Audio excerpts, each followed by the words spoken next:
We see on an island, where a group of hunters face off against several giant monster ants. Their leader gets right up close to one of the ants and says they have to hold them back no matter what, no retreat allowed. But damn, these hunters get overwhelmed real quick. The leader is losing consciousness, and one of the ants is chowing down on his insides. It looks like he's gonna die. But out of nowhere, this dude with crazy strong healing magic saves him just in the nick of time. The leader freaks out because this guy is about to get attacked too, but boom, he gets saved too. And the guy who saved the leader calls on his teammate to finish off the ants. This next guy is a total beast, beating the crap out of those monsters easily. The first group realizes that they were just side characters all along, and these dudes who came to save them are S-rank hunters, the best of the best. They wipe out the red ants easily, but then this even bigger albino ant shows up. The attackers decide to engage the ant, while they leave the wounded leader to the healer. They go all out, using their teamwork to rip off its face and arms. The super powerful warrior uses one of those ripped off arms to obliterate the giant ant. But hold up, there's no time to celebrate because the albino ant army arrives. It turns out the giant ant was just one of many, but these hunters ain't scared, man.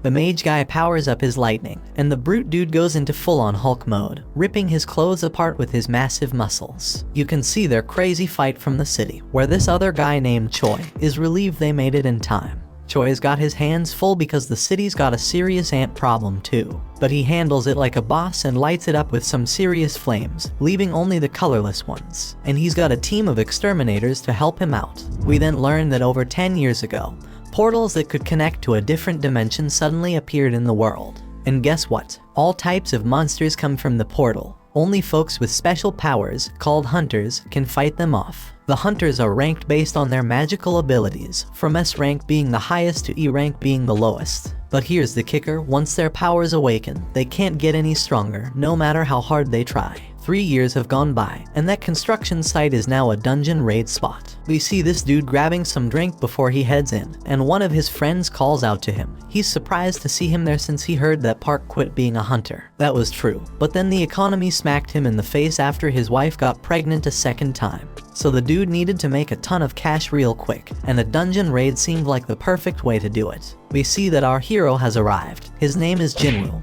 He recently joined the group, but they've already nicknamed him the weakest hunter ever. He greets everyone as he walks in. So Park asks why everyone seems to know him, thinking maybe he's some super strong hunter, but it's the complete opposite.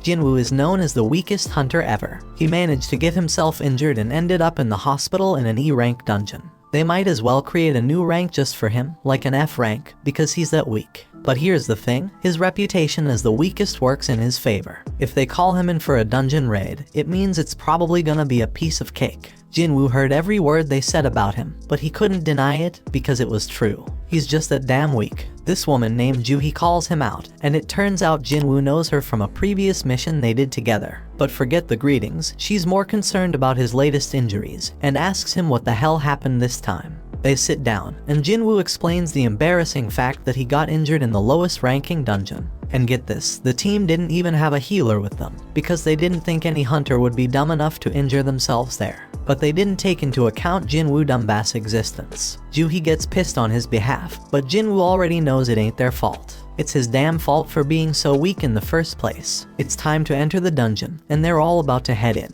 So this dude named Song Cheol suggests he be the party leader for this expedition. No one objects, so he leads the way.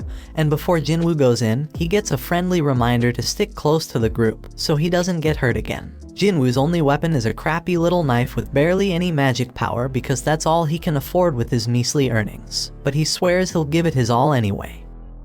In another place, there's this president of the Hunters Association named Juhi. He just finished a meeting with the government. They warned him about something called dungeon break that they needed to avoid. However, these same people demanded that they get the goods obtained from the dungeon. The members of the association make their living by selling the stuff they find in the dungeon, so Juhi doesn't have a problem with that request. The crystals they get from defeating magical creatures are called magic gems, and they sell them for money. Now let's go back to Jinwoo. Somehow, he managed to get his hands on a magic gem. Of course, he's thrilled about finally getting one, but he quickly has to defend himself against a goblin. When Jinwoo attacks the goblin, Jinwoo's blade shatters to pieces. The goblin stabs our hero, and instead of fighting back, Jinwoo just stands there screaming. Luckily, the big guy from earlier rushes past the useless girl and saves Jinwoo. While she heals him, Jinwoo can only watch as the rest of the team does all the work. We then find out that magic gems obtained from high-ranking magical creatures can be used to make more powerful weapons to defeat even stronger creatures. Mana crystals from the dungeon can also be used as weapons, but they're not nearly as effective as the magic gems. The government wants to use these items as a new kind of energy source. It's safer, more efficient, and causes less pollution compared to other types of power. It's like the perfect green energy, and the government is desperately researching how to generate electricity from these gems and crystals. Since these items can only come from the dungeon, hunters become incredibly valuable. Meanwhile, back in the dungeon, the team celebrates their victory after defeating the dungeon boss. Jinwoo must be the weakest person ever because he took a beating and Jinwoo is still healing him. She wonders why he even became a hunter if he's always getting injured, and thinks he's gonna meet his end one day.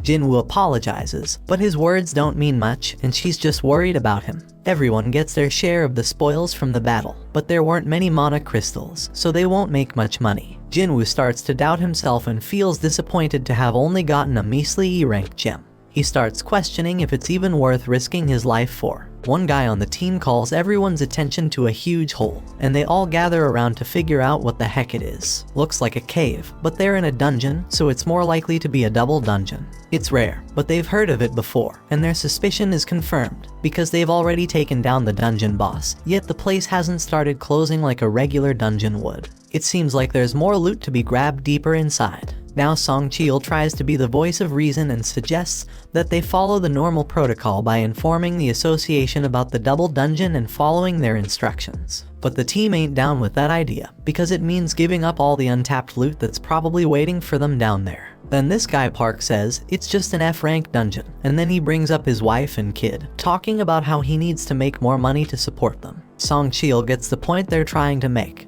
but he wants to hear everyone's opinions before making a decision. Each team member chimes in with a mix of approval for venturing deeper and the realization that this is a clear death trap. In reality, 6 voices are answering to go to the cave, while 6 voices want to turn back. That means someone needs to break that tie, and the only one left who hasn't voted is Jinwoo. The decision is left up to him, and he knows damn well that a D-rank dungeon is insanely dangerous for him. But with his father missing, he's the only one in his family who can earn any money. He's already burdened with a ton of financial responsibilities. His mom's in the hospital, and his sister needs to go to college, so he can't stay broke forever. So he decides to go into the dungeon. Elsewhere, in the lab, where people are getting tested for their magical powers. In the waiting room, the others are ready to recruit any promising new hunters. This ranked hunter Choi has told his people that regardless of age or gender, they're getting recruited. Meanwhile, some thieves snatch a purse and get ready to run over a girl who's in their way. This girl fearlessly snatches the purse back from those guys without even blinking. It's like it's just a regular day for her. This girl is Cha-hee, the famous S-rank hunter. She's a celebrity, but she can't handle all the attention. Her fans go crazy over her, and she makes a super dramatic exit. Back in the dungeon, the party has been walking for 40 minutes now, and they haven't found anything valuable yet. And the portal to a dungeon closes after an hour, so they only have another 20 minutes before they're out of time completely. Jinwoo says sorry to Joo-hee for making her come along because of his vote, but she's more pissed about how he doesn't worry more about his own life. If he had been stabbed just a bit higher, he'd be dead. And on top of that, she had a hard time healing his hands and feet. She keeps scolding him, and he realizes that it's only because of the B-rank healer that he can survive. Jinwoo feels sorry, so she suggests that buying her a meal would be a good apology. Our boy is taken aback by her forwardness, but before they can continue their discussion, the team discovers the boss's room. It's unusual to find such massive doors, so something feels off. Kim refuses to leave empty-handed and is determined to enter, with the others joining him. Meanwhile, in the city, a group of hunters are going through an orientation where they watch a video of Gunhee. He explains that the dungeon portal has been around for over 10 years, and there are still many mysteries within. Being a hunter is dangerous, even for the most experienced ones, so they must always be cautious during a raid mission. They can't afford to be arrogant, and the main key to survival is extreme caution. However, this group in the dungeon seems to have completely forgotten those words and is entering a mysterious, dangerous, and unexplored room. These guys act very naturally, as if they're on some amusement park ride, as they've never seen a dungeon like this before. The statues look ancient, and at least 100 years old. Jinwoo is fixated on the biggest one, and Joohee starts feeling uneasy due to the eerie silence. Everyone wonders where the boss is, and Song Chil stares at something that looks like a magic circle on the floor. His attention is drawn to a tablet with ancient writings, containing commandments about worshipping some god. But Song is more concerned about something else. Joohee is certain she saw the giant statue's eyes move as if it was looking right at them. Jinwoo thinks she's just losing her mind, but everyone is shocked when the door suddenly slams shut. One dude on the team, who didn't even want to come in the first place, realizes something's off and tries to bail. But out of nowhere, one of the statues slices off half his body in an instant. Everyone loses their minds, because not only did someone just die, they got taken out so damn fast that nobody stands a chance against that power. Our boy turns his gaze back to the main statue, hoping that it doesn't move as well, but to his horror, it looks back at him. We take a peek into Jinwoo's past. The dude's been through some serious life or death situations. In his first mission, he got separated from his crew and attacked. Another time, he damn near starved to death while trapped in a maze. He's even been injured by some weak magic beast and ended up in the hospital for weeks. Even the lowest ranked, crappiest dungeons pose a real threat to this guy. Most hunters collect gems and sell them to buy better weapons, which they use to take down tougher beasts and earn bigger rewards. But not Jinwoo. He's stuck with a cheap little knife, and if that thing ever breaks during a fight, he's left fighting barehanded. His clothes are all raggedy with holes in them. He constantly gets mocked by others. He is stuck in this dangerous job that barely pays the bills. His only way to survive is by finding clever tricks and studying every little detail around him. Fast forward to the present, Jinwoo senses the danger oozing out of the giant statue, but he can't warn the others in time. That giant shoots out a massive beam from its eyes, causing chaos and destruction. The team is freaked out, unable to wrap their heads around what's going on. Joohee's trembling in fear, and his buddy Jinwoo is wondering how the hell things ended up like this. They're trapped with no way out, and even if Jinwoo gets lucky this time, he knows deep down he's gonna end up dead sooner or later. But our boy wished to catch the One Piece episode before he died. Song Chil tells everyone to stay put because the statue will strike again if they move. Jinwoo is too terrified to move, and Song thanks Jinwoo for his earlier warning, when he shouts for everyone to get down because he saved them all. Song is a seriously tough dude, and Jinwoo is shocked to see that he's missing an arm. Jinwoo needs to stop the bleeding for him because Joohee is freaking out and can't handle the pressure. She's a B rank healer, but her fearfulness limits her to easy raids only. Song has been on plenty of B rank raids himself, so he can tell that this statue isn't a rank, or maybe even an S rank. The tablet had some stuff written about praising God or facing consequences, so Jinwoo figures that this statue must be the god it was talking about. We then find out that 10 years ago, these gates started appearing all over the place, and brought about all sorts of supernatural stuff. One result of this is people awakening special powers called hunters. Their job is to take down monsters in the dungeons, and once a hunter's power awakens, it stays the same. At school, Jinwoo's sister tells some girl about how her brother always ends up getting hurt. This girl can't believe that Jinwoo is a hunter and says she'd be a better hunter than him. Back in the dungeon, Song wants to come up with a plan to escape, but this one man gets impatient. He just signed up with some famous guild and doesn't want to die now. This guy is confident that his insane speed will get him out of there. He does have some crazy speed as he takes off running, but the statue disintegrates him, leaving only his fast feet behind. That makes it clear that this statue could wipe them all out in a heartbeat if it wanted to, and it could do it easily. So why doesn't it? Jinwoo realizes it must have something to do with the first command, which is to worship God. Jinwoo gets up, having come up with an idea, and gets a determined look on his face. Song is worried, but amazed to see that Jinwoo hasn't given up on surviving this mess, judging by the fire in his eyes. Jinwoo locks eyes with the statue and manages to prevent it from attacking at the very last moment. Our boy figures something out and tells everyone to bow down.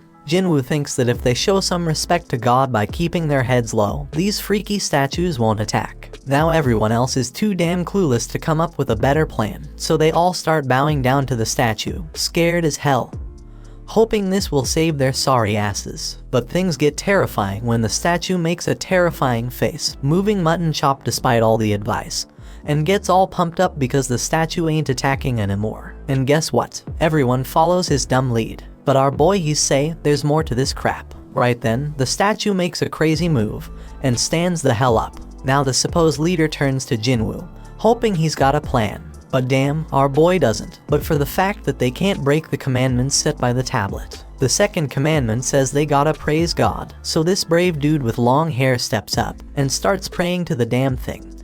Everyone thinks it's working as the monster slows down, but Jinwoo knows better and reveals that the dude's words don't apply to this god. But boom, the statue stomps the poor guy, and everyone loses their minds. It's straight up chaos. Some random girl gets crushed, and everyone decides it's best to scatter. Park's thinking about his family, and how he can't leave them fatherless, but he makes the wrong move and gets sliced up by another statue. Meanwhile, Jinwoo's hauling ass with Juhi, racking his brain for a way to praise this messed up god. I mean, this monster's practically the devil, so how the hell do you come up with something to praise about it? But our hero knows he can't just ditch Juhi because everyone around them is dropping like flies. Jinwoo's freaking out, searching for any damn clue. He's checking out everything these statues are holding. Then he gets an idea and tells everyone to head to the statues that are holding instruments. So everyone follows his lead, and it becomes clear that these statues don't attack. Instead, they start playing their damn instruments. But when our boy gets to his statue, it's not playing any music, so he figures it doesn't work with two people. Jinwoo leaves Juhi behind, and that statue starts playing its tune. He hauls ass to find his statue, but damn, he nearly gets crushed. And then someone screams because Jinwoo's landed his sorry ass in front of the wrong goddamn statue. It slams its shield right on top of him, and Juhi goes nuts, screaming for Jinwoo. Our boy is still kicking, but he's in really bad shape, determined as hell not to give up. But damn, that giant's ready to finish him off for good. Jinwoo ain't ready to bite the dust, though even as that massive mofo stomps its foot down our boy. But guess what? Just in the nick of time, a statue starts singing, and we see Jinwoo made it to that statue just in the nick of time. He finally gets what it means to praise God, and the giant statue takes a chill pill and sits its ass down. Jinwoo tells Juhi he's fine, but she's shocked to see his foot ripped off. He tries to assure her he'll be alright, but she ain't having it. She's dead set on healing him, but her own body starts giving up on her. Everybody's in shock seeing how that goddamn raid went straight to hell. Some dude even tells Song that losing his arm was karma for leading them down this messed up path as their leader. Others think that's a bit too harsh, but Song takes full responsibility. But Jinwoo's way smarter than all these fools, because he knows there's no time for fighting because there's still one commandment left. Right then and there, the giant raises an altar smack in the middle of the room. Jinwoo knows them well from the legends, where they're used for offering treasure and sacrifices to the gods. The third commandment was all about proving your faith in God. Kim figures the sacrifice gotta be someone's life, and he couldn't think of a better candidate than their leader. They've all seen their teammates die, and Song's the one to blame. So Song steps up to that altar, but Jinwoo points out it ain't all his fault, since they all voted to come down there. Then fire pops up as Song approaches the altar, and he asks Jinwoo if there's something else he gotta do. Our boy, being the smartest and bravest of them all, asks the others to help him get to the altar so he can check it out. Jinwoo ain't thinking nothing bad's gonna happen to them, so they get him there, and what do they find? And they find that more flames appear. Song keeps pressing Jinwoo for answers, but he ain't come up with any yet. Song explains the gate's been open for a whole damn week, so the statues are about to start moving again before anyone comes to rescue them. Jinwoo remembers how it takes a full 7 days for a gate to open wide open, and that's called the dungeon break. When that happens, their beasts can cross over to our side. The main goal of these raids is to defeat the dungeon boss and shut the gate down before that time's up. So if they can't beat this boss right now, that damn giant's gonna come barging into our world, and that shit's straight up terrifying. Back in their world, Jinna goes to see Jinwoo's mom, and they start chatting. But damn, their mom is in really bad shape. In the dungeon, Jinwoo tells the scaredy cats of the group to come over to the altar. He predicts that they need a flame for each person. Once they do it, more flames pop up, and the damn door opens wide. They're all freaking out, thinking it might be a trap. And to their surprise, the other statues start moving towards them. Everyone is panicking, but Jinwoo keeps his cool and starts analyzing the situation. This freaking genius is something else. He tells everyone to keep their eyes on the statues because they won't move if we're watching them. Everyone follows his orders, and shockingly it works. Everyone's doing their best to keep their eyes on those terrifying statues, but then this one chick gives in to fear and tries to haul ass toward the door. As soon as she crosses the circle, her flame goes out, but she manages to make it out the damn door. Song Cheol can't figure out what the hell is happening. The door closed a bit, but the girl made it out alright. He thought we were supposed to stay in the circle, so naturally, he turned to Jinwoo for answers. Jinwoo's just as confused, but he starts analyzing everything again. Those blue flames have been burning out over time. One of the fire ones went out when that girl escaped. The first order was to revere, the second was to praise, and the third was to prove our faith. Jinwoo is damn sure that the door must be a trap. This situation is dangerous as hell, and it's messing with our heads, giving us false hope. It makes him wonder if this is some test of our faith in this god. Jinwoo gets thrown to the ground as the next dumbass decides to make a run for it, and the same shit happens. His flame goes out, the door closes a bit more, and he seems to escape. Kim starts thinking about leaving too, but Jinwoo warns everyone not to move. If anyone else leaves, we won't have enough eyes on the statues to keep them from moving. He reminds everyone that as long as we keep our eyes on those statues and stay put, we'll be safe. Jinwoo shows off his deduction skills once again, saying that the blue flames are like a damn timer, and when they're all gone, we can leave. Kim points out that there's also a chance we'll get trapped when the timer runs out. He admits he didn't expect Jinwoo, the weakest member, to achieve this amount of success. They're only alive thanks to him, but Kim's got a family waiting for him, and he doesn't want to die. He just wants to make it home, and can't risk Jinwoo being wrong. Kim says sorry and bolts out the door. Our boy won't have enough eyes to keep tabs on all these damn statues. Those statues start moving again. Jinwoo ain't about to bite the dust here though. Things are worse than ever, but he reminds himself that he's pulled through tough situations before. But damn, things are worse than ever now. But Song Cheol shockingly tells Jinwoo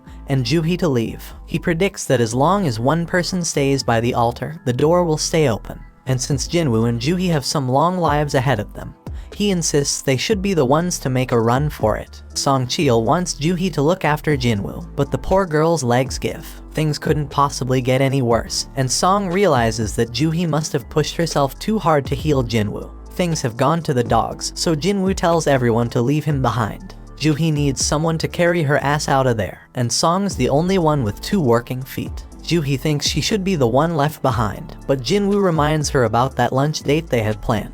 He hands her his gem so she can treat herself to a meal, and promises to get the change when they all make it out of this dungeon. Juhee won't ditch him, but Sung apologizes and knocks her out. They're running out of time. He apologizes to Jinwoo too, and bolts with Juhee to safety. Our boy can at least find comfort in knowing he's the only one who's gotta bite it, and his only regret is not having a better damn life insurance policy. Our hero grabs hold of a sword, dead set on taking one of these statues down with him. He tells them to bring it on. Those statues go full savage mode, ripping into him as he fights tooth and nail to stay alive. Jinwoo thinks about how he has always been the weakest. He's constantly getting mocked for it, but he's always given it his all. These damn statues ain't letting up, they chop off his arm, and Jinwoo screams in pure agony. He's angry because it doesn't have to end this way after he poured his heart and soul into trying to become stronger. But these statues keep inflicting more pain, and thrash him about further. But despite all the setbacks, he can't help but think about how he gave everything he had to make it this far. He's a fighter, even with just a sliver of life left in him. He's got this burning desire to let out a scream of pure anger, but he can't even do that as he is stabbed through the chest. Jinwoo's on the brink of death, but you can feel the rage coursing through his veins. He starts reflecting on how the first few people who ran away were just weaklings. They claimed they couldn't handle it anymore, but deep down, they were just selfish. Those fools were only looking out for themselves, and it's always the most selfish jerks who end up benefiting the most. That thought fuels Jinwoo's rage even further. He's got a family too. All he wants is to make it back home alive, just like those lucky ones before him. The pain is unbearable, and he starts wondering if it's a good thing that he's the only one who has to die. In his battered state, Jinwoo's mind starts wandering, and he realizes what a hypocrite he's been. He's struggling to catch his breath, desperately clinging to life. He doesn't want to die, but the final attack comes crashing down on him, and our boy wishes he could have one more shot. And just when it seems like it's all over, the final blue flame goes out, and this mysterious notification pops up out of nowhere. It turns out he's completed some secret quest called Courage of the Weak. It's offering him the opportunity to become a player. The catch is if he doesn't accept, the player's heart will stop in a fraction of a second, so no choice, and he hits that yes damn button.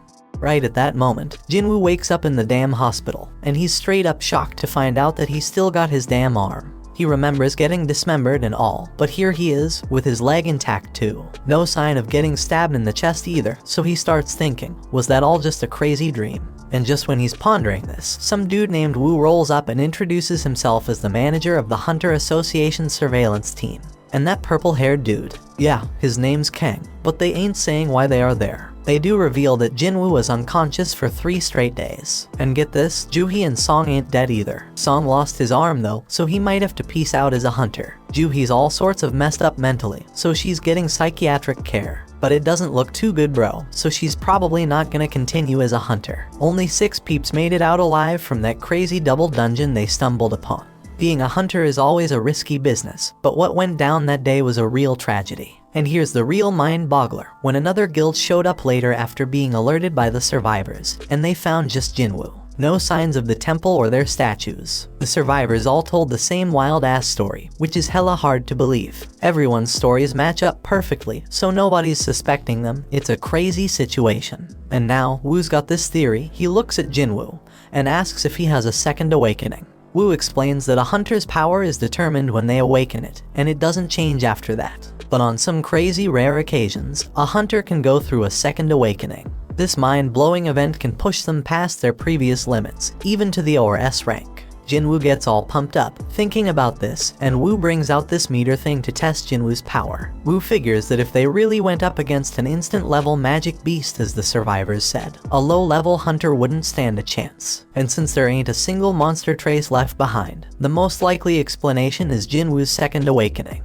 Jinwoo's hyped as hell to hear the results of his mana test. But damn, the results ain't looking good. Woo admits they messed up, and they leave. Turns out Jinwoo only scores a lousy 10 on the test. Even E-rankers usually get at least 70. A score of 10 puts Jinwoo in civilian territory. And to top it off, the dungeon just vanished, so they can't even investigate how Jinwoo pulled off survival. Jinwoo's bummed out by the whole damn thing, but he can't help but wonder why those guys didn't ask about the freaking thing floating in the air. He's freaking out, wondering if he's the only one who can see this, and then he realizes it's like a touch screen or something. Jinwoo remembers getting a message about becoming a player, but his sister interrupts his thoughts. She's all worried about him, so he apologizes and asks if she can see the panel. She can't see it, so he asks if she knows how opening messages in games usually work. Jinna thinks he's gone nuts, but our boy reminds her she used to be a gamer. She gives him the obvious answer, saying he just needs to check his inbox. Right then, a notification pops up saying Jinwoo has a daily quest, which is all about strength training.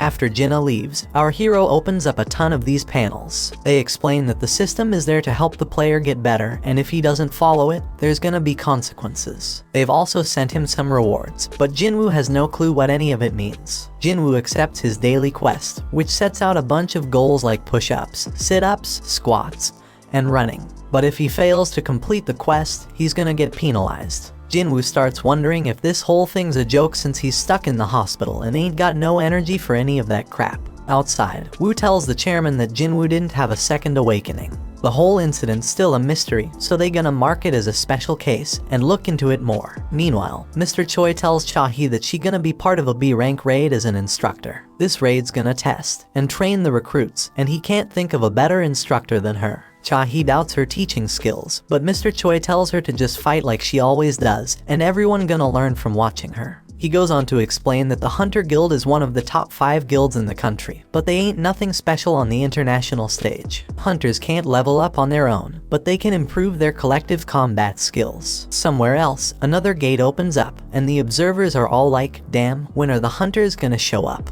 At the freaking hospital, Jinwoo falls asleep as the clock reaches midnight. Then a damn notification pops up, saying he didn't finish his quest, and suddenly the ground starts shaking like crazy. Jinwoo is frigging terrified when he finds himself in the middle of a damn desert, and to make things worse, there's this giant creepy caterpillar monster right in front of him. But suddenly another notification pops up, saying he's got a penalty quest, and he's gotta survive for 4 freaking hours. Back at the hospital, the nurses are all like, where the hell is Jinwoo? Because he's nowhere to be found. Little do they know our hero is stuck in some other dimension, running for his damn life. The giant caterpillar thing is closing in on him, and he's like, oh shit, because there's more than one of them. And if that ain't bad enough, Jinwoo still has 2 hours to get his ass back to the hospital. The nurses keep searching for him, they are all worried. Meanwhile, poor Jinwoo is running his ass off, knowing he's running out of time. The caterpillars are getting closer and closer, but just as the clock hits the deadline, Jinwoo finds himself back at the hospital.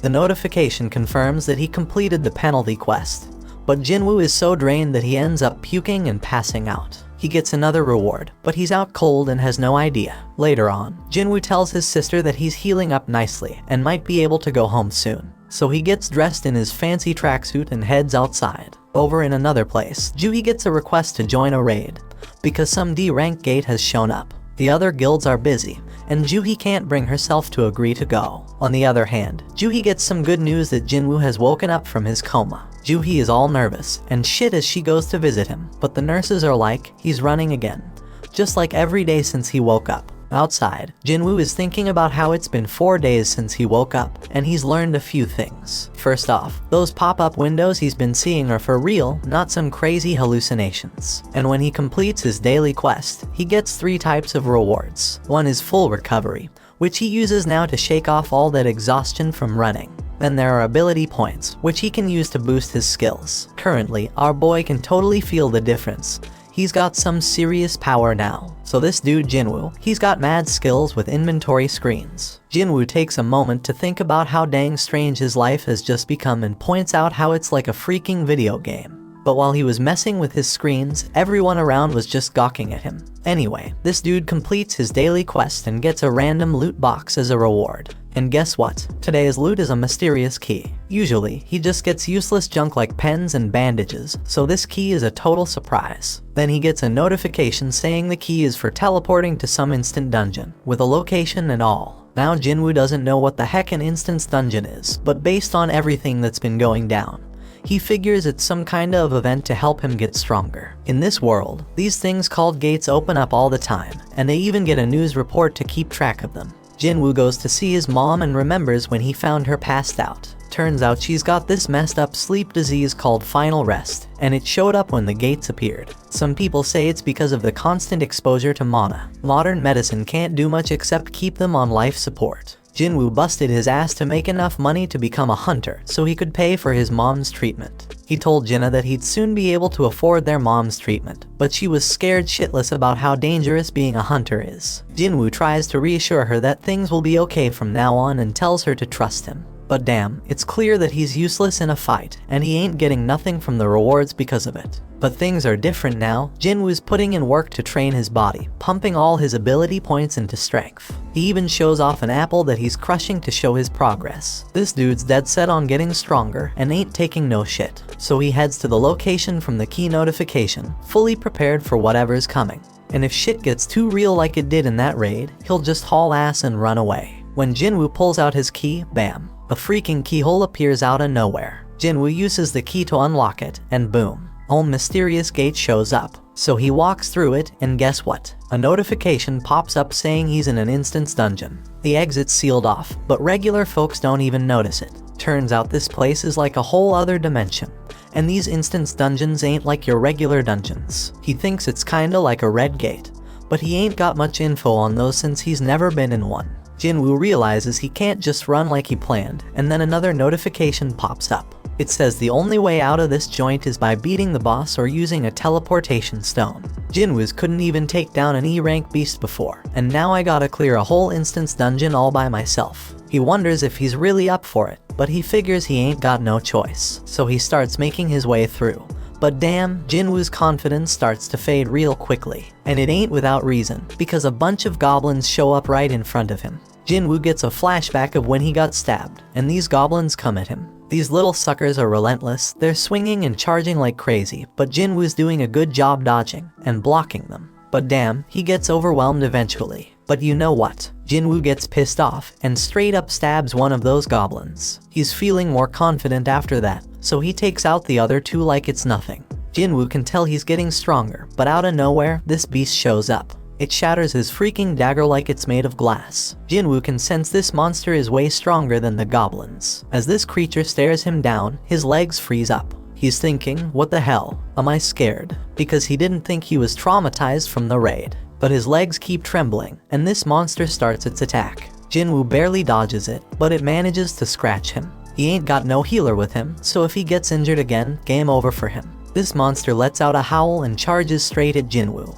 Jinwoo is dodging like a ninja. He can't believe how damn light he feels. The monster tries to come at him again, but Jinwoo ain't taking that crap no more. He's done being a pushover and decides to throw a powerful punch. Damn, he can't believe how much stronger he feels after beefing up his strength. Sure, the monsters still got the upper hand, but Jinwoo ain't giving up without a fight for his damn life. His attacks ain't doing much though, so he's gotta focus on evading the monster's strikes. Now Jinwoo's at a loss for what to do next. He realizes he can't handle this alone, so he bolts because he ain't got no party or healer. All he's got in his bag is water and food, and he wishes he had a weapon with some magical mojo. But then, Jinwoo gets a freaking brilliant idea. He checks his inventory and pulls out a sword at the freaking last moment. And boom, he slices that monster in half with a sword. Jinwoo has no freaking clue how the sword ended up in there, but he remembers Kim saying he dropped 3 million on it. That's a weapon Jinwoo could never afford. But who the hell cares? It's an emergency, so he decides to make the most out of it.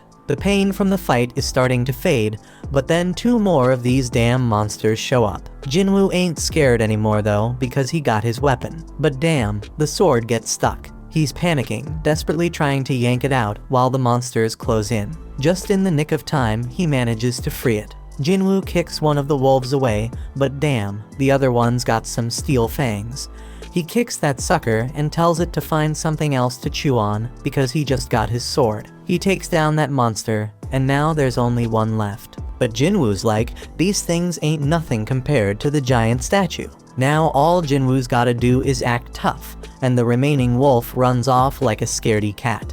When he finally gets a break, Jinwoo realizes he's reached level 2, something that never happened with his daily quests. He figures it's because this was real combat, and he realizes all his stats go up by 1 when he levels up. So he gets 5 points from real combat, while daily quests only give him 3. Fighting is more efficient, no doubt about it. He ain't sure exactly how much 1 point makes a difference yet, but Jinwoo's certain that strength is the most important stat of them all. He's got it at 32 now, and he feels like he's walking on air. He thinks the higher his base abilities grow, the more points he'll gain. Our boy is more fired up than ever now that he's found a way to get stronger. So he goes to check the beast for essence stones, but damn, he gets items instead. Like in games, Jinwoo figures this dungeon, and the magic beasts inside are different from the ones in gates. And guess what? He's shocked to find out his system has a freaking shop, but his level is too low to buy anything.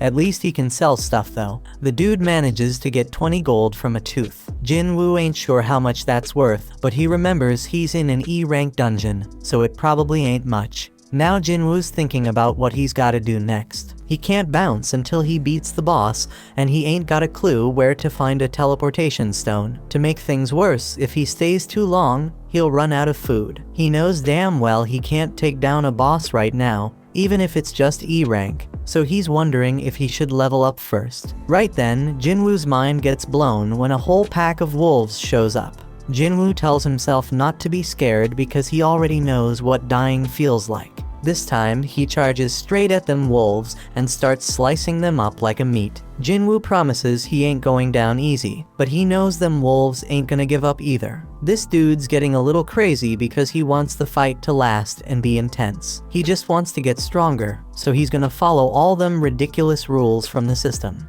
Jinwoo chops through all the monsters and notifications pop up everywhere like crazy. When he's done, he gets a final notification saying he's now the wolf assassin. Outside, some folks walk by a portal, and they wish the damn city would do something about it already. Inside the dungeon, Jinwoo's dead tired, and he realizes his sword's about to give out. Just then, he gets a notification explaining the perks of being a wolf assassin.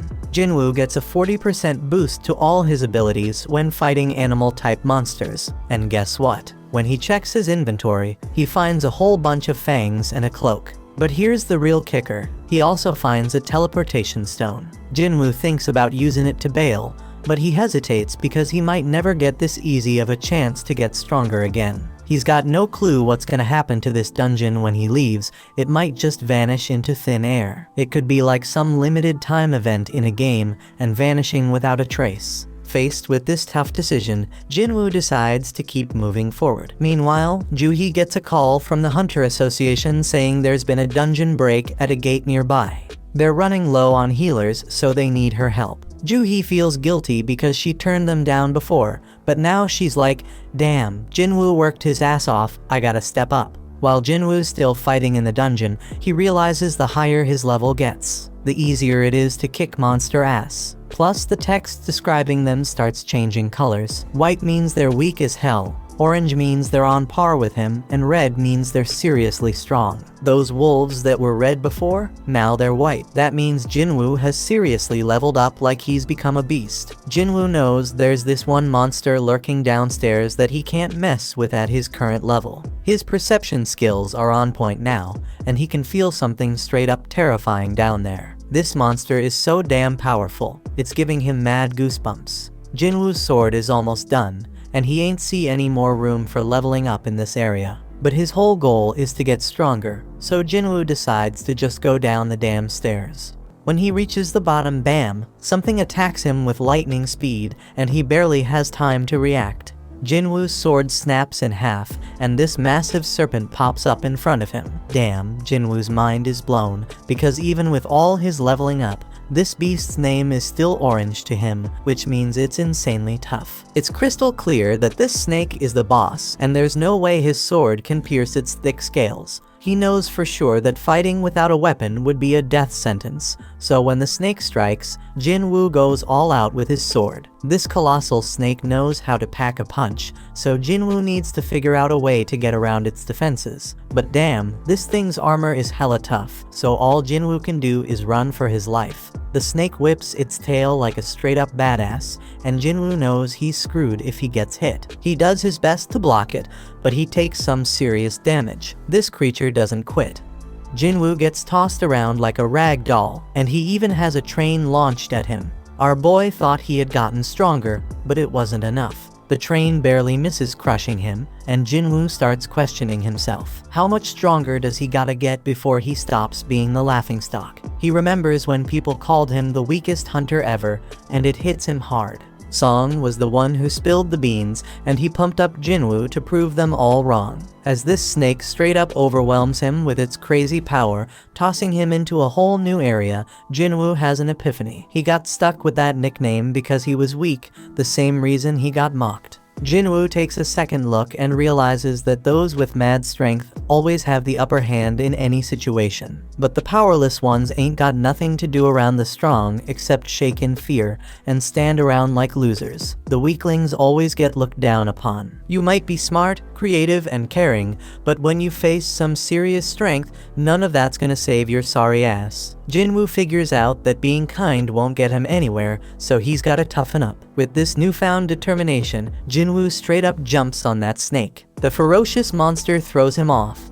but Jinwoo swears to himself that he'll get stronger, and suddenly his body starts glowing. Jinwoo dodges the snake again like a boss and strikes it with his sword, but he's even more determined now. He compares what he's feeling right now to the terror he felt during that raid, and declares that this is gonna be way easier than that day. Jinwoo pulls off this sick move, using his sword to ride the snake again, but then he tosses it aside all shaky, and grabs that beast with his bare hands. Jinwoo admits that he's been laser focused on boosting his strength ever since he got that leveling system. So he decides to rely on that now and starts crushing the snake's tough scales. The snake's trying to shake him off, but it's too damn late because Jinwoo knows he can kill that sucker. Jinwoo straight up demands the snake to die, using his crazy physical strength to defeat it. Then boom, he gets a notification saying he leveled up multiple times, and our hero bursts out laughing. He's like, damn, I really got stronger. We see the aftermath of this epic battle. Another notification explains that he just kicked the Swamp King's ass. He gets this badass dagger made from the serpent's fangs that's twice as powerful as Kim's sword.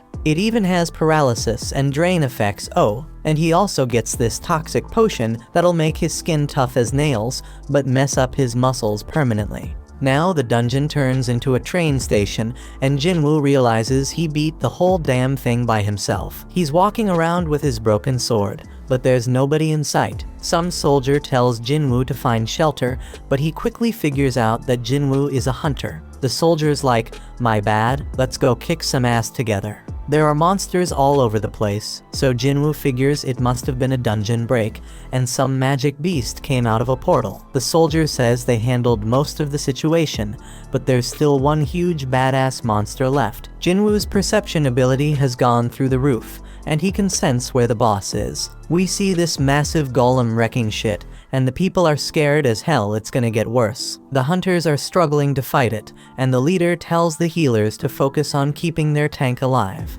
The healers are all like, "We're doing our damn job," and the tank wonders what the damage dealers are even doing. The damage dealers are giving it their all, but the golem's defense is insane. And to make matters worse, they don't have enough hunters who can use magic. Jinwoo expertly analyzes the situation and realizes that this group of hunters was put together in a hurry. No wonder they ain't working together. He uses his perception again and sees their ranks. 2 A ranks and 2 D ranks. One of those D ranks is a tank, which explains why they can't take down the golem. This battle's been going on for a hot minute, and then he checks out the healers and is shocked to see that Juhee is one of them. Juhee gets told by one of the hunters to pitch in and help. She reminds her that she's supposed to be a B rank healer, but then she snaps out of her fear and casts a spell. And the hunter's like, "Stay focused, girl." But poor Juhee can't shake off those creepy memories of the giant statue, so she loses her concentration again. Jinwoo notices she's still freaked out, but he doesn't blame her, because he's feeling the same way. Then it hits him that things have actually changed. This golem is a weak-ass D rank boss, way weaker than the one he just fought. The hunters start freaking out because they're losing the battle real quick, and they realize they ain't got a chance without a higher ranked hunter. That's when Jinwoo gears up for an attack and figures out that they can take down the golem if they can just break through its defenses. Jinwoo plans to lend them a hand by using an attack strong enough to pierce through the stone. Jinwoo hurls his busted sword with so much force that it straight up shatters the golem's shield, and the hunters start wailing at it. They barely lay a finger on it and manage to bring it down. They can't believe they actually did it, but the tank guy ain't convinced. He's all like, "None of our attacks were doing squat before. What the hell broke that thing's defense?" He's dead certain it wasn't any of them because they couldn't even scratch the damn thing. Then he spots the sword lying nearby and puts 2 and 2 together. He realized that this sword was the reason, but couldn't believe it. I mean, this was a boss-level golem that even 10 hunters couldn't touch, and now it's taken down by some old beat-up sword. He asks if anyone saw who threw the sword. The soldier explains that it was the fisherman they brought with him. But here's the kicker: the hunter's gone missing, and the tank stares in utter disbelief. This person had some next-level power, and he couldn't help but wonder how high-ranked this mysterious hunter was. Jinwoo dipped out of the area to keep his power on the down low, and he's like, "I didn't think one attack would do that much damage." Our hero might not even realize the extent of his power, because he figures the monster must have been seriously messed up before he struck. The battle's done, and Juhee's wondering if it was Jinwoo who came through in the clutch. Some time passes, and we see the nurses at the hospital gossiping about Jinwoo's rank. They're all talking about how he looks pretty average, but damn, that dude is seriously ripped. In Jinwoo's room, our boy is grinding hard, hustling through his daily workout routine. These thirsty nurses won't shut up about him. They can't even believe how fast he's transformed. One poor nurse straight up falls for Jinwoo when she catches him post-workout, and she can't stop staring at his ripped body. Today's the day Jinwoo bounces out of the hospital, so this desperate nurse asks for his digit. But Jinwoo ain't all there yet, still stuck on the fact that he thinks she just wants to send him test results after he's released. On the news, we catch up with Beak, that S-rank hunter who took down the giant ants. He's one of only 7 S-rank hunters in the country and gives us a glimpse into the life of a top hunter. He breaks it down, saying he's gotta train like a beast every day when he ain't raiding dungeons. Even the smallest mistake could lead to his buddies getting hurt, so he gotta stay sharp, no doubt. Gina notices that Jinwoo is now seriously ripped and has even grown taller. Jinwoo reminds his scatterbrained sister to grab an umbrella for school and sees her off. When he's alone, Jinwoo figures he can hit his run later and wonders if these fresh gains are because of his boosted stats. He figures if he keeps this pace up, he could become a massive bodybuilder. Jinwoo starts thinking about where to allocate the new stats he just got. Dude's sitting at level 18 now. He's now level 18. He knows that strength increases his damage, but he also knows it's pointless if he can't land a hit. Besides vitality, perception, and agility, he also got this intellect stat. He figures it's gotta be something to do with magic, but he ain't sure if he needs that. Jinwoo makes up his mind and dumps all his points into strength and perception. Right then, Jinwoo gets a call from his landlord, who's reminding him that he hasn't paid last month's rent. Lucky for our hero, he's gotten way stronger, and taking down goblins is a piece of cake now. That means making cash is easier, but there's one issue. To rake in the big bucks, he gotta tackle higher level gates, but ain't nobody letting an E-rank hunter through those doors. Jinwoo thinks about getting his rank reevaluated, but that's a huge risk. Reawakenings are mad rare, and ain't nobody has ever seen a hunter level up and keep getting stronger as he can. Jinwoo decides to keep his powers under wraps for now until he can defend himself and figure out more about what he can do. Then out of the blue, Jinwoo is shocked by a job listing and bolts off. The dude's hustling with his daily training to score some reward, and he links up with this hunter named Hung. Hung apologizes to Jinwoo because his crew thinks he's the weakest hunter ever, but Jinwoo plays it cool and lies, saying they ain't wrong. Hung explains they're heading into a C-rank dungeon, but they need at least 8 people to enter.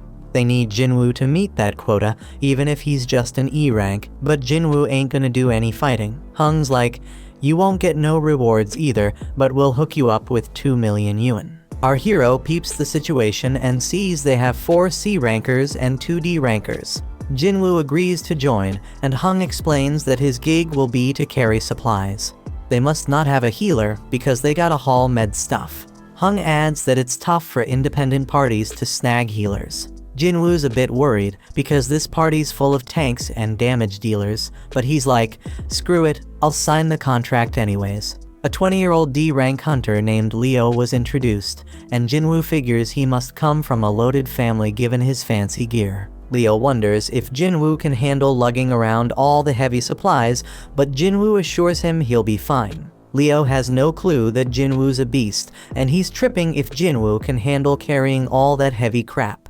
Leo starts spouting off about the president overseeing the construction site they're at, blabbering on about how the guy skipped town after swindling 900 billion yuan, leaving everyone astonished. They all roll up to this freaking massive gate and start thinking if it's really just some C-rank dungeon. Leo questions if they'll be alright, so Jinwoo explains that the size of the gate ain't that important. What really matters is the magic power flowing from inside. And that's what the Hunter Association uses to assign ranks. Anything above a B rank, the big guilds take care of, so this C rank joint shouldn't be too much of a challenge. Jinwoo knows all this because he's been a hunter for a while, but he realizes he ain't never actually tackled a C rank dungeon before. They step through the gate and use the light to check things out, but damn, they're shocked to find there ain't no magical creatures in there.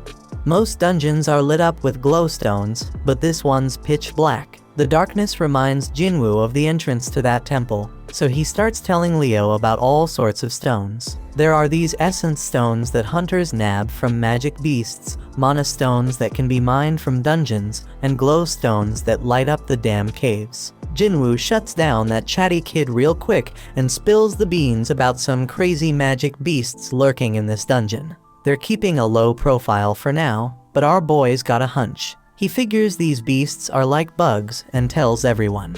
Everyone freaks out when they realize they're stuck in an ant's nest and can hear those monsters getting closer.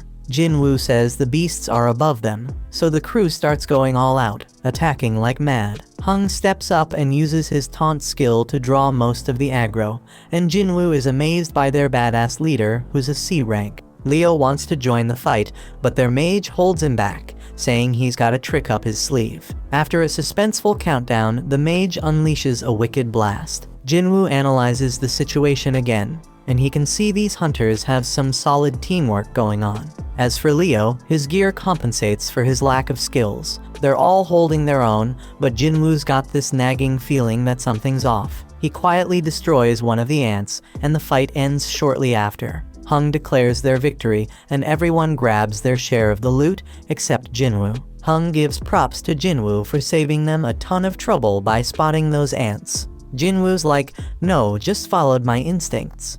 But then Hung noticed that some of the ants were messed up, and it wasn't from swords or magic. He thinks maybe some other magic beast got to them, but that would mean there's something even stronger lurking around here. Several ants were torn to shreds, so Hung wondered what could be big enough to take them down. Leo spills the beans about how his pops hooked him up with a bunch of sick gear for his first raid, and Jinwoo's stoked to hear that. He ain't sure why yet, but he tells Leo they gotta be extra careful. Over in another spot, a dude working out gets startled by a loud noise of destruction. But don't trip, someone tells him to chill because it's just their guild master training, and turns out it's Beak. This dude is a beast, and the kid's jaw drops when he sees Beak smash through a massive stone with just one hit. Beak doesn't even flinch, and says it wasn't even a good warm-up. Back in the dungeon, Leo's still worried about Jinwoo carrying everything.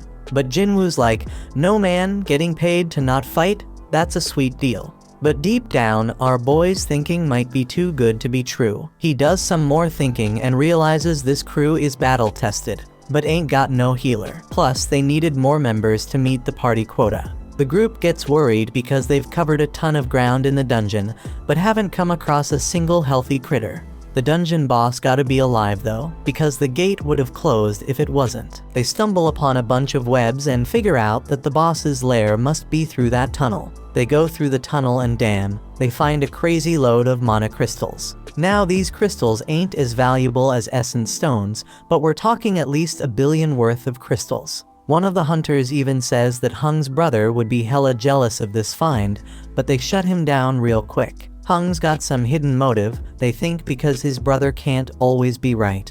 Hung ain't about to play second fiddle to his bro, so he's gonna use this massive haul as his own personal strike team training ground. Now Leo is the legal whiz, so he takes a look at Jinwoo's contract and spots something fishy. He tells Hung that the contract only says Jinwoo ain't getting a cut of the battle drops, but mana crystals ain't battle drops. That means they gotta split their findings 8 ways instead of 7. Hung all smiles and agrees, but he reminds them that the dungeon boss is nearby. They gotta defeat that boss to close the gate, so they gotta haul those mana crystals out before they take on the spider boss. Lucky for them though, the spider's snoozing. But Hung flips out on one of the hunters because they forgot to bring the transport gear. Hung tells Leo and Jinwoo to chillax while they go fetch the gear, and he assures them that the spider won't wake up unless something pisses it off. Hung points out that they're both newbies to C-rank dungeons and tells them to just trust his decision. He's got some business to discuss with his team, so they're gonna take a break too. As they leave, Jinwoo starts analyzing the situation again. He finds it weird that they ain't got any experienced folks to call in and help them meet their quota. From a good distance, we peep at how wicked Hung is. He straight up orders one of his crew to seal off the boss's chamber.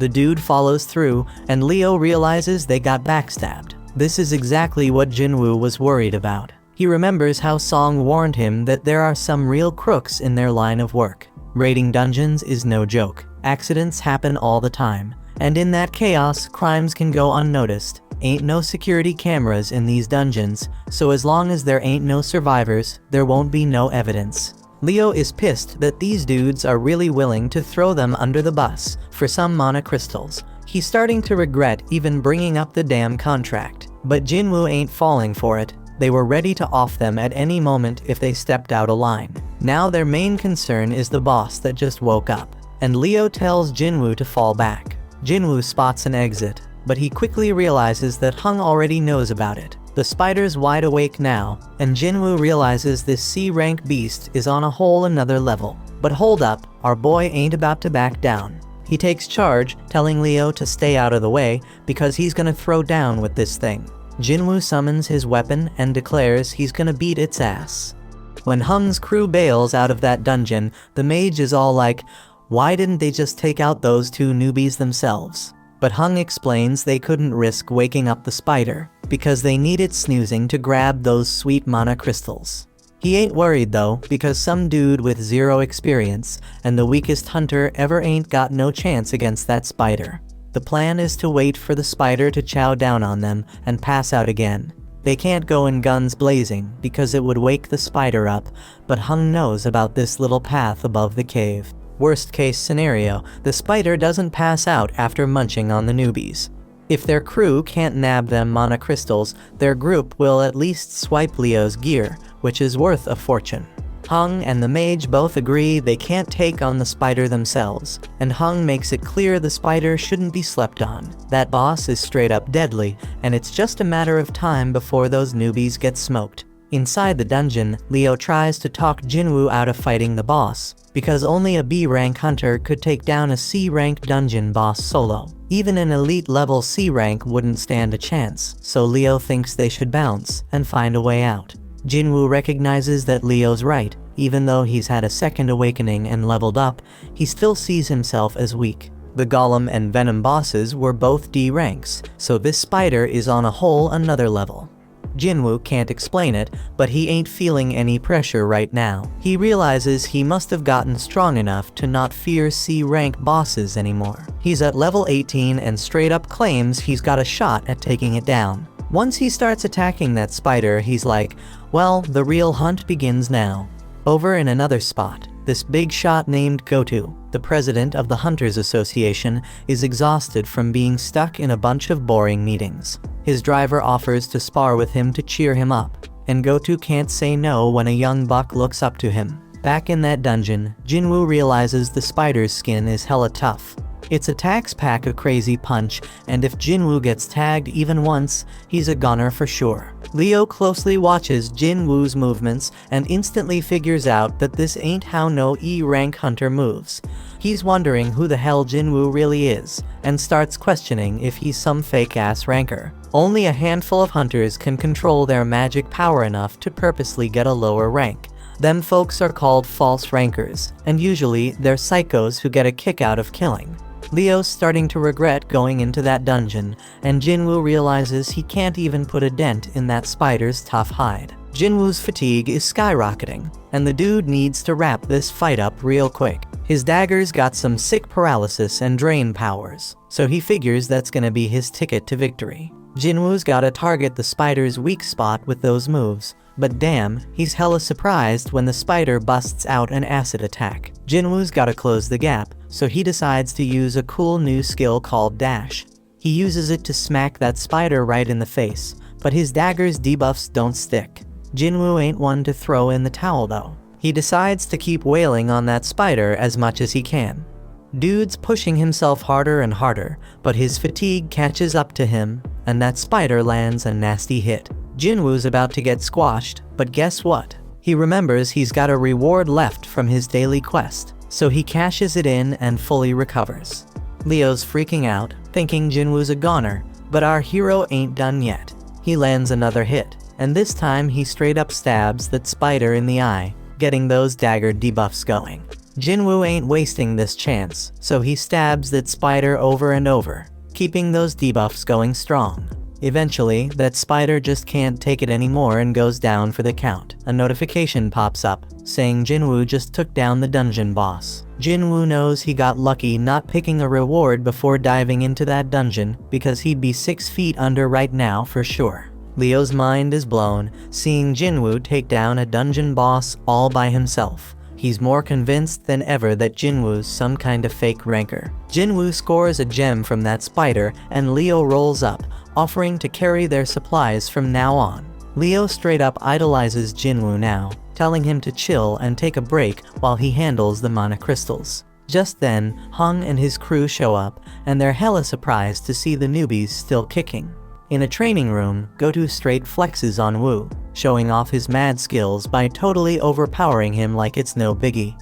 Gotu gives props to Woo, saying he feels way better now. Woo's mind is blown that the prez ain't even rusty. Gotu explains he ain't as strong as before, but he can tell Woo's been grinding hard. Woo acknowledges that training can't level up a hunter, but it can level up their skills. Gotu points out that a hunter's gotta be physically and mentally strong, especially in dungeons where you have the worst kind of people lurking. Back in the dungeon, Hung's crew concludes that the newbies only survived because this spider must have been dumb as a rock. They straight up clown the spider for losing to low-level hunters. Hung spills the beans to Leo that he knows Leo's from a rich family, but Leo's like, who cares? That's when Hung drops the bomb and tells Leo he's only getting one chance. He tells Leo to straight up off Jinwoo.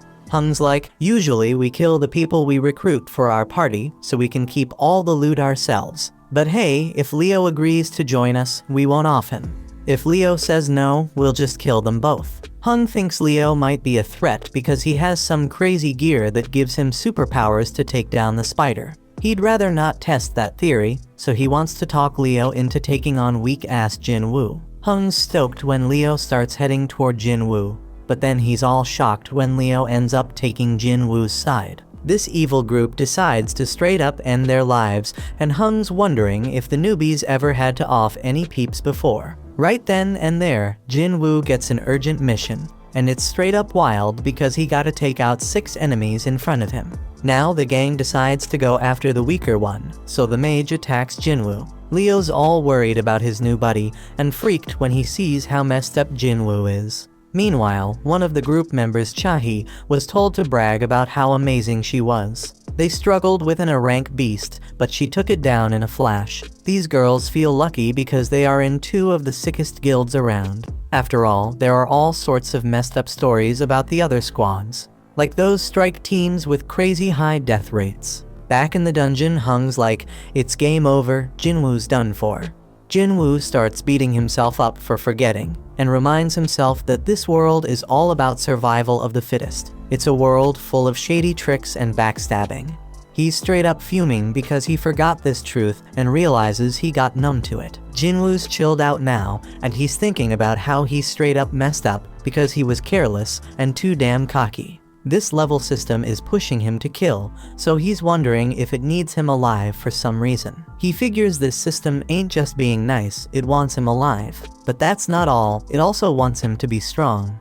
So Jinwoo's like, if this system wants to use me, then I may use it right back. He tells the crew that they remind him that the weak ones are the ones who bite the dust in the dungeon. They are stoked to hear the weakest hunter knows how it goes, but Jinwoo points out that they better be ready for when this rule doesn't work in their favor. One of them ain't cool with Jinwoo calling them prey, but Jinwoo wastes no time showing them what he means. Everybody's straight up shocked when this dude's head gets sliced off, and Jinwoo's like, that's one down, as the kill count pops up on the updates. Jinwoo just realized he straight up murked someone, but he knows damn well he would have been 6 feet under if he hadn't. Ain't no turning back now because only the strong survive. The crew snaps out of their shock, seeing an E rank take out one of their D ranks, and they come at Jinwoo with all they have. But it's all futile because Jinwoo starts shanking them one by one. His debuffs kick in, and he takes out 2 more suckers.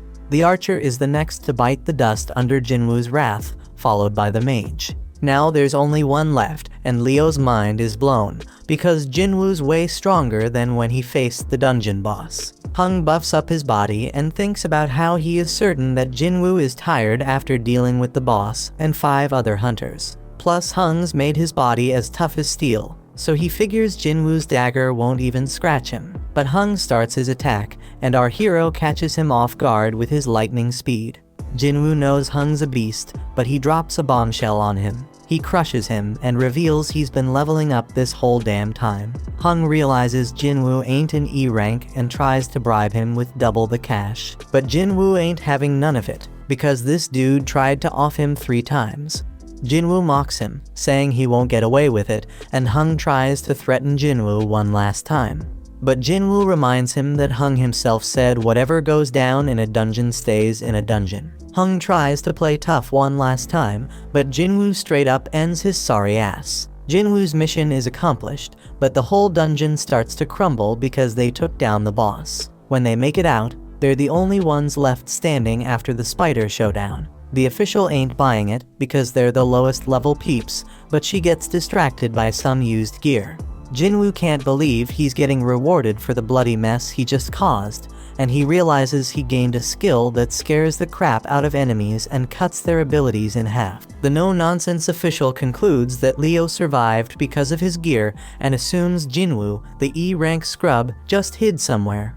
Leo gives props to Jinwoo for a job well done, and then it starts raining. Leo wonders if something's up, but the chill Jinwoo explains he's just happy he gave his sister an umbrella. Somewhere else, Woo gets told about this crazy incident where 6 hunters got wiped out. and only 2 of them made it out alive. It's pretty normal for hunters to dip when they're outmatched in dungeons, but he's hella surprised when he hears that these survivors actually took down the dungeon boss before bouncing. Woo straight up interrupts the dude before he can spill more, but then he gets hit with a bombshell. One of the survivors is none other than Jinwoo. Woo knows this shit involves the infamous Hung, which explains why he got dragged into this mess. Jinwoo rolls back home and lets his sister know that he's gonna cover their mom's hospital bills for a while. Gina thinks he must have scored big cash from his last raid, but she's like, hold up, bro, you ain't even injured. She figures he must have had a solid-ass team making it easy to take down the bad guys. Jinwoo admits that it was a piece of cake, not just because he was way stronger than them, but also because he didn't hesitate to finish them off. In the past, he would have looked for an escape route, but the new Jinwoo was ticked off at them for even thinking they had a shot against him. He wonders if leveling up made him bold, but he reminds himself that they were humans, not dungeon monsters. Gina snaps him back to reality, and he remembers why he's getting stronger. It's so he can stay alive and hold it down for his family. So if he had to do what he did in that dungeon again, he would. Just then, some harmful substance gets detected in his body, and he realizes it's from what he's drinking. But Jinwoo keeps sipping, and he notices he ain't getting drunk at all. Then a notification pops up, revealing a reward he got from that double dungeon. It cancels out any toxic or messed up conditions and amps up his regenerative abilities. He was too busy to check his rewards that day, but now it all makes sense why he grew his damn arm back. Shit's getting real, my friends. Later on, Jinwoo links up with Leo, who's all grateful for Jinwoo saving his ass. But Jinwoo's like, no kid, you don't owe me shit. Leo hasn't spilled the beans about what really went down in that dungeon, so Jinwoo ain't expecting any payback. But then Leo drops a bomb. He's putting together a strike team, but Jinwoo shuts him down before he can even ask him to join. Leo's begging Jinwoo to give him a chance, saying he just needs him for 19 raids. He spills that he wants to become a guild master, and to do that, he needs at least 20 raids under his belt. Leo's old man wants to start a guild for his construction company, and Leo's down to help however he can. Dungeons are mad dangerous, but the loot they hold makes it all worth the risk. It ain't just about mana crystals and essence stones, everything in a dungeon's got value. Jinwoo gets it. Having hunters raid dungeons for a company is a solid business move. Leo's dad wants an S-rank hunter as the guild master, but Jinwoo's hella surprised because there are only 7 rank hunters in the whole damn country. And to make it worse, the only S-rank who ain't already in a guild is Min, and that dude's retired. This means Leo's pops must be planning to snatch an S-rank from another guild. But Jinwoo warns him about that shit, because he's just gonna make enemies with the guild he takes them from. It's a risky game, my peeps. Leo switches up his game to convince Jinwoo and straight up tells him he gonna need some backup for their raids, especially if he wants to keep his power under wraps.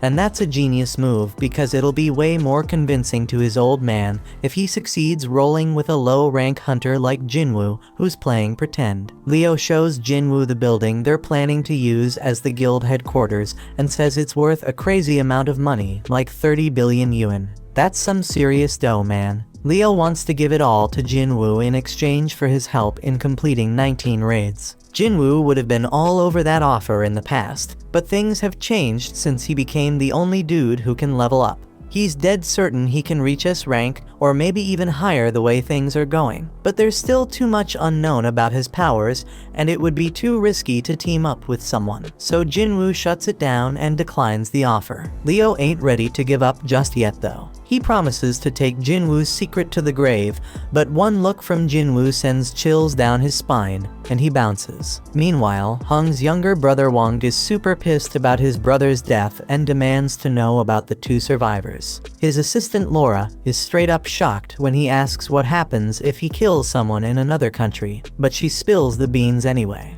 If there's a treaty with that country, he gonna have a trial there, but if not, he getting sent back home to face the law. Wang wants to dip out there pronto, but Laura reminds him he has way too much going on, so he plans to deal with it later. He gives the survivors one more glare and just hopes they stick around long enough for him to take them out. The next day, Jinwoo hits the streets for a jog with his sister.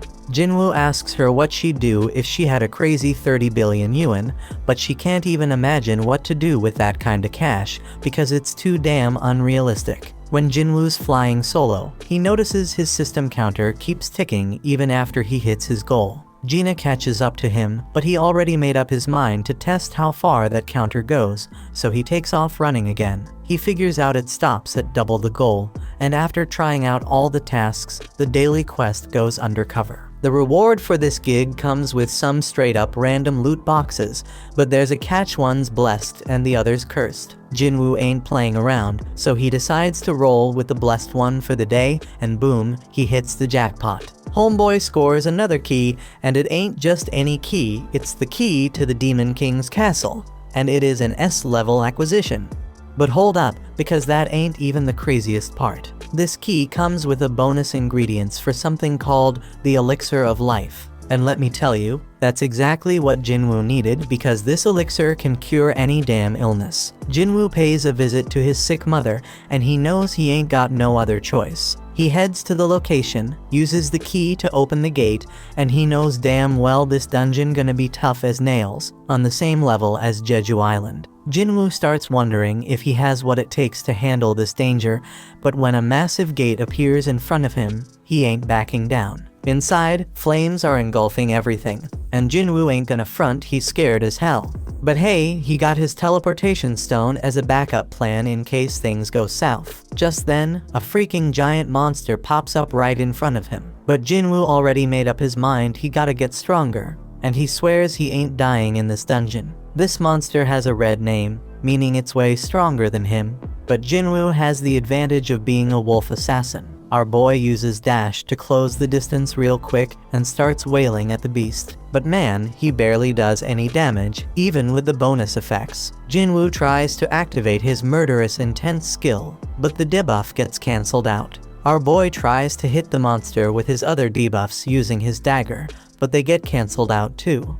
This monster is straight up brutal as it tears into Jinwoo, and he's screaming in pain. Damn, homeboy did lose his arm, and his health is dropping like crazy as the beast straight up crushes him. He already lost a third of his life, but it gets even worse, because this beast unleashes its 3-minute rage skill, boosting all its abilities by a freaking 100%. The monster's attacks are coming at Jinwoo too quick for him to dodge, so he ain't got no choice but to use his full recovery reward to grow his arm back. But just when he thinks he's making progress and hurting the beast, turns out he's dead wrong, and he just keeps taking a severe beatdown. Jinwoo's HP keeps dropping as he gets straight up stomped on, but he manages to buy himself a bit of time by kicking dirt at the beast. And damn, his system keeps warning him like crazy, making it crystal clear that it doesn't want him to kick the bucket. The more this keeps happening, the more Jinwoo realizes this ain't your average reawakening. Jinwoo knows he is way over his head now, so he decides to bust out the teleportation stone. But out of nowhere, Cerberus shows up and knocks that stone right out of his hand. Jinwoo's in deep trouble now, because he only got a few more hits before he's done for. The dude's brain is working overtime trying to think of a solution, and just when he's about to lose hope, he remembers he got a shop in his system. He quickly buys 3 healing potions, but here's the catch: they only heal 100 health points each. The poison he gonna face from fighting the snake pops right up in front of him, and he realizes he has no other choice but to give it a shot. Jinwoo chugs that poison like a boss, so the system picks it up as a harmful substance and detoxifies it. It's a complete success because Jinwoo's muscles stay intact, and now he takes 20% less physical damage. Cerberus ain't playing around, and it lands a straight devastating attack on Jinwoo. But Jinwoo ain't giving up just yet, man. Homeboy declares he can still move, and guess what? The 3-minute timer on the monster's rage skill is up. The effects wear off, and now the damage Jinwoo inflicted on its eye starts taking its toll on the beast. Jinwoo seizes the opportunity and starts landing multiple attacks, finally making a dent in that sucker. The beast almost chomps him up, but Jinwoo somehow manages to hold it back. dude goes airborne, but that powerful monster smashes him right back into the ground. Jinwoo finds himself in a tight spot once again, with his health damn near depleted and Cerberus squeezing him between its teeth. But Jinwoo ain't done fighting just yet. He digs deep and keeps stabbing that beast, even as it tosses him around like a Zorro. Jinwoo keeps on attacking, pouring every ounce of strength he has into one final blow. And guess what? That's the knockout punch right there. Cerberus comes crashing down, and a notification pops up. It says Jinwoo has defeated Hell's Gatekeeper. Homeboy levels up several times and his wounds magically heal. Killing the Gatekeeper earns Jinwoo the key to the demon's castle. He figured that's what Cerberus was protecting, but then he gets hit with a mysterious notification. It's the recipe for the elixir of life, and it requires 3 ingredients found in the castle. Jinwoo's fight with Cerberus gives him a clear idea of his current strength, and he realizes something. If he were to venture into the demon's castle right now, he'd be 6 feet under for sure. Jinwoo concludes that he can't do it just yet, but he makes a promise he gonna come back real soon. After that, Jinwoo heads over to see his mom and wonders if he can really cure her eternal sleep disease. He ain't got none of the 3 things he needs for the elixir of life, but at least he knows where to find them. But damn, trying to enter the castle at his current level would straight up lead to his death. That's why he's gotta level up and get stronger, no doubt. To help with that, Jinwoo decides to roll with Leo on the 19C rank raids he was talking about earlier. Jinwoo's got one condition though, and Leo's hella shocked when Jinwoo says they gotta do the raids just the 2 of them. No one else. But Leo says what the hell, because rank C gates require at least 8 team members to enter. But Jinwoo wants them to go with a hung strategy, so they gotta hire enough hunters to meet the quota. Leo's kinda hesitant because it could be risky as hell. But Jinwoo points out that if just the 2 of them can beat 19 raids, that's gonna be mad impressive. And it's all about impressing his old man. Leo agrees to go to hell and says he'll handle everything. In another spot, Chahee's getting her exercise on, running in circles, and taking a sec to gulp down some water and replenish her body's fluids. She ain't playing around because she knows someone's been creeping on her. So this dude named Yoon finally comes out of hiding and introduces himself. On the other side, Leo's dad tells Leo how shit's gone crazy since the gates showed up 10 years ago. The world's infrastructure can't even function no mo without the resources from them dungeons. Only the hunters can get those crucial resources, so they're hella important, and the Hunters Association keeps an eye on them. They oversee a lot of stuff, including managing the gates, but they are not the ones that benefit the most. The guilds are the ones raking in the dough from the dungeons, scooping up the vast majority of their vital resources. They are balling rich, man. We talking about the Hunter Guild, White Tiger Guild, Reaper Guild, Fame Guild, and Knights Guild, the top 5 guilds in the whole country. They got a monopoly on all the profits from their dungeons. But Leo's pops ain't having none of that. He ain't letting it go on like that. He knows they gotta establish their own guild to achieve his goal, straight up. Leo's thinking about how risky it would be to hire some unknown's rank to partner up with his bro. But if his pops picked him as the guild leader instead, that problem could be solved. Over at the park, Jinwoo's doing his own running. Homeboy notices that any extra exercise he does ain't getting counted anymore. That damn cursed loot box he was offered before ain't even an option now. So he pulls out a regular loot box, hoping to find something good, but all he gets is a bingo card. Not what he was hoping for, man. Time goes by and Jinwoo keeps training, but he realizes the 3 points he's getting ain't doing much anymore because he leveled up. Leo still gotta get his shit together before they can enter the C-rank dungeons, but Jinwoo has a realization. If he can get back into that penalty zone, he might be able to take on that centipede he faced before. But he knows the fight might be tougher than he thinks, and there ain't no guarantee he'll get any experience points from it. Just then, Jinwoo gets a notification to join a D-rank mission. But hold up, it's from the Hunters Association, so that means he won't be able to fight solo. Over at some dojo, Song finishes up schooling some kid, teaching him a lesson. The kid's like, "Damn, I wish I fought you when you were at your best." But Song's real with him, saying he can't change the fact that he only has one arm now. Then Song gets a notification to join a raid, and the kid's like, "Why you ain't retired yet?" Song has some messed up memories, and he's missing a major part of his body, so the kid apologizes for making him feel down. Song explains that his prime years are in the past, but he still wants to contribute to society in his remaining time. Over in another spot, we got this kid playing while her scaredy cat dad Kim watches. He gets the same notification and knows it's his next raid. His wife reminds him that he barely made it out alive from his last one, and she wants him to consider doing something else. But Kim tells her they need the money because their kid's starting school soon. He assures her that it's gonna be all good because the Hunters Association doesn't send low-ranked hunters on dangerous missions, except for that one time. So the whole fam starts professing their love for each other and shit. In another spot, Beak is straight up pissed about having to do some useless interview, and it only makes him angrier when Mr. Choi tries to butter him up. But he chills out when Choi points out that he's the most fit for the job. Turns out Choi called him to his office to let him know that Eugene Construction is starting its own guild. But Beak already knows all that, so he demands Choi tell him what he's really there for. In Juhi's room, her mom straight up tells her to give up on being a hunter. Juhi's a B-rank hunter, but her mom still thinks she'll just get in everyone's way. She wants Juhi to come home, but that just sets Juhi off. She declares that her mom needs to stop Trina control her life. Juhi says she can make her own decisions and proves it by hanging up on her. Juhi admits she might be in the way, but she still wants to try and get better, and right then, she also gets the notification about the D-rank raid. Back at the office, Chahi walks by Beak and tells Choi that some scout approached her. Turns out it was from Eugene Construction, and they wanted her to be their guild master. But she turned down the offer, though now she's curious about what they talked to Beak about.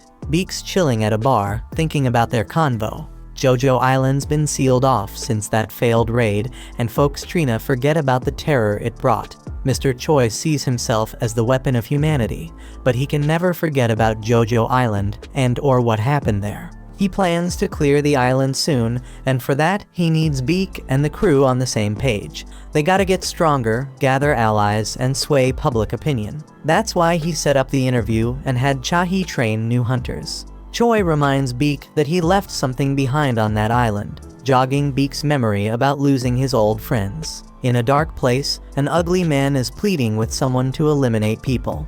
At Jinwoo's house, Gina's straight up shocked by how busy he's been. The old Jinwoo used to need weeks to recover after each gate, so she's wondering if all his training is paying off. Jinwoo casually dips out on a mission without taking his gear, and she's worried because he's acting like it's just a regular trip to the sea. In another spot, Song's thinking about how he's a swordsman, but his awakened ability ain't got nothing to do with physical power. All them years he spent training in martial arts don't mean jack inside a dungeon. His magic focus powers make his sword useless against them magical beasts. Then out of nowhere, he bumps into Jinwoo and notices how different he looks. Jinwoo can't really explain why his leg's back, so Song assumes some high-ranked healer must have found him that day. Song ain't as lucky because too much time passed for his injury to heal. They reach the gate and are surprised to see it's a reunion. Kim feels ashamed to face them, but Song figures it makes sense after what he did. 5 survivors from that messed up day are back together, so he's wondering what the deal is. It's been a hot minute since Juhi saw Jinwoo, so she peeps how much he's changed too. Right then, some sketchy dudes roll up and start checking out Juhi like they have a thing for her. But Kong's there too, and he shuts them down, telling them to chill. Turns out these peeps are prisoner substitute hunters. Straight up hunter convicts. Trina reduced their sentences. Song can't believe they gotta fight alongside criminals, but the woman assures them they won't be a problem. They were understaffed and had no other choice. Just in case though, Kong's rolling with them. He is a B rank, so if things go south, he can handle the 3 C rank criminals with ease. Jinwoo tells Juhi not to come along, but she ain't having it. The criminals get set free, and even they wonder if this is a good idea. Kong shuts them up again and reminds them what'll happen if they act up. He introduces himself to the others and promises he'll handle the criminals. Jinwoo lets Song take charge of the raid, and he appreciates it. Song takes full responsibility for failing that day and gives props to Jinwoo for being the only reason they all made it out alive. He thanks Jinwoo on behalf of all the survivors, but Jinwoo doesn't need it. Kim ain't got no objections to Song leading them, and Kong's staring at Jinwoo for some reason. Everyone gets ready to enter the gate, and Song declares the raid officially started.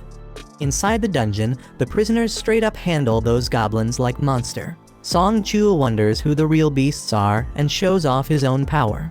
They eventually wipe out the whole group of goblins, and Song's impressed with how much stronger Jinwoo's become. Even Juhee notices that Jinwoo ain't been hurt yet, and she hopes nobody ends up needing her healing skills. Song's still amazed because Jinwoo's aura is on a whole different level. Kong leads them forward, but they come across a fork in the path. The dungeon's been easier than they thought, so they figure it's cool to split up. It's gonna be riskier, but they'll clear the dungeon faster. Jinwoo can sense the boss is down the left path, but he keeps it to himself. Because he ain't been leveling up much from those weak-ass goblins, Jinwoo suggests his group take the left path. They split up, but Kong's giving Jinwoo some weird-ass look. Kim's group members are a bunch of cowards, and Kim decides they gotta apologize to Jinwoo for ditching him on their first raid. They know he probably won't accept the apology, but Kim's determined to try because he wants to keep being a hunter. Down the other path, the prisoners straight up wipe out another group of goblins with ease. Kong, being all weird, asks if they could do the same against humans, but they make it clear it wouldn't make a damn difference. Here's the backstory. Kong found out some dude's daughter got assaulted by 3 dudes. The poor girl ended up taking her own life, and this guy's furious because those 3 scumbags will be free in just a few years. To make matters worse, those assholes are hunters, and they get to join raids to reduce their sentences. That shit's unfair as hell because his daughter ain't never coming home. So the man brings 3 million yuan and offers it to Kong to take out those 3 prisoners. Kong's gone straight up bonkers now, and he spills the beans to the prisoners about what he's gonna tell the inspectors when he dips out of the dungeon. He's gonna say the prisoners got wiped out by a gang of 100 goblins. Kim keeps going down his path, but he's shocked when it connects to Kong's path, and he finds Kong massacring the prisoners. Kong starts telling the prisoners he's been told to make them suffer, but Kim interrupts his crazy ass. Cold-blooded Kong takes out the last prisoner and decides he's gotta change his plans as he starts making his way toward Kim. Jinwoo's thinking about how Kong saw him at the hospital, and he just hopes the dude doesn't remember him. Just then, they hear screams, and they rush over to find the dead prisoners. Turns out Kang got eliminated too, and Jinwoo's shocked when he sees Kim in bad shape. Juhee works her healing magic on him, but Song can tell this ain't the doings of no magical beast. The weapon used was too damn sharp, and whoever used it purposely avoided finishing him off multiple times. Kim's given up on surviving, but Jinwoo reminds him he's got a family. Jinwoo demands he stay alive, otherwise he won't be able to keep blaming him. Kim uses his last breath to apologize to Jinwoo, then he's gone. Right then, Kong tries to take out Juhee, but Jinwoo steps in and stops him. Kong's impressed by Jinwoo's speed, and Song realizes Kong's the one behind this whole massacre. Song's shocked because Kong's part of the Hunters Association, but Kong just wants to spill his plan. Instead of blaming the goblins, Kong's gonna say the prisoners wiped out all the other hunters. He'll claim they tried to take him out, but failed, which is why he's the lone survivor. Song holds Jinwoo back because he doesn't think he can take on Kong. Instead, Song Chul steps up to fight him, even though he knows Kong's a B rank, a whole level above him. Juhee buffs Song up with strength, and he tries to use his sword skills to take Kong down. But damn, Kong manages to dodge every damn hit, and he gives props to Song Chul for knowing his shit. Jinwoo analyzes the situation and realizes Song Chul's holding his own, but he ain't fast enough to win. Kong lands a brutal blow, but gets annoyed when Juhee quickly heals Song. Kong decides he's gonna take out Juhee first, but Song steps in and stops his ass. Kong underestimated the old man, so Song lets him know he's trained as rank hunters before. His blade may be outmatched, but Kong points out that Song's power has its damn limits. Ain't no chance a mage type like him can beat an assassin type, so Kong brings him near death. Juhee's too scared to heal him, and Kong gets ready to finish off Song for good. But Song Chul pulls out his fire ability. But damn, Kong's too damn quick. He realizes Song Cheol used his sword to make him drop his guard against magic. Song Cheol was waiting for Kong to try and end his life, then bam! He hits him with a surprise fire blast. Kong sees through the plan though, and now Song Cheol's paying with his life. But wait a damn minute. Jinwoo finally steps in to put an end to the fight. Kong demands to know who the hell he is, and Jinwoo straight up says he's just an E-rank hunter. Kong doesn't believe him because he'd need some next level reaction speed to stop the attack he just used on Song. Kong can tell Jinwoo's hiding his power and figures he had a second awakening. The others are shaken, and Kong suddenly remembers Jinwoo from the hospital.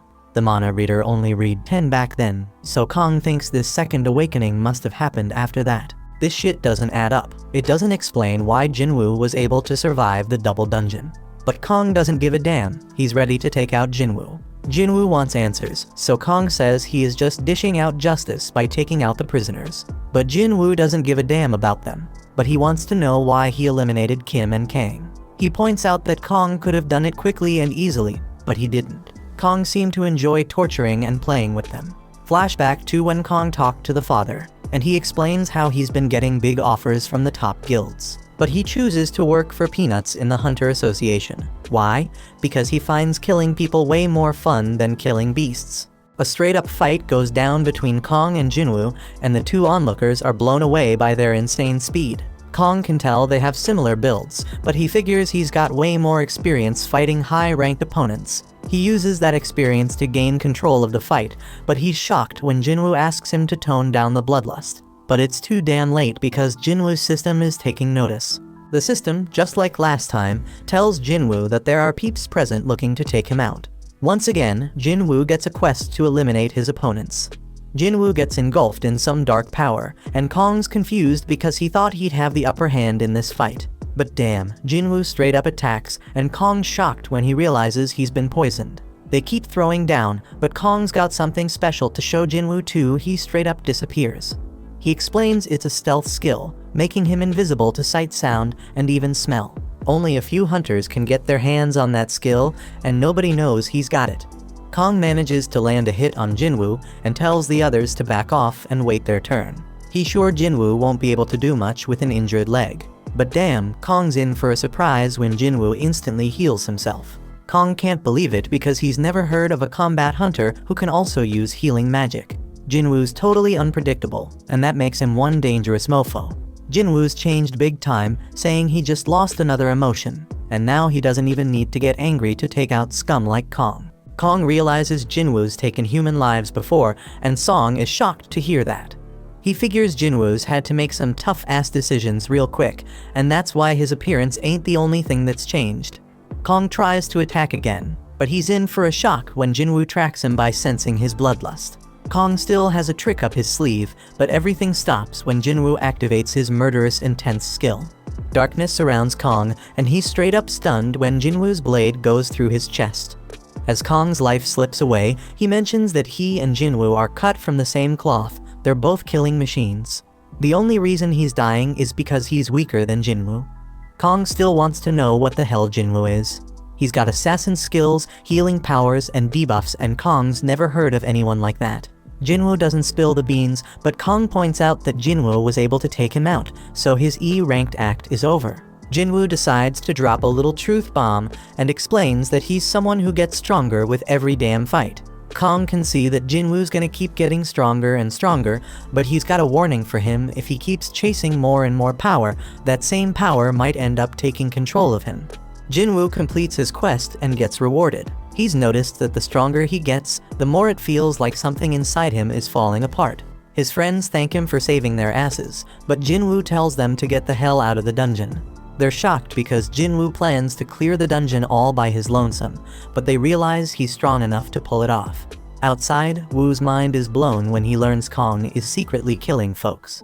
He is shown the only survivors of the mission Kong was on, and he's straight up surprised to see that Jinwoo's one of them. He apologizes for what went down, but most importantly, he wants to know who took out Kong.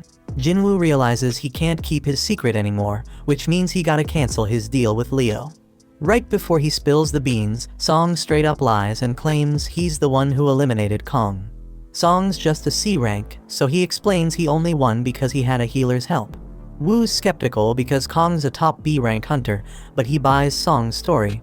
Just then, Jinwoo reminds himself that he cannot get overconfident. He couldn't tell before, but Woo's an A rank hunter. Jinwoo can sense his crazy-ass power now, and he knows he doesn't stand a chance against this dude in a fight with his current strength. Song determines that Jinwoo has a good reason for keeping a secret, so he tells Jinwoo that this is just him paying him back for what happened in the Devil Dungeon. That night, Juhee wonders if Jinwoo remembers the stone he gave her. Jinwoo and Juhee take a little stroll while chatting about how much Jinwoo's changed. Juhee's the total opposite because she ain't changed a bit, and she realizes she's too timid to be a hunter. She should really be joining them A rank raids, but she settles for the lowest rank ones instead. It ain't all that bad though, because it led her to meet Jinwoo, and she started healing him. The dude was always getting himself hurt, but she'll never forget how his eyes always had that determined look. Juhee gives back the crystal he gave her and spills that she's gonna retire. She's heading back to live with her folks, but they agree to hang out if they ever cross paths again. A look back shows that Woo was very skeptical of Jinwoo. He didn't believe some E rank like him could take down B rank Kong. Jinwoo was already found to not have had a reawakening, so we just let him be. But Woo did give him a warning though. Hun's brother Dongsu heard that Jinwoo and Leo were the only ones who survived after his brother got wiped out, so he might be coming after them. This shit's damn shocking because Dongsu's an S rank hunter. Dongsu probably doesn't give a damn about the facts, and is just pissed that Jinwoo made it while his brother didn't.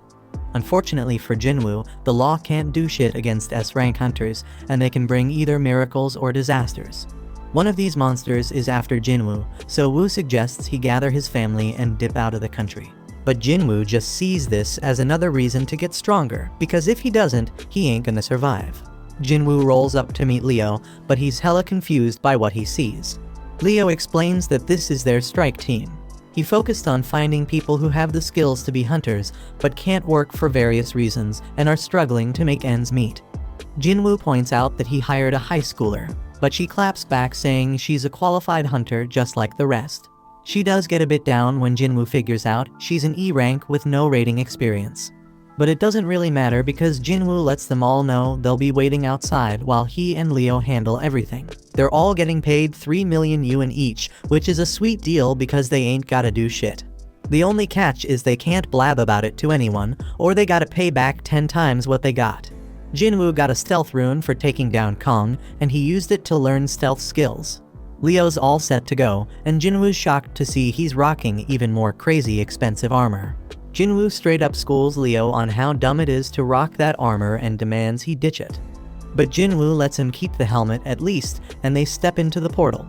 The other hunters think they're straight up insane for hitting up a C rank dungeon on their own, but they don't give a damn because the contract's already sealed.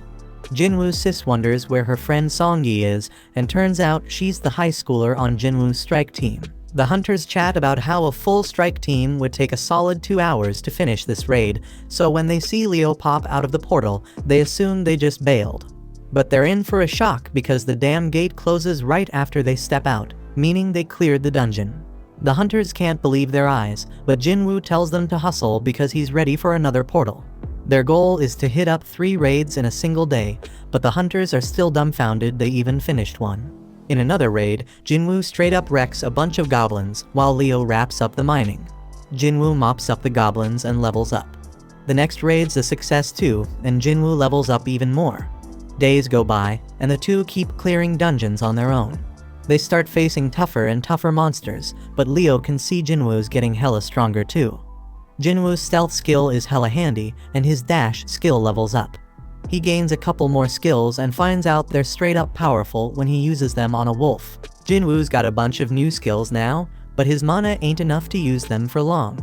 He chugs a potion for that and decides he's gonna focus on boosting his intellectual abilities moving forward. He also decides against heading back to the demon castle right now, because he considers himself somewhere between a B rank and a rank hunter.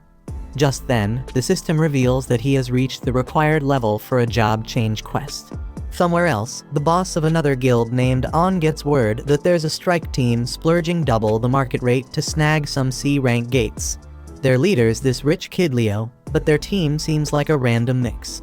On recognizes the name Jinwoo from the double dungeon incident, and he gets this feeling that something interesting is going down. Meanwhile, Jinwoo and Leo come out another portal victorious. Jinwoo wonders if Song has some eye problem, but she says it's nothing. Back with On, his assistant is straight up shocked when he hears On thinking that Jinwoo's had a reawakening. Jinwoo managed to survive 3 major disasters, and every time, there was a damn high body count, but he always made it out alive. Reawakening's the only explanation, so On heads out to scout this promising rookie. On rolls up at Jinwoo's portal, but he's hella shocked because it looks like they're having some sort of picnic. Song-yi explains the area's off limits and makes it clear she's a hunter. She admits she's part of the strike team, and On's mind is blown when he realizes Jinwoo straight up left the whole crew behind to enter the dungeon solo. On thinks Jinwoo could be his biggest discovery yet, but he surprisingly just leaves. The dudes step out the gate, and Jinwoo spills to Leo that he's swamped tomorrow and can't make it for any raids, so they hold off on a few. Then we get a glimpse of this super weird scene, and Mr. Choi wakes up from that nightmare. He peeps at some paperwork and figures out it's almost time for the recon mission on Jojo Island. Jinwoo wraps up his day of raiding, and On introduces himself as the manager of the White Tigers Guild. The White Tigers Guild is one of the top guilds in the country, always hunting for new talent. On thankfully gets right to the point and offers to pay Jinwoo double what Eugen Construction is paying him if he joins his guild. On's hella confident Jinwoo's in E rank and can't turn down that offer. But he's in for a surprise when Jinwoo wants to know the worth of the White Tigers Guild headquarters. It's worth a cool 50 billion, so the dude's mind is blown when Jinwoo reveals that a construction company's hooking him up with a building worth 30 billion. Jinwoo backs up his claim with evidence, but On reveals that he isn't qualified to offer them their 50 billion building. Jinwoo loses interest and bounces, but he's curious how On got wind of him. Jinwoo puts fear in this dude, making sure he ain't snooping around, and then vanishes. On realizes that Jinwoo used stealth to cut him, and he's hella shocked when he considers Jinwoo's reawakening with that stealth ability. Jinwoo tells him not to turn around, so On explains he's just digging into who's buying up all the gates. Jinwoo demands to know who else knows about him, and On spills it's just him and one of his peeps. Jinwoo warns that if word starts spreading about him, they'll be the first suspects on his list. On agrees to keep everything on the down low, so Jinwoo reveals himself again. Jinwoo gotta keep snatching the gates for a while, but that's causing problems for the guild because they need to train new recruits. Jinwoo agrees to let them cop 3 gates from him, but On's straight up shocked when Jinwoo tells him they gotta cough up 300 million yuan for each. The dude begs Jinwoo to drop it to 200 million, and Jinwoo surprisingly agrees. They seal the deal for 3 gates, but their interaction ain't over because Jinwoo wants to hook On up with something. He tells On to close his eyes and open his mouth, and then Jinwoo hands him a healing potion for that cut on his face. Jinwoo reveals he trusts On, but he reminds him to keep his trap shut. On's assistant wonders how it went down, and On tells him he thinks Jinwoo might be an even bigger deal than he originally thought. The next day, Leo confirms they got the 600 million yuan. Leo points out they were gonna ditch the gates anyway, so he can't believe Jinwoo managed to score so much cash for them. Leo wants to know more, but Jinwoo says it's a trade secret. Back with the White Tiger Guild, On realizes Jinwoo played him, because now there's a bunch of C-rank gates that have appeared selling for less than 70 million yuan. Jinwoo sends him a message informing him that they are now on an equal footing after spying on him. On realizes Jinwoo ain't someone to mess with, but he's glad he got his contact info. Elsewhere, we see Jinwoo heading out on a road trip to find out what this job change quest is all about. Jinwoo arrives in some forest far away from civilization because he has no clue what to expect from the job change quest. He already tackled 2 dungeons with keys, but those were mandatory quests, like the penalty and emergency ones. But this job quest? It's optional, and they even gave him time to decide. Jinwoo figures it's a major event that's gonna level him up by getting skills perfect for his job, so he decides to accept, and the gate opens. Jinwoo just remembers he ain't done his daily quest yet, but he'll get to it later. He declares that the real game begins right now, and steps into the gate. Meanwhile, Leo's having a meal with his father, and his bro shows up too. Inside the dungeon, Jinwoo realizes he can't use potions or fully recover. He won't be able to leave until the quest is complete either, so he will have to be very careful. Suddenly, he hears something coming his way, and he gets ready for action. Turns out it's an armor-type beast, and Jinwoo wastes no time attacking it. But damn, his attack does nothing, and he was caught off guard by the monster's power. Jinwoo tries another hit, but it's still useless. He dodges a bunch of attacks and declares that he's faced stronger creatures with even tougher defenses. Jinwoo then uses his bare hands and tears the monster apart. Jinwoo ain't too thrilled because he basically wasted one use of his fatal strike skill. But he can't stay mad for long because he has some company. Meanwhile, Leo's dad wonders how Jisung's guild establishment efforts are going. He heard that all the S-rank hunters he reached out to turned him down. That's true, but Jisung explains he's talking to hunters from other countries. Leo realizes that this will be more competition for him, and he is shocked when Jisung reveals that he knows he has been working on something in secret. Jisung warns Leo not to get in his way because he knows what's up. Leo stays quiet, but he's certain Jisung wouldn't be talking like that if he knew how powerful his partner is. Back in the dungeon, Jinwoo straight up wrecking them monsters. He knows he's gonna need a rest soon, but he senses something and takes out another monster. He can't believe it was using stealth, and to top it off, a mage with light magic shows up. It's all kinda strange because Jinwoo feels like he's reliving his old battles with the first monster's armor and these monsters' skills. The quest turned out way tougher than he expected, but he ain't one to back down. He analyzes the situation on the go, and figures out what it takes to beat each enemy. The armored one needs serious strength to take damage, the stealthy one needs mad perception to be detected, and the mage gotta be countered with intellect. But Jinwoo ain't boosted that stat much. His fatigue's building up fast, so he knows he gotta end this fight soon. Elsewhere, Mr. Choi meets up with the other hunters because they are ready to head to Jojo Island. Back in the dungeon, Jinwoo manages to take down the monsters. He finds a chest plate as his reward and realizes he ain't done much with gear yet. He puts it on and's glad to see it can go invisible, and don't mess with his movement. Jinwoo's level has gone up, and he also has plenty of golden items. His fatigue has recovered as well, so he continues through the dungeon. Jinwoo opens the giant door, and the gust of wind that comes out of it gives him the chills. Inside is some kind of throne room, and he is shocked by what awaits him. The sound he hears and the presence he feels make his whole body remember something. The pressure he's feeling is on the same level as that double dungeon craziness. Jinwoo can't believe it because all that intensity coming from just one opponent. This enemy, a knight commander called Igris, got his name in red, and Jinwoo knows this dude ain't like any enemy he ever faced. Igris instantly attacks with intense speed, and Jinwoo is shocked to see that this guy chops through pillars like they are tiny tree branches. This monster overpowered Jinwoo quickly with his next hit, and Jinwoo had no chance of keeping up. He getting tossed around like a rag doll, and Jinwoo can't believe what a freaking monster this guy is. Jinwoo shows his insane speed as he throws a barrage of attacks, but his blade does nothing against the knight's armor. Jinwoo is barely able to block one attack, but he gets thrown back. He realizes they matched in speed, but Igris way more powerful than him. This dude was hella dangerous, and Jinwoo wondered if he got any shot at beating him. Jinwoo ain't too sure he can win without a weapon, but he only has one idea to deal some damage through Iggy's armor. He puts away his dagger, and to his surprise, the knight tosses his weapons aside too. Meanwhile, Mr. Choi gives a call to the chairman and shows his gratitude for approving the operation. The chairman warns him to stay careful, but Mr. Choi already knowing the danger involved. He is aware that this expedition is just about checking the threat levels. They're gonna poke at the enemy and see how they react. Mr. Choi staying diligent as always, and he explains that it's because the last raid on Jojo Island ain't really ended for him. Back in the dungeon, Igris wastes zero time crushing Jinwoo. He tosses Jinwoo around like he's some kind of toy, landing a barrage of punches on him.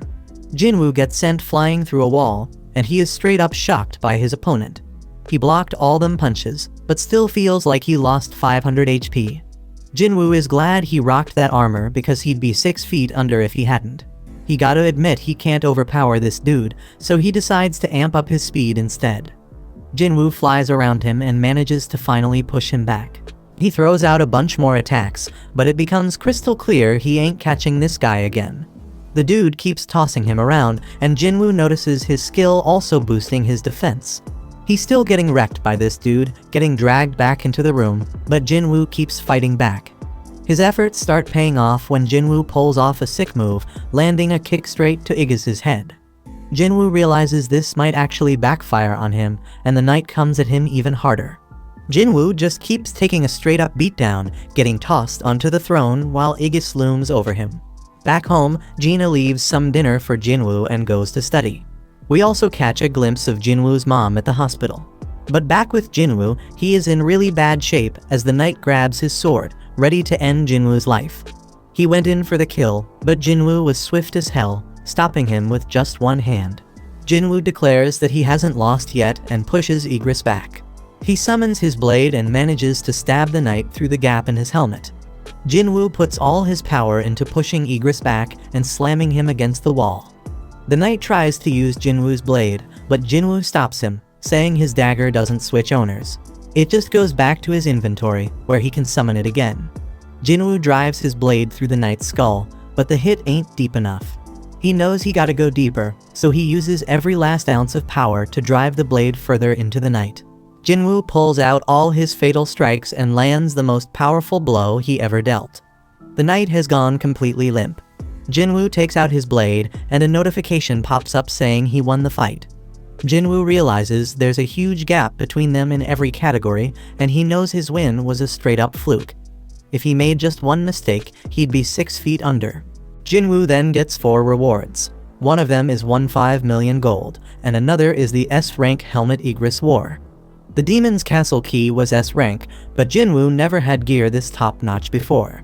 Amazingly, the helmet boosts his stats and reduces damage by 15%. Jinwoo also gets a rune stone for a skill called the Ruler's Hand. The final reward is an instant teleportation stone. Can't stash it in his inventory, so he's wondering why he getting it now. It doesn't make sense to get it after clearing the dungeon, so Jinwoo is wondering if the job change quest ain't actually over yet. Just then, Jinwoo was straight up shocked when a bunch of portals opened up. A notification pops up, revealing that the job change quest actually starting right now. Jinwoo was told to survive as long as possible to rack up advancement points. He gotta earn them points to move up in class, but Jinwoo ain't got a clue what that means. A timer pops up, and Jinwoo realizes he is about to face an endless wave of enemies. He is relieved to see these fools ain't as strong as Aegis, because he knows he'd be overwhelmed in seconds if they were. Jinwoo is confident he can handle them, but damn, there's a whole damn army of them. But Jinwoo ain't scared, he charges right at them. Meanwhile, we watch as the other hunters fly off to Jojo Island. After a while, we are back with Jinwoo, still in the thick of the fight because the gates keep spitting out more enemies. The real deal with this quest is to survive as long as possible, so Jinwoo starts using his stealth skills. He gotta manage his mana, so he can buy himself as much time as he can. Jinwoo's plan is completely ruined though, when a mage breaks his stealth. He right back to throwing fists, but now it's even worse because he can't use stealth or murderous intent no more. Jinwoo takes a sword straight to his back, and he is straight up shocked when he realizes it's only been 5 minutes. Shit getting way too dangerous, and Jinwoo knows he can't keep going. He hates to do it, but he decides to teleport out of the dungeon. But before he can, some monster knocks the stone right out of his hand. Now Jinwoo is in deep shit as the huge group of enemies descends on him. Jinwoo continues to get thrashed about by the monsters, and there is no way out now that he has lost the teleportation stone. The only shot he got at surviving is if he whoops all their sorry asses, so Jinwoo gets back in the fight. It's looking pretty damn dire though, because his stamina running on empty and he can't use stealth or murderous intent. But you know our boy never gives up, he is dead set on staying alive. Jinwoo keeps fighting for his life, and he thinks about how he has been living at the bottom his whole damn life. He could never give up on chasing more, and this moment ain't no different. Jinwoo's knuckles are all messed up, and his heart starts racing. Just then, the monsters start talking. The voices saying Jinwoo got the nickname of the weakest hunter in mankind. They mocked him because he had to go to the hospital after going through a rank gate. Just then, the imaginary Song Cheol and Juhee show up, and they tell Jinwoo to stop forcing himself to fight. After that, Jinwoo's younger self appears and says he come a long way already, so that should be enough. His old self can't even recognize the new Jinwoo because he is taller and in a way better shape. But he explains that the changes are only on the surface. Deep down, Jinwoo is still weak, and he is about to die again. The old Jinwoo says Jinwoo always gonna be E-rank hunter, a dreamer who never learned his place in the world. Jinwoo dodges some attacks, but he can't keep it up because he getting crushed. Young Jinwoo tells him he getting what he deserves for thinking he was ready for this kind of fight. Them words start making Jinwoo wonder if he really ain't changed at all. Just then, a notification reveals that the time is up on his daily quest, and he will have to be penalized for not completing it. Lucky for him, that means he gonna be taken to the penalty area. Jinwoo finally got it. Luck is a skill factor, and young Jinwoo figured whoever was behind all this didn't want him dead just yet. He says his goodbyes and Jinwoo gets transported to the penalty zone. When he gets there, he feels grateful because this penalty actually saved his life. Jinwoo wondered though if it was really just luck or if the system keeping him alive. He decides not to overthink it and pops some potions to recover his stamina. Damn unfortunate though, because a notification saying if he too messed up, potions won't heal his HP. He gotta either wait and heal naturally or level up to get restored. Just then, a whole bunch of the monsters from earlier show up, and Jinwoo saying as long as he doesn't die, any pain he feels just gonna make him stronger. Back at home, Gina notices Jinwoo ain't come back and wonders if he got himself a girl. She decided that ain't possible and just hoped he remembered to be there for her guardian teacher meeting. Back with Jinwoo, he has defeated the monsters he was once terrified of and has recovered his health from leveling up. He got 10 minutes left in the penalty zone, so he used that time to cop the Night Killer Dagger. This weapon is perfect because it does 25% more damage to armor-type beasts. Jinwoo uses the rune he got from fighting Igris, and it gives him the active skill called Ruler's Hand. Surprisingly, it doesn't use mana, and it lets him mess with objects without touching them directly. He remembers Igris using this on his sword, but Jinwoo tests it and finds that he can't move large objects yet. Time is almost up, so Jinwoo declares that he will have to rely on a little bit of luck to carry him to the end. Jinwoo gets teleported back to the dungeon and gets ready for another round of fighting. Back with the other hunters, they getting closer to Jojo Island. Choi is told that there are multiple sources of mana in the water, and Choi is straight up shocked by what he sees.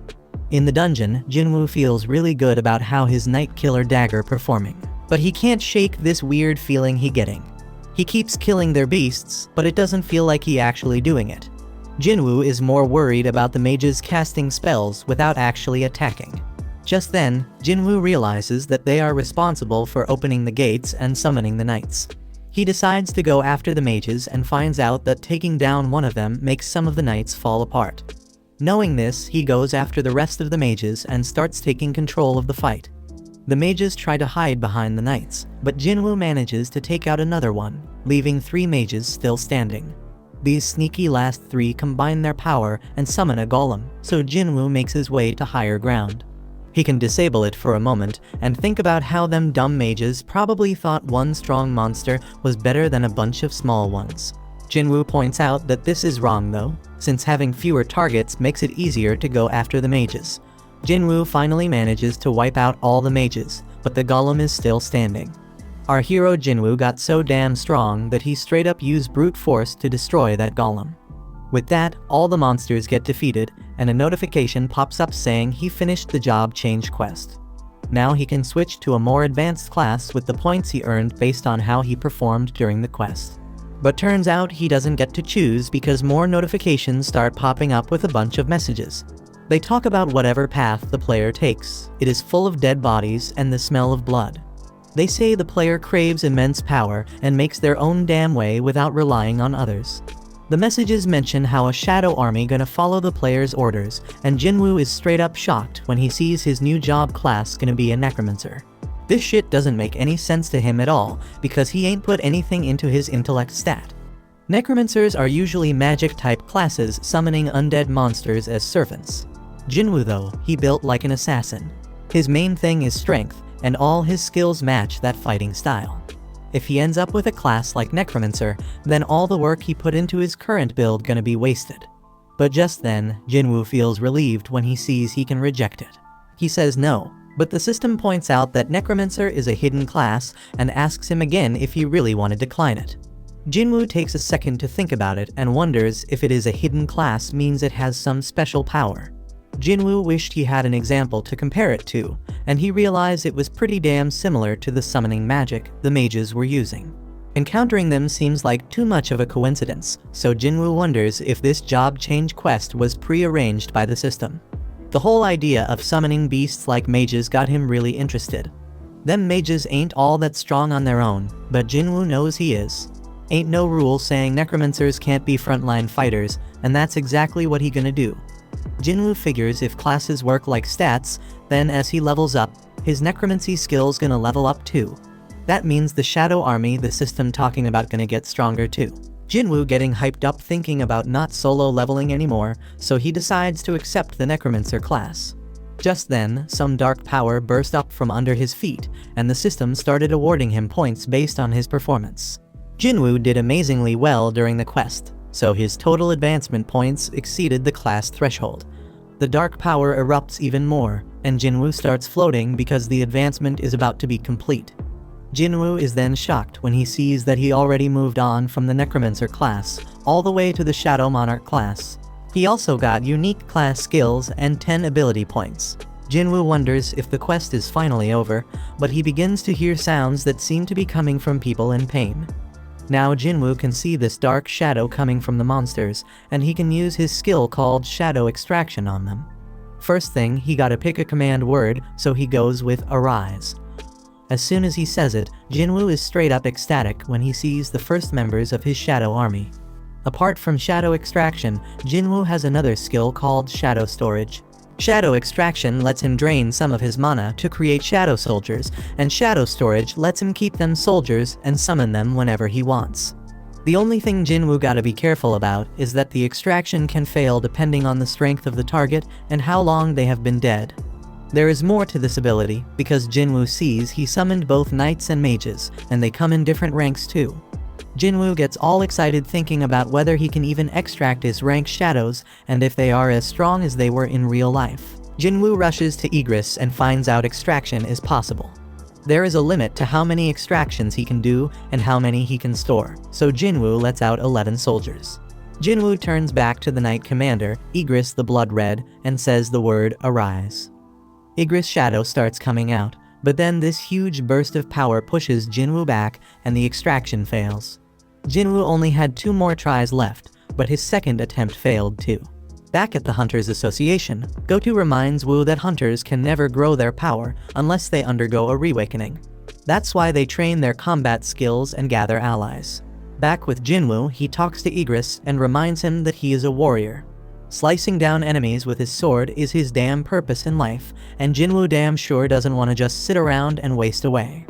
Jinwoo straight up declares that if Igris needs someone to dedicate his sword to, then he should serve him.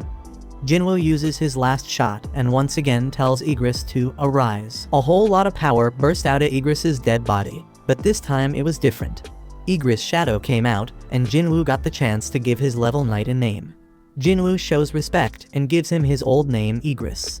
At the same time, Go explains that reawakenings happen every damn day, and he hopes this gonna bring forth a hunter that breaks all expectations. Right at that moment, Igris and the rest of Jinwoo's shadow army kneel before him.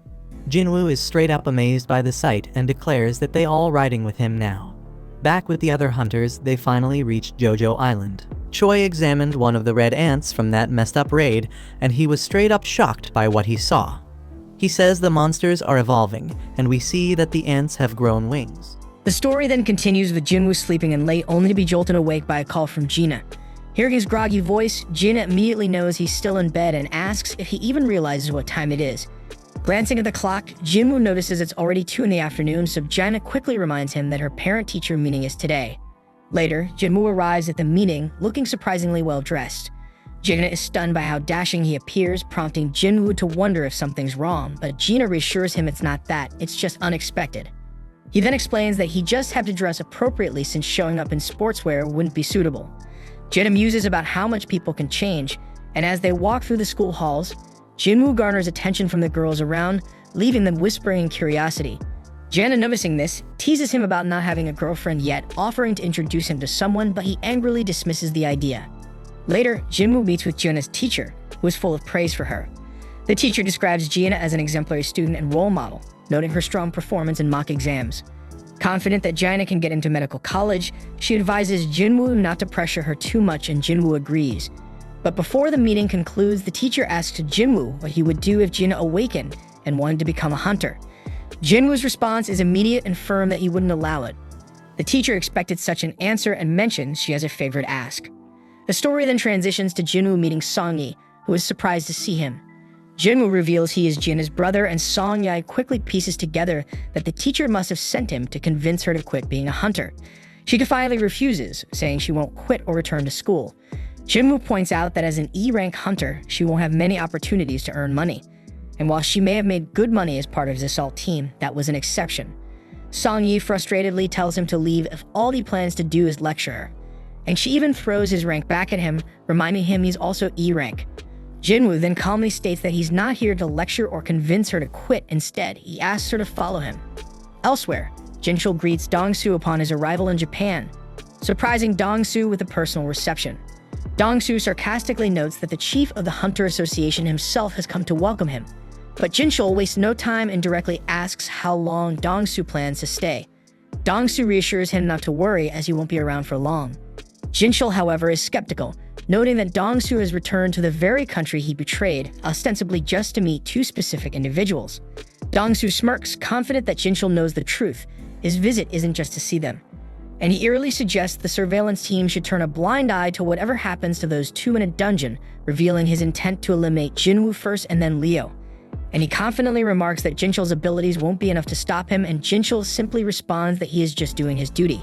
Elsewhere, we see some monsters being unloaded from the chopper that Guildmaster Choi and the others took from near Jojo Island, and then Choi briefs the chairman of the Hunter Association on the situation. He explains that the monsters have been attempting to cross the sea to reach the mainland but couldn't sustain flight and fell into the water. Choi then warns that if left unchecked, these creatures might one day succeed in crossing over, but Gunny promises to do whatever it takes to prevent that from happening. The scene then cuts to Jinwoo, who meets up with Sang. Sang, surprised by the unexpected call, comments on how rare it is to hear from Jinwoo and notices Song-yi is with him. Jinwoo then apologizes for the sudden request, but Sang assures him it's fine, though he's curious about Jinwoo's interest in observing their training. Sang then points to a nearby gate, explaining that it's a level C gate that just appeared recently. As they talk, an impatient man interrupts, grumbling that they should start the raid already since this isn't a picnic. Jinwoo glances at him curiously, and Sang introduces him as Kim Chul, an A-rank hunter with the role of a tanker. Sang adds that Kim Chul is the leader of the assault team, and it's clear that Kim Chul is annoyed about having E-rank hunters tagging along to watch his raid. Kim Chul's displeasure is obvious, and Sang tries to smooth things over by explaining the team composition to Jinwoo. The raid consists of 1 rank A hunter, 5 rank Bs, and 2 rank Cs, making a total of 10 people, including Jinwoo and Song-yi. Jinwoo isn't thrilled about the large group since his main purpose was to show Song-yi the harsh realities of dungeon raids, but with so many participants it might dilute the experience. Sang's assistant then advises Jinwoo to stay on the sidelines and let the newcomers gain practical experience, and Jinwoo agrees. The team then enters the gate, but Jinwoo immediately senses something off, and he notices the gate behind him behaving strangely as it begins to glow red. He then realizes what's happening and tries to escape, managing to squeeze his head out to warn Sang to contact the assault team. But then the gate pulls him back inside again. Sang then quickly contacts Baek, informing him of the red gate, and Baek immediately sets out to assist. Inside, Jinwoo and the team find themselves in an endless snowfield, stunned to discover that the gate has completely vanished, so panic sets in as they wonder how they'll escape. Kim Chul then steps forward and explains that they're trapped inside a red gate. Song-yi confusedly asks what that means, so Jinwoo calmly explains that unlike normal gates, a red gate is a dungeon where all contact with the outside world is lost upon entry, and to escape they must either defeat the boss or wait for the dungeon to collapse, and adds that the outside world cannot interfere, and the dungeon will be crawling with dangerous magical beasts. Suddenly, arrows rain down on the group. 1 hunter is killed instantly, but Jinwoo quickly catches the second arrow that is aimed at Song-yi and shields her from harm. The girl is stunned by his reflexes, and the team realizes they are surrounded by ice elves. Jinwoo then notes that their distance had masked their presence, and he sees they targeted the group's weakest members. And he acknowledges that if this had happened 2 months ago, he wouldn't have survived. The Ice Elves then retreat, leaving Song-yi confused, so Jinwoo explains that Ice Elves are ruthless predators known as Ice Slayers among hunters, feared for their brutal efficiency. Kim Chol then takes charge, announcing that no help will be coming in this place and insists they follow his commands if they want to survive. He then claims that he can't manage the entire group, so he proposes splitting into 2 teams, arguing this will improve their chances. He warns that staying in one place risks freezing to death and insists he can protect those who go with him. Most of the group agrees to go with Kim Chol, but he quickly singles out the weaker members, refusing to take them along, and he explains that their presence would slow the team down. He then states that 1 day in this dungeon equals an hour outside, and it could take months to defeat the boss or wait for the dungeon to collapse. And with a cold, dismissive tone, he labels them as dead weight, so he is going to leave them, but he promises to come back for them once the boss is defeated. One girl in the group decides to stick with Jinwoo, and Kim Chol thinks that's a stupid move, but she is sure that Kim Chol didn't notice the arrow earlier and quietly whispers to Jinwoo that she noticed his earlier reflexes, convinced he's much stronger than he seems, and she thinks that he is even a rank or even higher, but Jinwoo doesn't confirm or deny it. Kim Chol then declares he'll take the main road, assuming it's the best route, so Jinwoo offers to lead his team through the forest. After some time, Kim Chol's group notices claw marks on the trees, so he confidently declares that they've entered Ice Bear territory and smugly remarks that the E-rank team will likely be killed. Soon after, they sense ice bears nearby, and the group quickly finds themselves surrounded. One of the massive creatures charges, but Kim Chol blocks the attack with his shield and cleaves the bear in half with his axe. And without hesitation, he moves to engage the other 2 bears, maintaining his confidence. Meanwhile, Jinwoo's group is stopped by the girl, who points out similar claw marks. She warns them that they're in Ice Bear territory and suggests they turn back to avoid an encounter. Jinwoo disagrees, suggesting instead that they press deeper. He explains that since this is Ice Bear territory, they'll only need to worry about the bears, which are weaker than the elves that wait outside. The girl thinks it over and realizes Jinwoo is right. No other magic beasts would enter this area because of the bear's dominance. As they move forward, the air grows colder, so Jinwoo pulls coats from his inventory using subspace magic, handing them out to everyone. The group is amazed at his ability, putting on the warm coats with gratitude. But Song-yi is still puzzled, asks Jinwoo who he really is. Jinwoo avoids the question, reminding her that he brought her here so it's his responsibility to protect her, but he requests that she and the others not ask further questions. Just then, a massive ice bear emerges from the shadows, so Jinwoo steps forward and changes his title to Wolf Assassin as he prepares for the fight. Meanwhile, outside the gate, Baek observes the ominous red glow and concludes that this gate is bad news, and he doubts that anyone but high-ranking hunters could survive. He then places his hopes on Kim Chol, believing his rank might give the assault team a chance. But Sag informs him that in addition to the official assault team, others entered the gate, including Jinwoo. Baek then curiously asks Jinwoo's rank, and Sang replies that Jinwoo is officially E rank, though he suspects he may have reawakened, though Jinwoo has never confirmed it. Baek isn't optimistic about Jinwoo's chances, but then Dongsu arrives with Jinchul. Baek is visibly displeased to see Dongsu, questioning why he's here when he's supposed to be in America. Dongsu ignores the question and instead challenges Baek, asking why an E-rank hunter was allowed into the gate when he isn't even part of their guild. Dongsu makes it clear he's referring to Jinwoo, leaving Baek wondering how Dongsu knows him.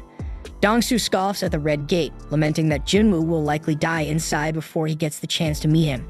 Jinchul, observing Dongsu's frustration, muses that Jinwoo is fortunate to be inside the gate, sparing him a confrontation with Dongsu. However, Jinchul doubts Jinwoo's chances of making it out alive. Inside the gate, Jinwoo finishes off the last of the ice bears, earning another level up. His team and the girl are left stunned and wondering who he is, but he remains tight-lipped. Later, the group gathers to eat roasted bear meat, and they are astonished that Jinwoo managed to take down so many bears alone. The girl warns that they can't afford to relax just yet, as the lair of the monsters must be nearby. Song-yi, on the other hand, is baffled by Jinwoo's behavior, questioning why Jinwoo has gone out for exercise after dinner, even though he just fought such an intense battle. So she remarks on how strange he is, and the others agree. Elsewhere, we see Jinwoo standing outside the lair of the ice bears, ready to test his shadow army. He summons them, watching as they charge forward. The shadows easily cut down the bears, but some of the creatures fight back fiercely, managing to rip apart parts of his army. However, the shadows regenerate quickly using Jinwoo's mana and return to the fight.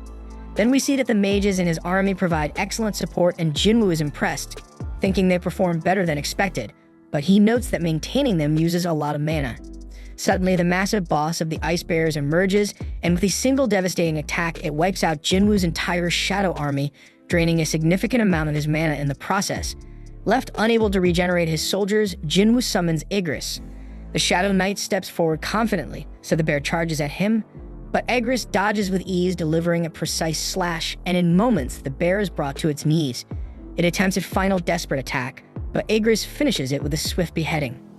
Jinwoo observes, impressed by Igris' power. Reflecting on their earlier duel, he admits that he would have lost if Igris had used his sword. Even now at his current level, Jinwoo believes Igris might still be stronger, and then he praises Igris for handling the fight so well. Meanwhile, Kim Chol's party faces the elves, and we see that all of his teammates have been killed, leaving him alone struggling to process what the hell just happened. He bitterly reflects on how close he was to becoming an elite member of the White Tiger Guild, only to end up in this dire situation. The sight of the elves and the remaining survivors terrifies him, and he realizes he has no chance of winning, so he runs as fast as he can to escape. Then we see Jinwoo stands victorious over the Death Bears, showcasing his immense power as a necromancer. With a simple command to rise, Shadow Bears emerge from the corpses, seamlessly joining Jinwoo's ever-growing Shadow Army. Outside the portal, Sang explains that the strike force has been trapped inside for 3 hours, which translates to about 3 days in the portal's distorted time. Red gates are notoriously dangerous, so Dongsu concludes that Jinwoo must already be dead and begins preparing to leave. However, Dongsu halts his departure, demanding to know why Jinwoo was associating with the White Tiger Guild in the first place. Sang casually explains that Jinwoo is merely an acquaintance who wanted to observe a C-rank mission. Then while Sang feels relieved that this answer should suffice, Dongsu shocks everyone by suddenly choking Sang. Dongsu isn't fooled, he knows Sang has a talent for identifying promising new hunters. At that moment, Baek steps forward, transforming as he tells Dongsu to stop. This only enrages Dongsu further, who dismisses Bak as nothing more than a big fish in a small pond. The two S-rank hunters then release some of their power, sending waves of terror through those nearby. Sang grows increasingly alarmed, fearing that an S-rank battle could devastate the entire area. But despite this, the tension escalates, and the two hunters clash. Inside the portal, Kim Chol feels relieved after escaping the elves, but his relief turns to horror when he stumbles upon the mangled corpses of the Death Bears. The sight terrifies him, and he begins to wonder how the E-ranks he abandoned could possibly be responsible for such devastation. The sheer destruction leaves him trembling, so he suspects that the Ice Layers might be the true culprits and quickly retreats into the forest. Outside the gate, Dongsu is impressed when Jinchul intervenes, managing to stop the escalating S-rank fight, so Jinchul humbly admits that the only reason his arms remain intact is that the two S-rank hunters restrained themselves at the last moment.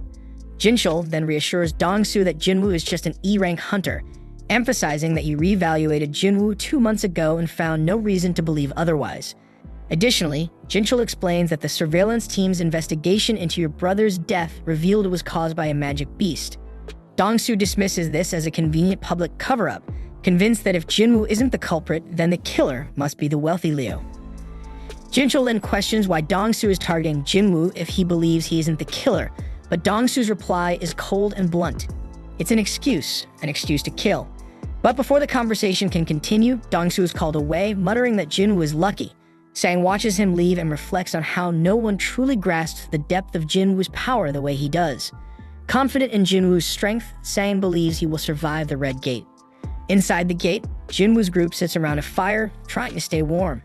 But their moment of peace is shattered when Kim Chol storms in, furious to see these weaklings alive and thriving. Dressed in weather gear and surrounded by blankets and food, they're clearly in much better shape than his own group. So Kim Chol gets enraged and accuses them of hoarding supplies, claiming his team died because they lacked proper equipment. Blinded by anger, he demands to know who was hiding all the gear and blames Park, suspecting she joined the weaker group because she knew the truth. Kim Chol then issues an ultimatum, counting down from 3 and threatening to eliminate them all if the culprit doesn't confess. And when no one speaks up, he screams Jinwoo's name, assuming him to be responsible, and prepares to attack. However, before Kim Chol can act, Jinwoo suddenly appears and utterly overpowers him. The group is stunned by their leader's unexpected return, and Jinwoo admonishes Kim Chol for blaming others for his party's failure. Jinwoo also senses something more sinister nearby and accuses Kim Chol of dragging even greater trouble into their midst. Turning his attention to the surroundings, Jinwoo calls out to the hidden presence, stating that their aura is far too strong to go unnoticed, and he orders them to drop their stealth. In response, the Ice Elves reveal themselves, their leader remarking in disdain that one of the human scum is unexpectedly strong. Jinwoo retorts sharply, shocking everyone as he speaks fluently in the language of the magic beasts. Even Jinwoo is surprised by this ability, quickly deducing that his cheat system must be responsible. The elven leader then begins to explain their presence, revealing that one of his men sensed Jinwoo's immense power when he stopped the arrow, so the elf wanted to challenge Jinwoo to a fight. However, before the leader can finish speaking, Jinwoo swiftly chops off the challenger's head. The leader is amused by this display of brutality, but Jinwoo is uninterested in entertaining him and immediately launches an attack. The leader defends himself skillfully, and Jinwoo quickly realizes that this opponent won't go down easily. The leader, still amused, remarks that Jinwoo isn't human, questions why he's pretending to be. Jinwoo is confused by the comment, but the leader's laugh makes it clear that he knows something Jinwoo doesn't. He explains that elves are driven by a voice in their minds commanding them to kill humans, but strangely, they don't hear it when it comes to Jinwoo. This revelation makes Jinwoo suspicious, wondering if the elves' silence toward him is connected to his system directives. The leader speculates that Jinwoo might not be entirely human and encourages him to sensibly hand over the other humans. But Jinwoo demands to know why the elves are targeting humans at all. As the leader begins to answer, something bizarre occurs. His body glitches and he repeats himself as if stuck in a loop. However, Jinwoo refuses to comply, and the leader warns that defiance would make Jinwoo their enemy and reminds him that they vastly outnumber him. But Jinwoo is undeterred and questions why the leader is so confident. And with that, Jinwoo summons his shadow army, leaving the others to look on in disbelief, wondering how such a thing is even possible. The elven leader then dismisses Jinwoo's forces as a waste of time, but Jinwoo ignores his words and presses for a fight. The leader obliges, and the two sides engage in a brutal battle.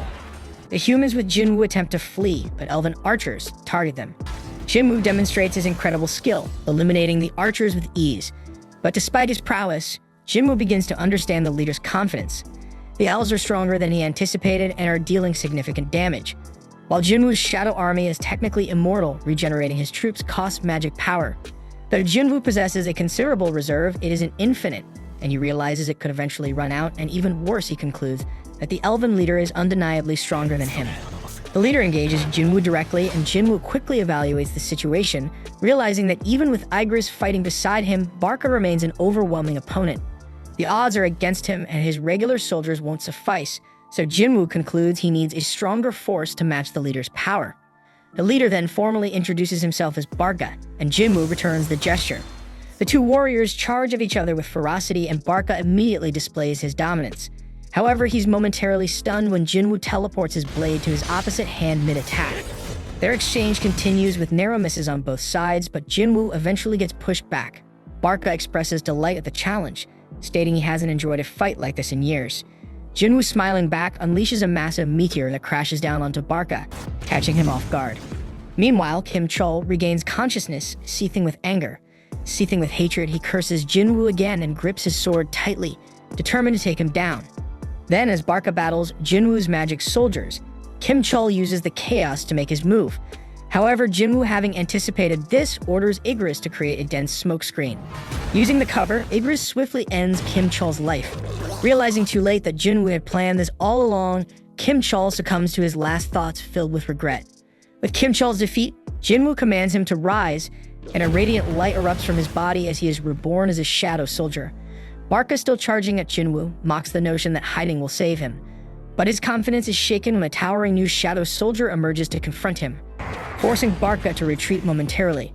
Jinwoo then names his newest member Iron, and the resurrected Kim Chol lets out a deafening scream. Barca assesses Iron, quickly noting after a few seconds of battle that the soldier lacks agility, but possesses immense durability. Nearby, Songyi watches in disbelief, wondering if all hunter battles are this intense. Her companions assure her that this battle is far beyond anything they've seen before.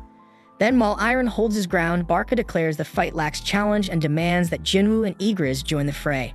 Jinwoo accepts Barca's challenge with a smirk, and the intense 3-on-1 battle begins. Barca's overwhelming strength is on full display as he fends off Jinwoo, Igris, and Iron simultaneously. However, his frustration grows as Iron's persistent screams echo throughout the fight. So Barca decides Iron must be dealt with first, but Iron proves to be a formidable tank, enduring every blow. Barca's confidence grows as he dodges Igris' strikes, but he's caught off guard when Jinwoo lands a stab. Jinwoo is so impressed because Barca avoids a fatal wound even amidst the chaos. Barca then bristles at being underestimated, but Jinwoo commends him for surviving this long. Then as the fight rages on, Jinwoo takes a moment to turn his attention to the rest of his clan. Barca, suddenly remembering his army, turns to see a horrifying sight. Jinwoo's shadow army has wiped out his entire clan. But despite the grim sight, Barca remains confident, certain that taking out Jinwoo will be enough to turn the tide. As Jinwoo throws his dagger, Barca mocks him, calling him a fool for discarding his weapon. However, he underestimates Jinwoo, who recalls the dagger with pinpoint accuracy. Barca barely blocks it, but his weapon is destroyed in the process. Jinwoo then seizes the moment, ordering Iron to restrain Barca. Immobilized, Barca becomes the target of an immense fire attack unleashed by Jinwoo's magic soldiers. But despite the devastating strike, Barca isn't finished. He cuts through Iron and vows to annihilate the humans, but Jinwoo counters, silencing him once and for all. Jinwoo declares the battle over, but Barca, defiant to the end, insists it's not finished until he says so. His defiance is short-lived as Iron regenerates and crushes him completely. So Jinwoo reiterates that the battle is indeed over, as Barca lies lifeless on the ground. The ground then begins to tremble, but it's actually merely Iron ensuring their victory is absolute. Jinwoo reprimands Iron, reminding him to show restraint, and silently hopes this behavior won't become a recurring issue. The group then breathes a collective sigh of relief, astonished as Jinwoo calmly tells them it's time to leave. They all feel relieved to leave, but before that, Jinwoo takes one final look at Barca's lifeless body. Outside the portal, Sang tells Baek it's time to return home as a week has passed inside and the chances of survival seem slim. But Baek refuses to leave, unwilling to abandon his guild members. Then both men are stunned when the portal begins to open and Baek confidently assumes it's Kim Chul emerging, certain his guild member managed to succeed. However, both are shocked when the figure stepping out isn't Kim Chul but Jinwoo, alive and unscathed. Sang's confidence proves correct and Jinwoo stands as the undeniable victor. The gate then closes and Baek is left wondering about Kim Chul's fate, and when he learns that only the low-ranked hunter survived, he is horrified and deeply curious about what transpired inside. Baek then approaches Jinwoo for answers, but Jinwoo, visibly exhausted, tells him to direct his questions to someone in his guild. Baek is taken aback, interpreting this as defiance, and he is stunned by the audacity. As Jinwoo wasn't asking, he was ordering, and worse, it could even be taken as a threat. Tensions rise as Baek grows more serious, emphasizing that 6 of his guild members are missing, making it his duty to find out what happened. Jinwoo, unfazed by the intimidation, calmly points out that he was the one who saved the 2 surviving members, which means Baek should be showing him gratitude instead. Baek takes a moment to cool down, realizing Jinwoo is right and apologizes for his earlier demeanor. Then with the situation diffused, Jinwoo takes Song-yi home. After Jinwoo departs, Baek turns to Park, asking about Jinwoo and why he seems so angry. Park explains that Jinwoo's mood only changed after defeating the boss. Sang suggests that it must be due to exhaustion, noting that Jinwoo is usually a kind person. Then of course Baek gets intrigued and instructs Sang to do whatever it takes to recruit Jinwoo into their guild. Later, Jinwoo drops off Song-yi at her home. She thanks him for everything and says she looks forward to seeing him again. Then as he leaves, Jinwoo reflects on the ordeal. Surprisingly, less than a day has passed since they were trapped in the gate. So he feels disappointed, having only earned a single dagger for all his trouble. And he concludes that Barca must have been far too high-level to yield better rewards. Looking back, Jinwoo remembers trying to raise Barca as an immortal soldier. Despite being given 3 attempts, he failed to extract him. Jinwoo takes solace in gaining Iron from the situation, but can't ignore the fact that it marks the 3rd time he has had to take human lives. The next day, Jinwoo meets Leo, but he's shocked by Leo's flashy and over-the-top attire. As they prepare for their mission, Jinwoo tells Leo that they need to pick someone up first. That someone turns out to be Song-yi, much to Leo's surprise. Seeing how informal Jinwoo and Song-yi are with each other, Leo grows suspicious. Then when Jinwoo casually asks Song-yi if she managed to get any sleep, Leo misinterprets the interaction. Worried about Jinwoo's intentions, Leo reminds him that Song-yi is underage. Jinwoo brushes it off, clearly unaware of Leo's misunderstanding, which only fuels Leo's concern. Sometime later, Leo watches in awe as Jinwoo's soldiers brutally annihilate a group of powerful beasts. Leo can't figure out where on earth they came from, and Jinwoo recalls that Leo hasn't seen them yet. So Jinwoo reveals that they're a part of one of his baddest skills, but Leo has zero clue that this level of monstrous power is even possible. With the battle over, Jinwoo orders his army to begin mining the area for crystals. Leo, feeling dejected by his inability to match their efficiency, pleads with Jinwoo to at least let him collect the magic gems.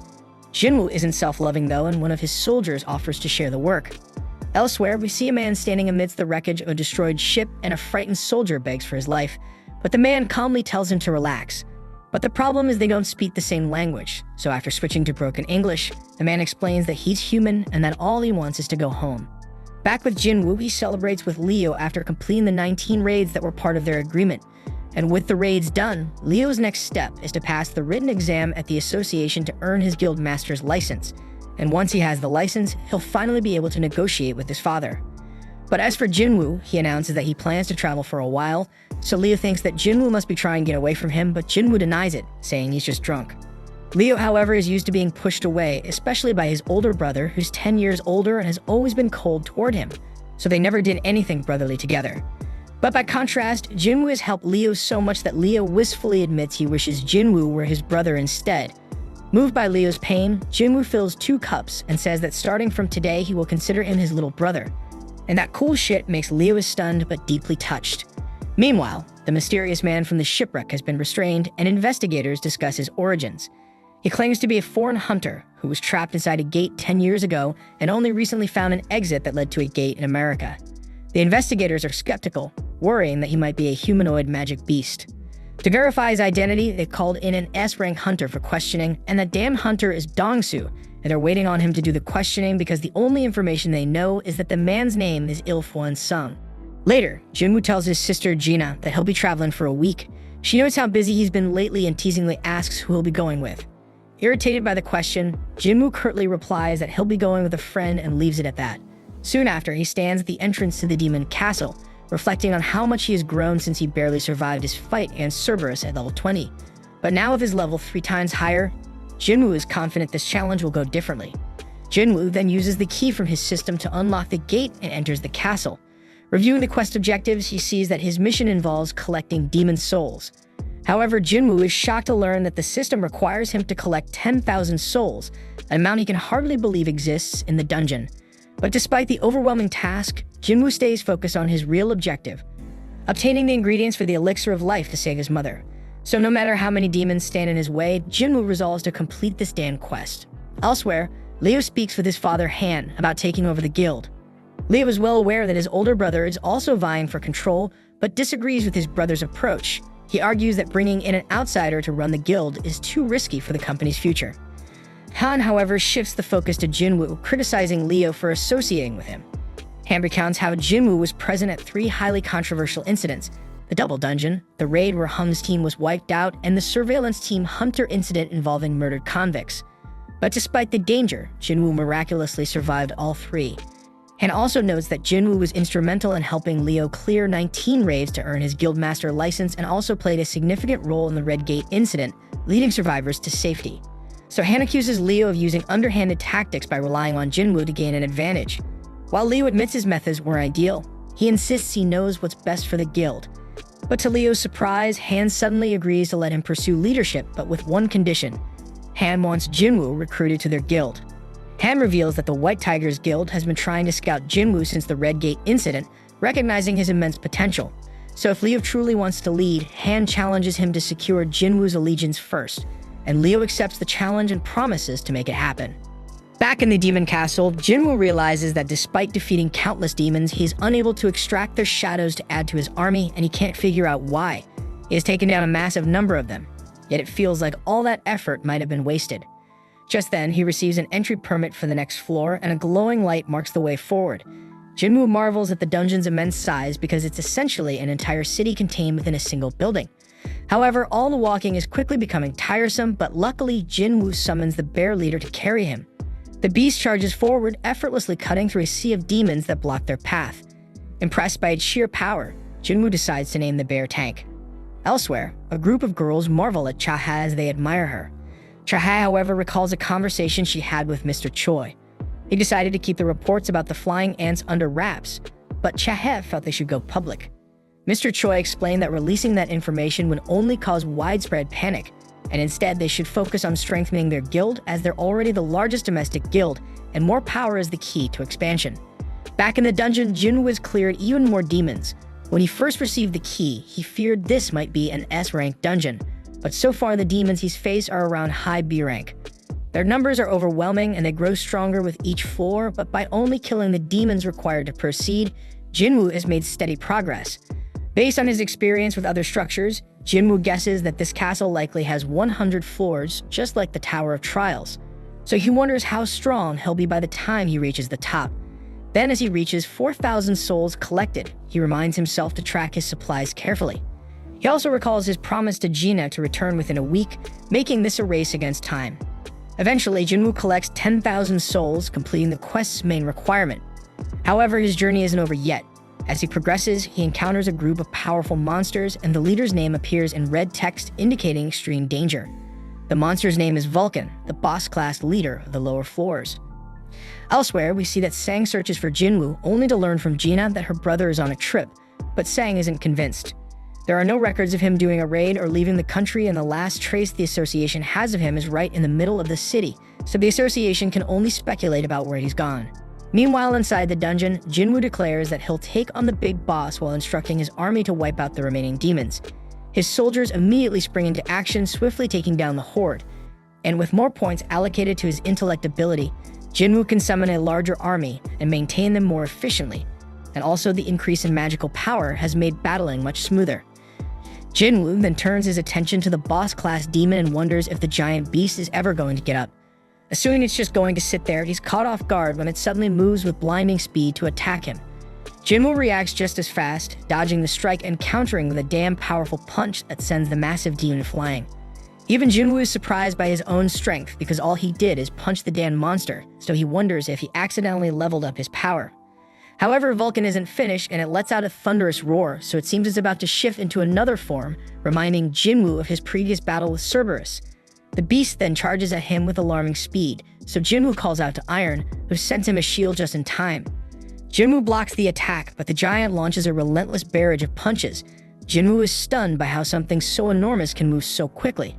As the attacks continue, he manages to find an opening and moves behind the beast, only to discover that it can anticipate his movements. Vulcan is an absolute monster, and the only vulnerable-looking spot that Jinwoo can identify is his little head. Jinwoo then begins running, formulating a strategy to limit the beast's mobility.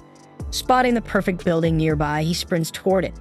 Vulcan, too focused on chasing Jinwoo, crashes straight into the structure. And with the beast momentarily immobilized, Jinwoo summons his weapon, and in one decisive strike, he slices through Vulcan's neck. The Lord of the Lower Floors is defeated, and Jinwoo receives an item called World Tree Fragment as his reward. Elsewhere, we see that Ilfwan is being interrogated by Dongsu, who has heard rumors that Ilfwan might be a talking magic beast. But Ilfwan denies the claim, offering to undergo any tests, including DNA analysis, to prove his humanity. But despite this, Dongsu plays the role of a bad cop and shuts him down, ordering him not to speak unless asked a question. Dongsu is irritated that his fun has been spoiled and takes a look at Ilfwan's paperwork. Ilfwan then asks if he can say something, but Dongsu snaps at him and told to shut up. Ignoring the warning, Ilfwan presses on, asking how much humanity truly understands about gates and magic beasts. Dongsu has no idea what the hell Ilfwan is talking about, so Ilfwan elaborates, explaining that the dungeons, gates, and beasts are merely the tip of the iceberg.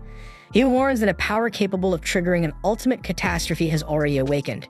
Ilfwan then reveals that he can't say anymore, but insists that his only goal is to avert this disaster. Dongsu has had enough of what he considers nonsense and reminds Ilfwan that millions of hunters exist worldwide. He argues that if enough of them combine their strength, they can handle any threat. Ilfwan, however, reveals that sheer numbers won't matter against what's coming. He warns that those hunters will be devoured and turned into weapons against humanity itself. Dongsu, increasingly frustrated, dismisses Ilfwan's claims and turns to the absurdity of his backstory. Specifically how a magic beast supposedly managed to have a wife and 2 kids. With mock curiosity, Dongsu asks what Ilfwan's son's name is. So Ilfwan replies that his son's name is Jinwoo.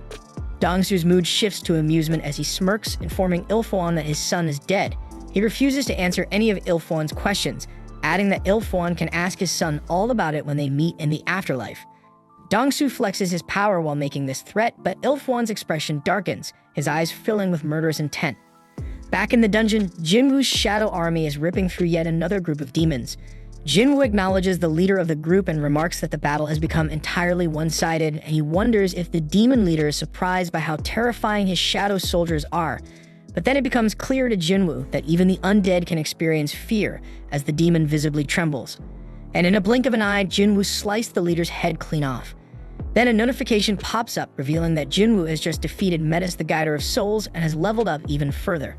Back outside, we see that part of the city lies in ruins after a massive disaster. An investigator remarks on how battles between S-rank hunters can reshape entire landscapes, obliterating everything in their path. He notes, however, that they're lucky this fight was contained to just this area because it could have been far worse. The destruction was so sudden and overwhelming that it seemed to happen in an instant. Surveying the aftermath, he reflects on how Dongsu was defeated so quickly that the damage barely had time to spread. Back in the dungeon, Jinwoo has run out of food, signaling that this is as far as he can go for now. He's reached floor 75, and while there are likely only 25 floors left, it's still quite a journey. The gains, however, have been worth it. From the skeleton he defeated, Jinwoo received a necklace, and from the beast on level 50, he obtained an earring. Both items are powerful on their own, but together they offer a set bonus, adding 5 points to all stats. Noticing one empty slot in the set, Jinwoo deduces that there's one more boss-level beast to defeat. He also earns an item called the Sphere of Avaricious, and while it doesn't benefit Jinwoo directly, it doubles the firepower of his magic soldiers when they wield it, making it a valuable asset. Finally, Jinwoo's latest reward is the chance to open the cursed random loot box. He feared he might never get another opportunity, so he's relieved to find his second key inside. But unfortunately, the key comes with no instructions, leaving him clueless about when or where to use it. For now, these rewards take a backseat to Jinwoo's main objective, gathering the ingredients for the Elixir of Life. He already has the World Tree Fragment from Vulcan and the Spring Water from Echo Forest after defeating Metis, but that's 2 out of the 3 ingredients needed to save his dying mother. So Jinwoo vows that the next time he returns to this dungeon, he will finish what he started and complete his mission. Afterward, Jinwoo exits the instance dungeon and reflects on his progress, and he realizes that he now only needs the purified Demon King's blood. Knowing how crucial it is, he concludes that he must be fully prepared before attempting to obtain it. Checking his stats, Jinwoo notices a significant increase in his level after his recent trip. However, he's still classified as an E-rank hunter, so while he can continue leveling up, his E-rank status prevents him from participating in high-level raid missions. So Jinwoo decides it's time to drop the facade and reveal his true strength by having his rank reassessed. The next day, Jinwoo heads to the assessment center for his rank reevaluation. Coincidentally, Kitchell, Sang's ever-loyal sidekick, is also at the center, scouting for potential recruits. Kitchell casually observes the hunters, guessing their ranks when he spots Jinwoo among them. Recognizing him instantly, Kitchell quickly calls Bak, informing him that Jinwoo has come to get reassessed. Upon hearing this, Bak drops everything and rushes to the assessment center. Meanwhile, Jinwoo waits for his turn. He overhears a nearby conversation between 2 hunters. One of them reassures the other, who is visibly nervous, telling him that the test is simple. The anxious man explains his predicament, revealing that he needs to earn money as a hunter to support his wife and daughter, who have threatened to leave him. The other guy tries to comfort him, saying that as long as his rank is better than E, he'll be fine. He even points out recruiters who are ready to make offers to anyone ranked above E. Hearing this, Jinwoo reflects on how this has always been the harsh reality for E-rank hunters. Moments later, he is summoned for his test. Inside, the examiner notes that Jinwoo is here for a reassessment and assumes he's familiar with the process, so she instructs him to place his hand on the black crystal and wait. Jinwoo complies, but the examiner immediately notices an issue. An error message appears on the machine. She asks him to try again, but the same error pops up. The examiner repeatedly resets the machine, yet the result remains unchanged. Her superior arrives, noticing her distress, and asks if something is wrong. She explains the situation, believing the machine must be malfunctioning.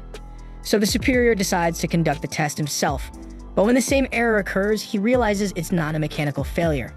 The superior explains to the examiner that this error isn't due to the machine, but rather its inability to measure Jinwoo's magical power. His energy has surpassed the device's limit, rendering it incapable of providing an evaluation. Stunned, the examiner quickly pieces it together. Jinwoo has become this country's 10th S-rank hunter. Meanwhile, outside the evaluation center, Mr. Choi approaches Jinchul, inquiring about the progress on the winged ants investigation. Jinchul explains that the investigative department has conducted an autopsy and is comparing the current sample with those from previous cases. However, they still require more time to reach a conclusion. Mr. Choi acknowledges this and changes the subject, bringing up the recent Redgate incident. He mentions that the White Tiger Guild allowed a non-member to participate in the raid and even let him take down the boss. So he curiously asks Jinchul about the man's identity. Jinchul admits he has no idea, revealing that although he was present during the raid, he left before it ended. Mr. Choi is visibly disappointed by this and then notices a commotion inside the center. Deciding to investigate, the two head into the building, where they witness the aftermath of Jinwoo's failed rank reassessment. Everyone is buzzing about the machine's inability to evaluate his power. The examiner informs Jinwoo that he will need to return in 3 days for a re-evaluation using specialized equipment, as his standard machine is insufficient to measure his capabilities. Meanwhile, Kitchell watches from a distance, realizing that Jinwoo is exactly as Sang anticipated. Recognizing the opportunity, he prepares to approach Jinwoo to strike up a conversation. Just then, Mr. Choi and Jinchul enter the building. Jinwoo instantly recognizes Mr. Choi as the renowned Ultimate Hunter, the country's strongest fire mage. Sensing Jinwoo's powerful aura, Mr. Choi quickly deduces that he is the source of the commotion. Eager to recruit him, Mr. Choi steps forward to introduce himself, but Jinwoo casually walks past him without a word. The entire room is stunned by this unexpected snub. Mr. Choi, bewildered, asks Jinchul if he forgot to introduce him properly, but Jinchul reassures him that he did. Despite this, Jinwoo still walked by without so much as a glance.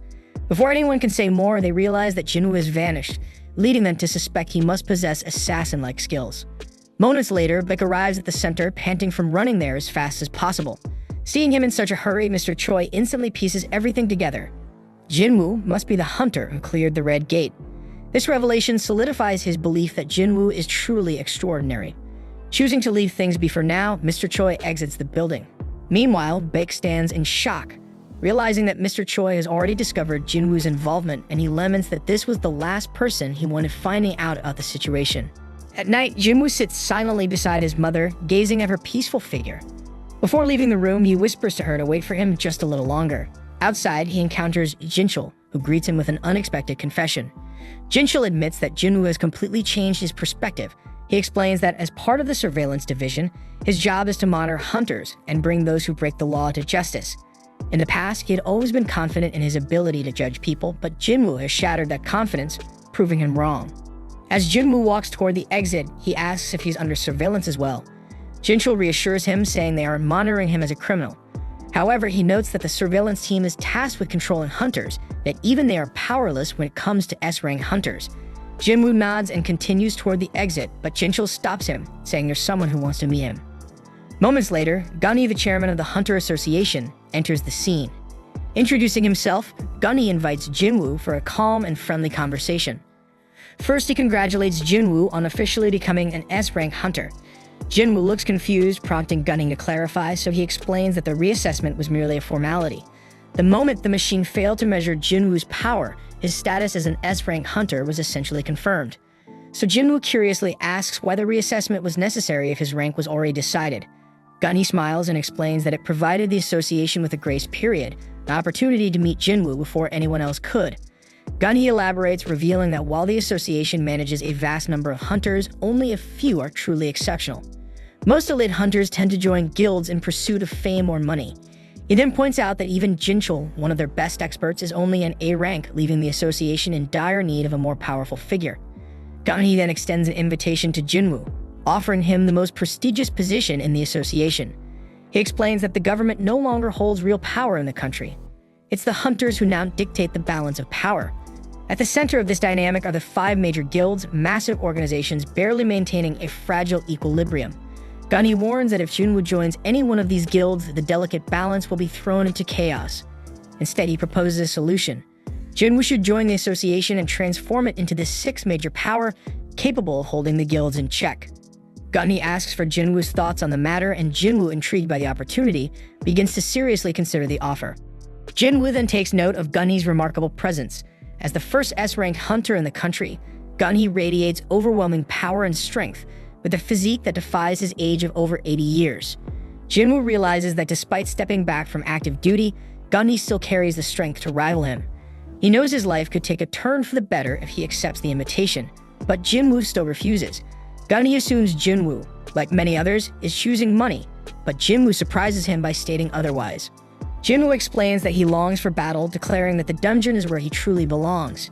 Hearing this, Gunny feels his old heart race, a sensation he hasn't experienced in years, and he muses that if he were 10 years younger, he would have loved the chance to fight alongside someone like Jinwoo. Realizing he can't sway Jinwoo's decision, Gunny decides not to press further. Jinwoo thanks him for the offer and takes his leave. As Jinwoo walks away, Gunny laments that even S-ranked healers can't reverse aging, leaving him stuck with a body past its prime. He then instructs Jinchul to cancel all his appointments for the rest of the day, wanting time to himself to reflect. Meanwhile, Jinwoo contemplates his next steps. He knows he must grow stronger as quickly as possible to save his mother. His sense of urgency drives him forward, leaving no room for idleness.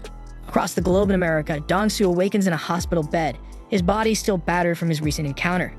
The deputy director visits him, expressing the need to clarify one crucial detail. He asks Dong-soo if Jinwoo Sung is truly a magical beast.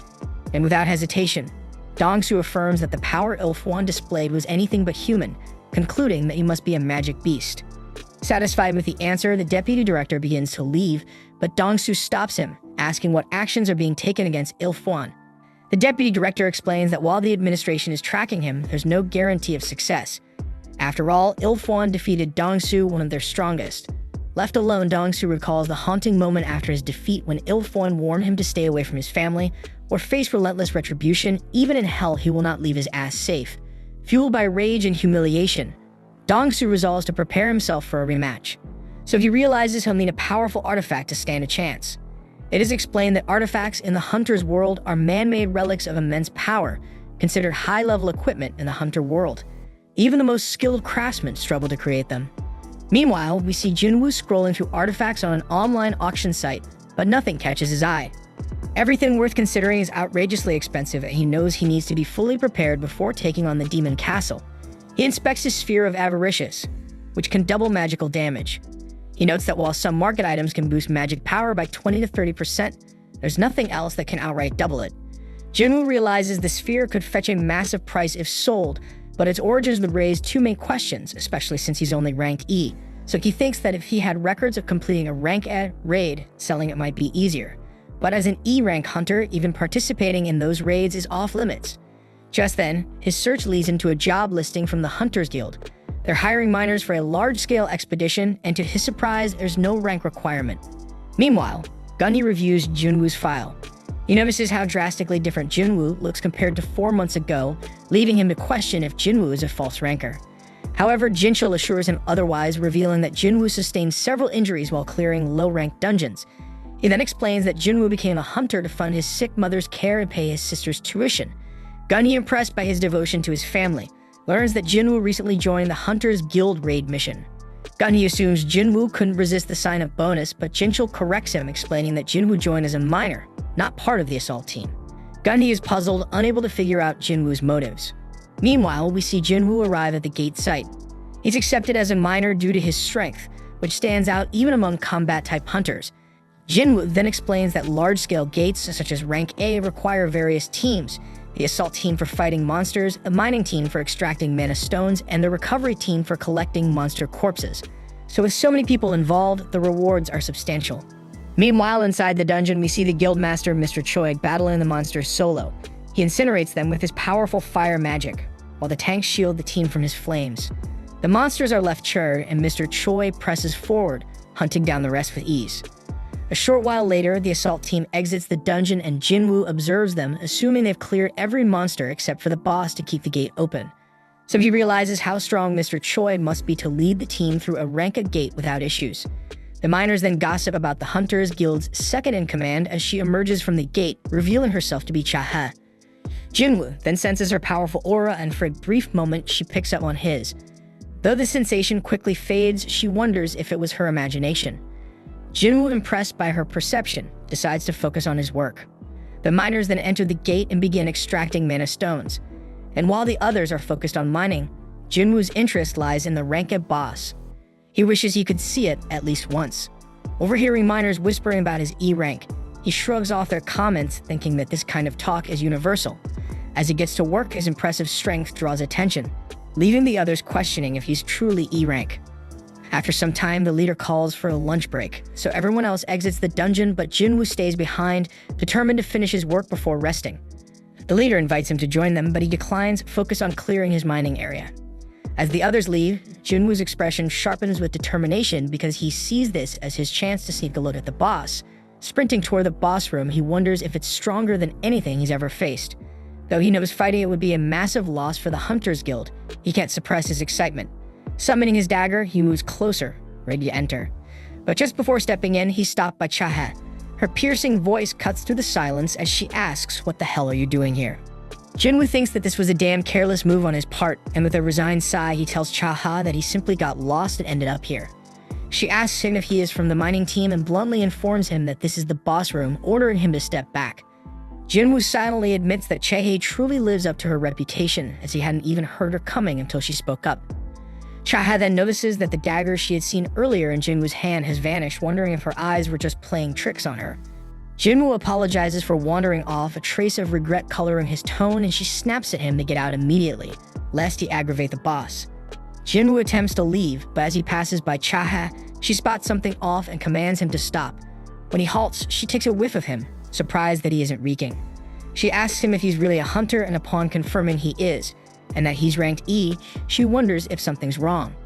Yet she brushes it off, cautioning him to be careful on his way out. As he turns to leave, she ponders whether his lack of stench is due to his low rank, and in a quiet moment of introspection, she admits that he actually smells pretty damn nice. Afterwards, we see Jinwoo heading into the dungeon after his break, while his mining buddies are quietly envious that he got to meet Chaha when he got lost. They mention that they can only admire her from a distance and explain that she tirelessly patrols the area to shield them from the boss, even sacrificing her own rest time. Jinwoo realizes with a flicker of admiration mixed with wistfulness that this is why she was around the boss room, and the mining boss tells him that she's a bit uneasy around the scent of other hunters. The miners add that it's due to her unique constitution, which is why she always covers her nose with a handkerchief. Jinwoo then reflects on how her reaction to him was notably different, and he wonders if that means he doesn't carry the typical hunter scent. He recalls that the boss of the Red Gate said something similar, and he figures it must be because he's just a player. With a subtle mix of curiosity and uncertainty, he wonders what being a player actually means, though he has no damn clue. Later, we see him receiving his pay after the mining wraps up, and the miner boss expresses his gratitude as they finished ahead of schedule thanks to him. The miners then remark that he possesses a natural knack for this, and the boss even confesses that in all of his time he's never encountered anyone quite like him. He inquires if Jinwoo would consider working for him on a long-term basis, promising fair compensation, but Jinwoo replies that this is merely a one-off deal for him. The boss frowns at this, yet he still requests Jinwoo's assistance for one more day, explaining that tomorrow they have consecutive A and C rank missions. Jinwoo reflects that his reevaluation test is scheduled for the day after tomorrow, and he feels a surge of confidence having finally grasped the raid process today. Still, he's startled to learn that the Hunter Guild has lined up raid missions one after the other, planning to tackle 2 missions tomorrow. The boss informs him that the second assault team will be assigned to these missions, leaving Jinwoo thoroughly amazed.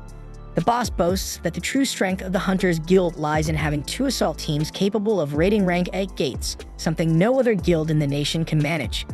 Energized by this revelation, Jinwoo agrees to return tomorrow as well, and the boss, clearly delighted, promises to speak to his superior about doubling his salary. Jinwoo modestly tells him not to worry, but the boss remains insistent. That night, we see Chae with a trace of concern instructing someone to look into Jinwoo within the mining team, and she discovers that the person already knows him. He explains that Mr. Choi had tasked him with the same job the other day. However, he is unable to share any details as every piece of information on Jinwoo has been sealed by the blasted Hunter Association. He finds it utterly odd because he's never witnessed the association lock away data on someone who isn't a top-tier hunter, and before he can say more, Chahat abruptly ends the call. Lying in her bed afterward, she contemplates what all this might signify, thinking that although she's met many hunters so far, this is the first time she's encountered one who actually smells pleasant. The next day, we observe Jinwoo arriving at the gate site, and everyone greets him with open arms, a welcome stirring memories of his early hunting days and drawing a gentle smile to his face. They then decide to begin with the C-rank gate for the day, and we see Jinwoo working the mana stones like a damn human excavator. After wrapping up the work, he joins the others for a meal, and the boss keeps praise on him, claiming they managed to finish early and enjoy this lunch break solely because of his effort. The boss even wonders if Jinwoo truly doesn't want to stick with them, offering to pay him 5 times the usual rate, but Jinwoo flatly refuses the deal. Shortly after, Sun Ki-hoon, the captain of the second assault team, shows up, asking if someone from the mining crew can lend a hand since their porter couldn't make it today. The boss suggests that the recovery team would be better at hauling things, but Ki-hoon fires back that they already mentioned being short-staffed. Clearly annoyed, the boss isn't thrilled with the suggestion, and Ki-hoon ups the ante by offering a risk allowance if they accompany his team into the dungeon. Yet the boss shoots him down. insisting that low-rank hunters like them aren't fit to serve as porters in rank dungeons. Certainly no amount of cash would change that. Still, Kuma makes one final pitch to see if anyone's interested, and Jinwoo boldly raises his hand. The boss tries to talk him out of it, but Jinwoo retorts not to worry, confident in his own guts. But despite their protests, warning Ki-hoon that Jinwoo is new and clueless about what he's getting into, Ki-hoon simply asks for his rank. When he learns that Jinwoo is only rank E, he figures there's no harm in taking him along. They then head toward the gate, and Jinwoo can't help but notice that this gate is larger than the one from yesterday. Ki-hoon comments that while it might be bigger, its magical energy isn't as potent as the previous gates, reassuring him that it's not dangerous. After all, the second team wouldn't be there otherwise. Jinwoo soon spots that the team comprises 6 rank A hunters and 3 rank B hunters, a lineup that still qualifies as an assault team even without an S rank member. As they step into the gate, Jinwoo muses that the magic here is likely weaker than before, yet he can't shake an ominous vibe reminiscent of the Red Gate. The team's healer tells him not to get worked up, assuring him that all the hunters here are incredibly capable and nothing will go wrong as long as he sticks with them. Meanwhile, Kun is convinced that once this raid mission is over, he'll be officially promoted to captain of the team. He believes he can handle it, even if he's not as formidable as their current captain or vice captain. Just then, they sense the presence of monsters ahead and immediately spring into action without waiting for further orders. They are then attacked by some dungeon jackals, but these critters are too weak and the team wipes them out in a matter of seconds. They're all surprised to see dungeon jackals here, and Jinwoo wonders if they're a rare sight. So the healer explains that they are merely C-rank monsters, and it's strange to encounter them in a rank dungeon, since weak monsters like these are usually devoured by stronger ones. Jinwoo then notices collars around their necks, revealing that these jackals were being raised as hunting dogs by someone. Just then, more monsters approach, and they realize it's an army of high orcs. One of them attacks by throwing a spear, and Kun barely manages to block the strike. They charge at him, and the tank uses his taunt skill, but it proves ineffective as the monsters target those in the back. Although one of the hunters manages to repel them, the orcs take no damage due to their high magic resistance. The party's mage then binds one of the monsters that she can't hold it back because it's too strong, so the fire mage summons 2 fire soldiers to assist her. While the fire soldiers engage the orcs, the rest of the team fights fiercely. The orcs then manage to injure the team's martial artist, prompting them to ask the healer for help, though she's already busy healing the tank. Kuven thinks they're seriously outnumbered and fears this might be their end when the orcs even cut off one of the hunter's arms. Kuven silently hopes that no one will die here, and the healer steps in to regenerate the lost arm entirely, while the bespectacled mage holds the orcs back. Then an orc suddenly appears behind the healer, and she seems to accept her impending doom, until Jinwoo intervenes. Using his ruler's hand, he kills the orc by ripping out its spine. The healer is left wondering what just happened, while Jinwoo employs his stealth skill to aid the other hunters, attacking the orcs to weaken them without being noticed. The hunters are taken aback as the orcs start to falter all of a sudden, but they seize the opportunity, launching a full-scale offensive and slaying the orcs one after the other. Jinwoo thinks that he doesn't really want to stand out as an outsider here, that he refuses to let anyone die on his watch. Quietly, he continues to weaken the monsters from the shadows, and the other hunters manage to take care of the rest, eventually wiping out all damn the orcs. Kibum then checks in with everyone, relieved to hear that they're all okay. The healer mentions that something odd occurred during the fight, and Kihum adds that he, too, felt the monsters weaken dramatically all of a sudden. He questions the mages if they were behind it, but they reply that they weren't, and that such a feat shouldn't be possible without an assassin-type hunter. They decide not to dwell on it, reasoning that luck was on their side since they won in the end. Meanwhile, the bespectacled mage thinks that their porter seriously underestimated the team. He should have known that his stealth skill would be detected with a magic caster in the mix.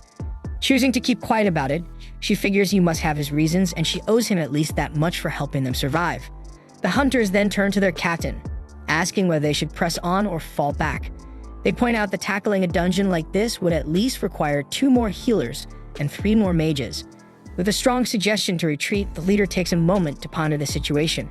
Jinwoo, understanding their reluctance to charge ahead in a dangerous dungeon, silently hopes that the captain will make the right call. In the end, the leader decides to withdraw, much to everyone's relief. When they reach the gate leading outside, they notice that it's sealed by a barrier, a feature that wasn't there when they first entered the dungeon. The mages then step forward to remove the barrier, glad they chose to retreat as this dungeon clearly houses an entity capable of such advanced magic.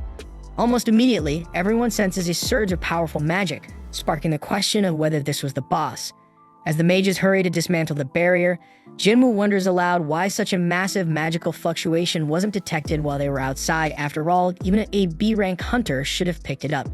Just then, the mages suddenly start bleeding profusely, and everyone realizes that someone had cursed the barrier as a sneaky trap. The captain urgently orders one of the hunters to cast some divine magic, but when no one pays attention, he turns around to see what's happening, only to find an entire army of orcs looming behind them. They count roughly 50 orcs, and the leaders from both sides step forward, meeting halfway. The orc leader tries to communicate, but his words are unintelligible until the orc shaman takes over his body and speaks in clear human language. The shaman introduces himself as Kargalgan and tells Ki-hoon that he has been eagerly awaiting the humans. Kuvum then asks if Kargalgan was the one who sealed off the entrance, and the shaman confirms it. Curious, Ki-hoon asks if there's any being stronger than him in this dungeon, but Kargalgan replies there isn't and challenges them to choose, come face him or perish at the hands of his soldiers. Without a second thought, Ki-hoon opts to meet the shaman head-on, and the orcs promptly lead the way. But before that, Ki-hoon confides in Jinwoo that their plan is to launch an attack on the boss as soon as they reach its chamber. This distraction should briefly disable the barrier. He instructs Jinwoo he use that opening to escape and alert the other assault team. Jinwoo can't help but wonder if they're all just signing up for a death wish.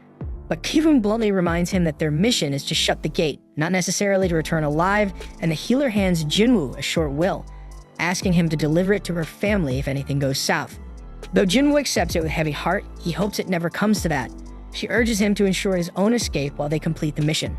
Jinwoo reflects that this dire situation feels reminiscent of the double dungeon, but these people are completely different from what he's faced before.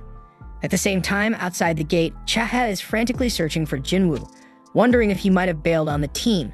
When the mining boss notices her distress, she inquires about Jinwoo and learns that he has entered the gate as a porter. Back inside, Jinwoo and the rest of the group finally arrive at a throne room, where they are greeted by Kargalgan and a massive, terrifying horde of orcs.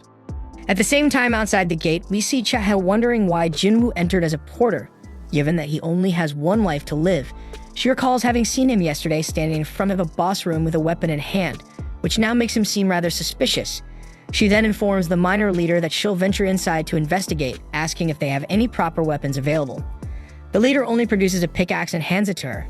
When she inquires if there's anything else, he admits he has nothing resembling a weapon, just a few more mining tools. Chahe opts to go in empty-handed, but he questions whether she can manage without any damn weapon, so she reluctantly takes the pickaxe along. At the same time, the hunters inside the gate are stunned by the sheer number of high-level orcs, convinced that if so many of them emerge, they could easily raise entire cities. They notice that the 4 generals of the orc army are even mightier than the rest of the horde, and the boss orders the orcs to be silent. The orcs immediately cease their thumping, and Kyun deduces that their mission must be to close the gate, which means they have to defeat the dungeon boss. Then in a dramatic turn, the boss removes his mask, and they are all taken aback by his overwhelming magical aura. They're practically crapping their pants at how insignificant they feel compared to him, and Ki-hoon boldly asks why he has gathered them here. The boss coldly informs them that they are nothing more than entertainment for him, promising to kill them off one by one as the perfect spectacle to amuse his soldiers. Ki-hoon and his comrades are hit with despair upon hearing this, unable to believe that their resolve is treated as mere amusement. He laments that they're nothing but disposable toys to be discarded. Meanwhile, noticing Jinwoo among them, the boss spots that something strange has snuck in with the humans. Unbothered, Ki-hoon charges at the boss to attack, ordering the rest to join in, but finds that everyone is frozen with fear. Undeterred, he assaults the boss on his own, only for the boss to counter with a magical shield. The boss then unleashes his gravitational magic, slamming Ki-hoon onto the floor and even forcefully against the ceiling like a ragdoll, repeating the vicious maneuver several times. His teammates watch in horror as Ki-hoon is battered, but before it's too late, Jinwoo intervenes to save him and gently lays him on the ground. Although Jinwoo thinks he shouldn't meddle because this is a mission for the Hunters Guild, he cannot sit back while the entire assault team is in peril. One of the orcs then lunges at him, but he swiftly halts its advance and obliterates it with his signature ruler's hand.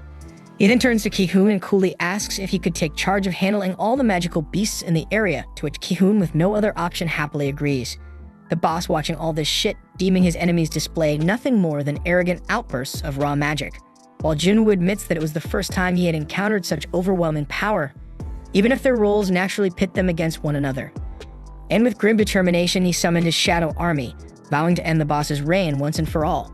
Meanwhile, outside the dungeon, where the surveillance team headed by Jinchul has gathered at the gate, The miners murmur in confusion about the team's presence, and Jinchul himself wonders aloud why Jinwoo has been working as a miner here for the past 2 days. When the miner leader questions the situation, Jinchul presses for Jinwoo's whereabouts. At that moment, a disgruntled miner who had long complained about Jinwoo's inexplicable actions stepped forward and declared that he had sensed something off about the man from the start. Ignoring the miner's shit grumbling, Jinchul asked the leader to pinpoint Jinwoo's location and soon learned that he had slipped inside the gate in the guise of a porter. Puzzled, Jinchul reflects on how Jinwoo first appeared as a miner and then shifted roles, remarking that now that Jinwoo has achieved S-rank status, every move he makes is under close surveillance. So Jinchul laments that he wishes Jinwoo would at least be more conscious of his actions. The miner leader, still bewildered, asks what is truly going on, and Jinchul tells him to wait until tomorrow's news for clarity. As he moves closer to the gate, the miner leader reveals that Chae posed a similar question and went inside the gate not long ago. But before Jinchul could probe further, he suddenly detected an unusual aura emanating from the dungeon gate, so he immediately ordered his team to perform another magical power test on the dungeon. And at the same time inside the gate, Chae is astonished by the sheer number of high-ranking orcs that have been slain. Unable to comprehend how Ki-hoon's party managed to decimate so many foes, she resolves to hurry toward the boss room, especially after detecting that terrifying surge of magical energy. The scene then shifts to the boss deriding Jinwoo for confronting his forces with such a pitiful number, prompting Jinwoo to amplify the strength of his shadow army using his newly learned skill Monarch's Domain. He explains that this is the latest ability he acquired, and it makes his shadow soldiers have grown significantly more potent, and he gained it after the battle at the Demon's Castle. Meanwhile, the other hunters are utterly confused by the turn of events as the High Orcs launch an attack on Jinwoo's troops. Yet his generals prove so formidable that they slice through the orcs as if performing routine pest control. Jinwoo is busy helping to whittle down the enemy ranks, and the hunters note that his movements mirror those of Chae. They remain baffled as to why someone with his power would initially come in as a mere porter. As the battle rages on, Jinwoo becomes acutely aware that the strength of his infantry is only on par with that of a B-rank hunter. His soldiers are falling at an alarming rate, 4 to 5 casualties for every orc slain. Realizing that unless he cuts down the orc horde swiftly, his own mana reserves will be drained, Jinwoo braces for more. But at that moment, the boss unleashes a searing fire spell aimed directly at his shadow soldiers, jeering that Jinwoo should not get too full of himself. Undeterred, Jinwoo retorts that his soldiers possess the uncanny ability to resurrect without end. Not satisfied with that, the boss then escalates his assault further by launching his gravity magic at Jinwoo and his soldiers, and he boasts that he will keep annihilating his forces until his magical reserves run dry. But despite repeatedly wiping out Jinwoo's army, Jinwoo continuously resummons his troops without pause. And amid this freaking relentless cycle, Jinwoo wonders if the boss is deliberately keeping his distance with his long-range magical assaults, while the boss muses over how long Jinwoo can possibly sustain this damn futile resistance. Outside the gate, the results of a magical power test come in, revealing that this dungeon is perilously close to an S-rank gate. Jinchul immediately instructs the miners to contact the leader of the Hunters Guild without delay, and the surveillance department mobilizes to support the assault team. Inside the dungeon, the boss scoffs at Jinwoo, asserting that both the might and sheer numbers of his own army far exceed those of Jinwoo's. As Jinwoo watches in dismay, he realizes that his magical energy is depleting rapidly. In a swift move, he drinks a mana potion to replenish his strength and announces that he's about to reveal his true potential as a freaking necromancer. With a determined gesture, he raises all the fallen high orcs from the dead, turning them into his undead minions, and boldly declares to the boss that he intends to add the boss himself and his generals to his growing legion.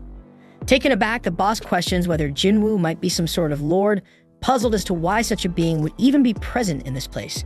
He reflects that ever since he first opened his eyes here, the only command resonating in his mind has been to kill any damn humans. Dismissing any deeper reasons, he decides to follow that directive without question, and thus he sends his generals into battle. The scene then shifts to the Hunters Guild, where Mr. Choi is astonished to discover that the gate's power is nearly at S-rank level. He reasons that the evaluation must be accurate, otherwise Ki-hoon and his team would have already emerged from the dungeon. Realizing that a dungeon break at this level could trigger an incident reminiscent of the Jeju Island disaster, he is relieved that there is still time to avert catastrophe. Mr. Choi then instructs his assistant to mobilize every hunter in the guild, prompting a message to be sent to all A-rank and above hunters. He even mentions that they might have to call on the White Tiger Guild and the Fiend Guild for additional support. Although the assistant is surprised by this suggestion, Mr. Choi insists that for now, all they can do is to prevent things from spiraling further out of control. Back to the boss room, the battle intensifies as Jinwoo's general duels the orc commander while his own forces overwhelm the enemy. But to his dismay, the boss watches his own generals struggle and fall, prompting additional hunters to rush to Jinwoo's aid. However, the boss refuses to let them interfere and quickly injures several of them with his curse's magic. Rising from his damned high and mighty stance, the boss sneers that he will make Jinwoo regret ever challenging him. He casts a barrage of curses meant to inflict blindness, lethargy, and slumber on Jinwoo, but thanks to his exceptional health and longevity skills, the curses have no effect. Jinwoo then coolly explains that he's immune to such toxins and promptly summons his mages. In response, the boss erects a formidable magical shield to block the assault, but the mages counter by launching a fireball enhanced by the sphere of Avaricious. The blazing orb tears through the boss's barrier, striking in hard and fueling his anger. Just then, Cheike bursts onto the scene, her eyes wide with shock as she surveys the chaotic melee.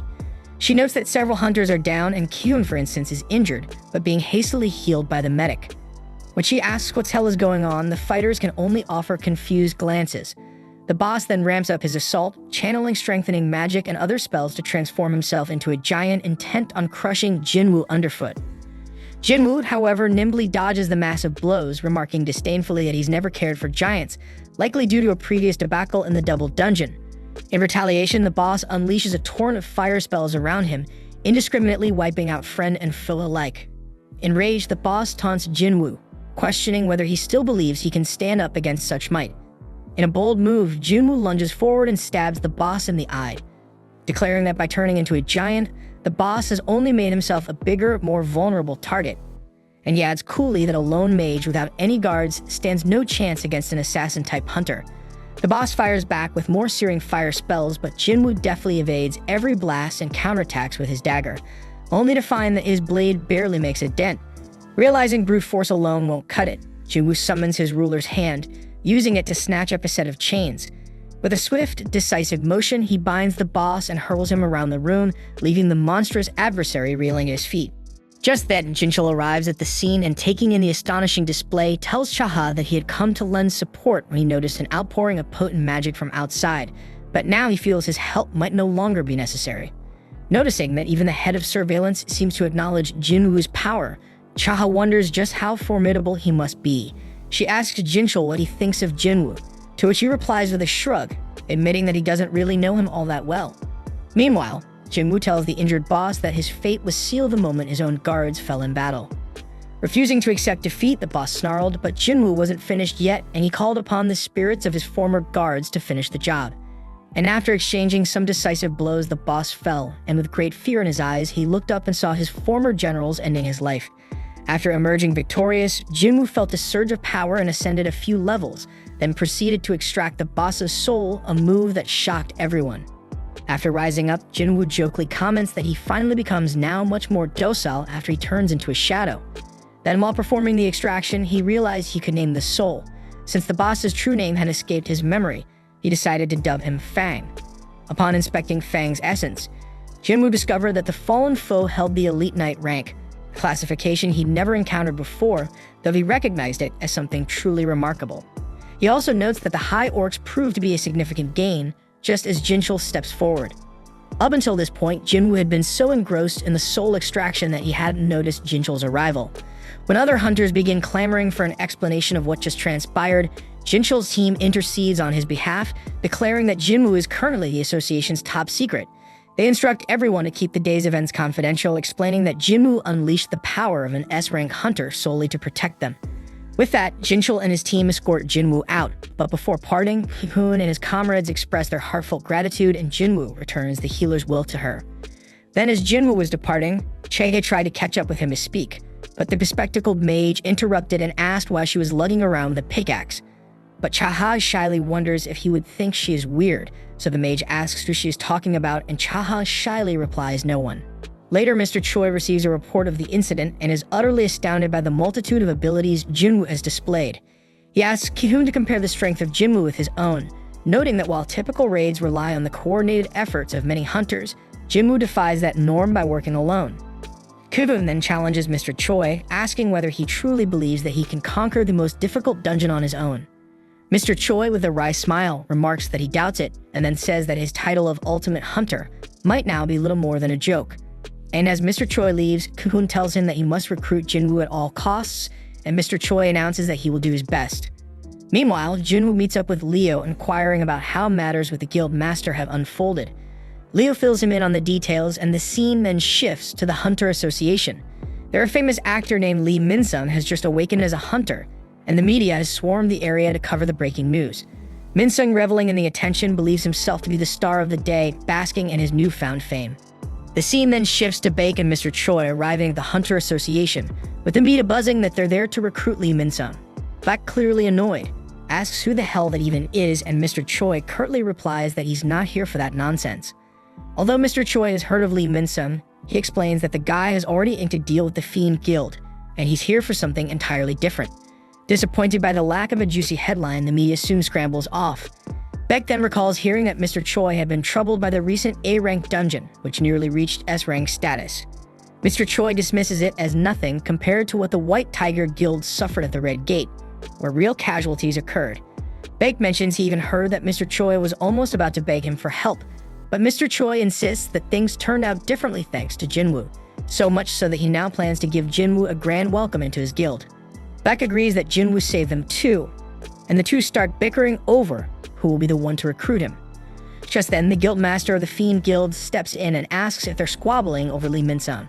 They quickly shoot back that they couldn't give a damn about that damn guy, and at that moment, Jinwoo arrives at the association, utterly baffled by all the commotion. Meanwhile, over at Jinna's school, the girls are glued to the news about Lee Min-sung from the Hunter Association. They chat about how Min-sung, an actor with a seriously tainted reputation, is involved in a slew of scandals, with rumors that he sleeps around with every actress he works with. Back at the association, Min-sung himself addresses the media. With surprising determination, he announces that he's decided to become a hunter. He declares that he'll be joining the Fiend Guild under the leadership of its master, Loon Ta-ju, prompting the media to ask if that means he's retiring from show business.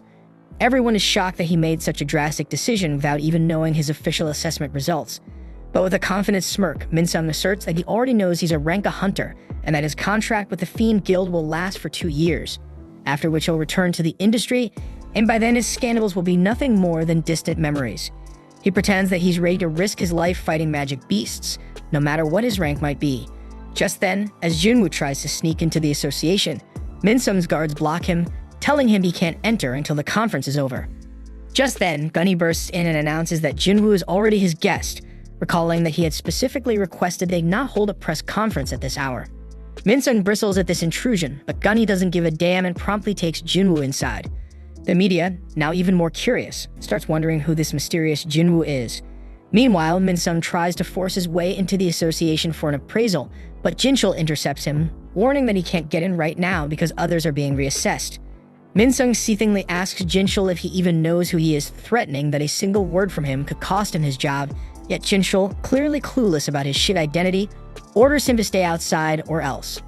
We then see Gunny escorting Jinwoo to the reassessment venue, where Jinwoo notices that Mr. Choi and Baek are present to review his results. Entering the assessment room before they begin re-evaluating his power, the assessors ask him what abilities he uses. Jinwoo casually demonstrates by summoning one soldier, though Gunny knows full well that's just the tip of the iceberg, as Jinchul has filled him in on his true capabilities. Deciding it's time to show his real strength, Jinwoo summons his entire army, declaring that he can bring forth about 100 more soldiers on command. Gunny is visibly stunned by this display, and both Mr. Choi and Baek can practically feel the sheer intensity of his magic. So powerful, and it makes them wonder if his abilities even surpass their own. Before long, the appraisal process concludes, and Jinwoo is issued an S-rank hunter license. He thinks to himself that with this new status, no one will ever suspect him if he sells the Sphere of Avaricious, using the money to get properly equipped. With renewed determination, he decides that his next target will be the Demon Castle, and Gunny eagerly looks forward to seeing what he can accomplish. We then see Jinwoo leaving the association with Mr. Choi and Baek waiting eagerly to talk to him about recruiting him, but he simply walks right past them, insisting he has other pressing matters to attend to. Just as he opens the door to the association, he's ambushed by flashing cameras, the media snapping pictures of him. Songy, astonished to see his face on the news, shows the photos to Jinna, who is equally shocked to discover that her brother has become an S-rank hunter. All of Jinwoo's associates catch wind of the news. Some can't believe their eyes, while others had long suspected it was only a matter of time. Back at the association, the media have shifted their focus away from Minsum and are now bombarding Jinwoo with questions. Meanwhile, Leo confides in his father that he was unable to convince Jinwoo to join his guild. He recalls that Jinwoo flatly rejected his offer, insisting that he has a personal mission to complete on his own. Jinwoo explained that joining any organization at this point would only slow down his progress. He must grow stronger independently, and then he asked Leo to come with him instead. Back to the present, Leo pleaded with his father to let him follow Jinwoo. In response, his father scolds him for what he sees as an extremely selfish decision. He reminds Leo that he had originally entrusted this project to his own brother, only to change plans at Leo's insistence, and now Leo seems intent on abandoning everything without achieving a single milestone. He challenges Leo, asking if he believes that is fair, prompting Leo to recall his experiences with Jinwoo and resolve with determination that he must go with Jinwoo no matter what. At the same time, staff at the association are busy keeping the press at bay, preventing them from crowding around Jinwoo. Baek offers to escort Jinwoo home, arguing that dealing with the media would be too draining, but Jinwoo insists there's no need. With remarkable speed, he slips past the reporters while covering his face. Mr. Choi is stunned by how physically strong Jinwoo has become despite his magical background, and Bak can hardly follow his movements with his own eyes. So he wonders if Jinwoo has grown even more powerful since they last saw him, and Jinwoo himself thinks that all that remains is for him to acquire the right equipment. Later, we see Jinwoo at an auction house, where he tells a staff member that he's in the market for an item designed to defend against fire-based attacks. When the attendant inquires about its intended use, Jinwoo explains that he needs something to withstand the intense heat inside a dungeon. He displays a cloak and some rings, noting that while they're reasonably priced, the cost is still a bit steep for him.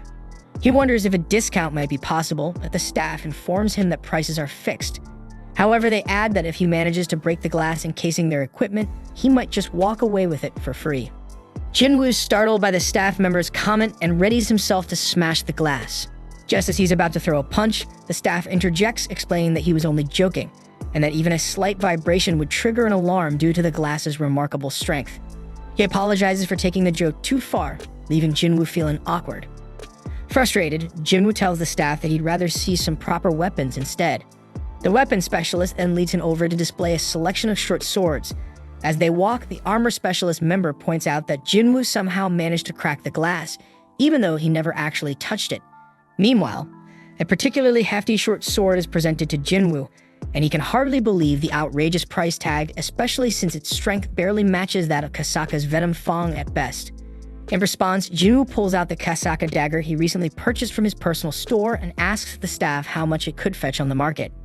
They confidently tell him it could sell for about 100 million gold, a figure that shocks him given that he originally paid only 2.8 million. This revelation convinces Jinwoo that items bought at the store are highly valuable, and he begins to think that he might not need to part with the sphere of avaricious after all. Taking a break, Jinwoo retreats to the bathroom, and the scene shifts to the headquarters of the White Tiger Guild. There, Baek reflects on Jinwoo's immense strength, pondering how his second awakening might have ended long ago, yet he continues to grow stronger. Bak wonders if he has been approaching things the wrong way, and he starts to consider that perhaps Jinwoo is a hunter who can keep getting stronger indefinitely. The narrative then cuts to Jinwoo's home, where Jiena notices that the media has finally stopped bothering their house, an event that delights her because it means she can return to school in peace. Jinwoo speculates that the association must have intervened to ensure their privacy. Teasingly, Jiena suggests that he could be on TV if he wanted to, but she begs him not to drag her into it. Jinwoo shrugs, admitting it's beyond his control, and then announces that he'll be away for a week starting tomorrow, a revelation that leaves Jiena surprised and curious about his plans. At that moment, Leo shows up at the doorstep. When Jiena asks if he's one of Jinwoo's friends, Leo clarifies that he's actually Jinwoo's right-hand man. Jinwoo quickly offers an explanation, telling Jiena that he'll be working with Leo for the next week. Although Leo seems a bit confused at first, a gentle nudge from Jinwoo helps him understand, and he readily agrees to play along. At night, we find Leo fast asleep in Jinwoo's room while Jinwoo quietly checks on Jiena, thinking that maybe things have finally settled down. Though now everyone knows he's an S-rank hunter, so he's got to be extra cautious. To ensure security, he summons Fang's guards from earlier, but quickly notes that only 3 are here, recalling that Fang originally had 4. One of the guards reminds him that the 4th had been sent crashing into the ceiling by one of Jinwoo's earlier attacks, and his shadow extraction didn't manage to recover him. Jinwoo shrugs it off, deciding that 3 guards suffice. He then leaves one of them along with 2 ordinary guards to watch over Jinna. Then while on the rooftop, Jinwoo reflects on the need to bolster neighborhood security and orders some of his soldiers to patrol the area, ensuring it remains peaceful. Overhead, we then see a majestic flying magic beast soar through the sky. The following day, Jinwoo and Leo are seen driving together. Leo thanks Jinwoo for letting him stay over, and Jinwoo reassures him that there's no need to worry about him running away from his house. Leo then inquires about Jinwoo's business at Daesung Tower. Jinwoo reveals that he's scheduled to train for an entire week there, much to Leo's surprise. After all, he's already an S-rank hunter. Jinwoo simply replies that he still believes in the pursuit of greater strength, a sentiment that doesn't surprise Leo all that much. Later, inside the imposing Demon Tower, Jinwoo, adorned in his water-based ring and wind robe, embarks on his latest conquest. He receives a quest to slay the demon monarch baron residing on the top floor, with a reward promising a rune stone for the Shadow Exchange ability plus 30 ability points. Fired up by the challenge and the rewards on offer, he teleports to the 76th floor. In another scene, Leo's mother is seen in conversation with his father, astonished that their son has left home. While his father appears nonchalant, he suddenly collapses. Back at the Demon Castle, Jinwoo is locked in combat with a formidable boss-level monster. In the heat of battle, he summons Fong and hands it the Sphere of Avaricious.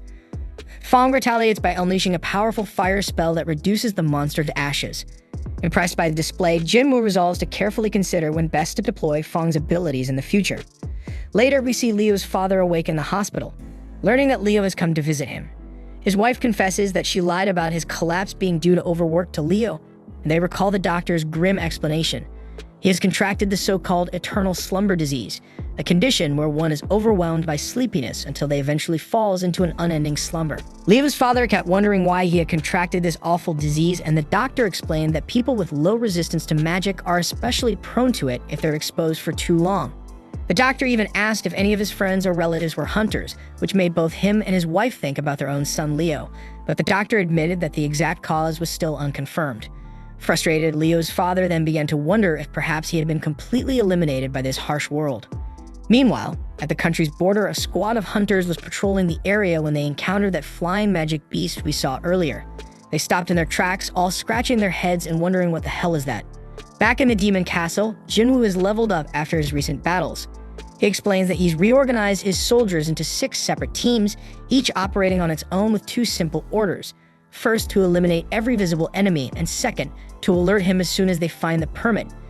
He admits that this strategy means he won't be able to grab any loot aside from the permit, but it's a more efficient plan overall. However, his progress has slowed considerably since he hit the 80th floor. As he ponders what might be causing the delay, he suddenly notices a drastic drop in his MP. It turns out that someone has been continuously wiping out his soldiers, specifically targeting his Team A. Jinwoo is shocked that an enemy here could defeat a team of his high-level orcs, so he calls his team back and heads out personally to investigate. Arriving on the scene, he finds that Team B has also taken a hit, and he figures that the enemy must be seriously formidable. But something doesn't add up. He points out that Fang's team was much closer to Team A, yet the enemy chose to target the more distant Team B. It dawns on him that this adversary must have known that Fang was too powerful to tackle, and so deliberately chose weaker opponents instead. Jinwoo then deduces that the next target will likely be the Ice Bear squad, and sure enough, he soon spots some demon knights swarming the Ice Bears. The demon knights tear through the bears as if they were nothing more than playthings, and Jinwoo watches in stealth mode. Satisfied with their performance, he deactivates his stealth. One of the knights lunges at him, but he swiftly dispatches the attacker. Then, as 2 more assailants join the fray, he tears them apart with ease, leaving only their leader standing. He charges toward her, but she seems afraid and retreats. At that moment, Jinwoo reflects on his long-held curiosity about whether magic beasts feel fear, and he finally confirms with a malicious smile that they can do. Then the battle escalates as he clashes with the leader, nearly ending her life, until unexpectedly, she surrenders before he can deliver the finishing blow. As her voice echoes through the fray, he realizes that she is a woman. Removing her helmet, he takes in her features. She pleads for mercy, and Jinwoo is taken aback that the very person who initiated the conflict now begs to be spared. He retorts that he has already dispatched all of her companions, yet she insists that it is the solemn duty of the knights to protect their lord at all costs. She is convinced that as long as she remains safe, her people will thrive, a sentiment Jinwoo dismisses as selfish. Unmoved by her pleas, he turns to leave, but as he glances back, she lunges at him again. But before her attack can land, Fang intervenes to shield him. Confused, he demands to know what she intends to do, and she once more begs for her life, promising to do anything he requests. He orders her to fetch the entry permit, and she reveals that it is currently held by her family. If he spares her, she will retrieve it for him. Moreover, she boasts that she even knows the locations of every permit on the upper floors, and if he guarantees her family's safety, she will guide him to them. Jinwoo realizes that he failed to locate the permits because her family deliberately hid them, and he glares at her with murderous intent, questioning whether he can truly trust her. Sensing his fury, she pleads earnestly that he can, and he reluctantly agrees on the condition that he obtains the permit. She gratefully thanks him, and he then demands to know exactly who they really are. The scene abruptly shifts to a desolate island, where a sinister flying ant has infiltrated the area, leaving devastation in its wake as it slaughters everyone it encounters. Back at the demon castle, the girl introduces herself as Easel, the eldest daughter of the Radiru family. Jinwoo, however, remarks that this is not the answer he was seeking. He had hoped to learn more about the system from her. Much like he did with Baruka, the leader of the Ice Elves, and he presses her by asking if she is tormented by voices commanding her to kill humans. Easel denies this, admitting instead that she hears a different directive, one to protect the space. Intrigued, Jinwoo asks when that command first began. She confesses that it all began the moment she arrived here, and when Jinwoo presses her about where she was before, she replies that she was in the demon realm, and that everyone only ended up here once they regained their senses. Intrigued, he wonders aloud what they were doing in the demon realm. Suddenly, something odd happens. She starts acting robotic, her voice flat as she explains that they were preparing for war. When he asks who they were gearing up to fight, she reveals that it was against a formidable enemy, so powerful that the demons had to band together to stand a chance, and they were on the verge of fighting that formidable enemy. But just as she begins to elaborate further, an error message suddenly issues from her mouth, announcing that the details are classified and that the conversation is now blocked.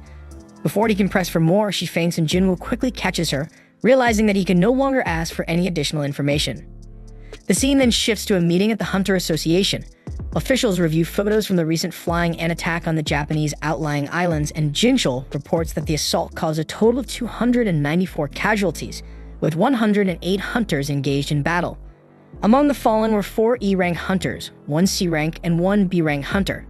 Gunny is astounded that a single monster could inflict so much damage, and Jinchul adds that the creature was eventually put down by an A-rank hunter who arrived on the scene. Gunny deduces that the winged ants must possess A-rank strength, a fact confirmed by Jinchul, who cites findings from the investigation department after dissecting the monster. Gunny then points out that the island attack lies just 120 kilometers from Jeju Island, warning that if those ants develop even stronger flight capabilities, they could easily reach the southern tip of their nation. He immediately calls for assistance from Japan and urges that neighboring countries be alerted. He laments that the inevitable threat is upon them now. He wanted to strike first to prevent casualties, but it appears he was too late. Determined, he declares that the 4th raid mission of Jeju Island is now underway. Back in the demon castle, Easel apologizes to Jinwoo for suddenly fainting. He gently asks if she's alright, and she assures him that she's fine, even wondering if he had been worried. He admits that he was indeed concerned and inquires if her home's nearby. Easel gestures toward a house straight ahead, and they proceed inside. Once there, her father is taken aback by the unexpected visitor and wonders if she hadn't noticed the countless troops silently looming in his shadow. Jinwoo notes with appreciation that her father is quite perceptive, but soon enough Easel's father's forces close in around him, declaring that they won't let him leave alive. Easel intervenes, pleading with her father to stand down, while Jinwoo calmly reminds her father that he promised Easel not to harm anyone as long as he receives the permit.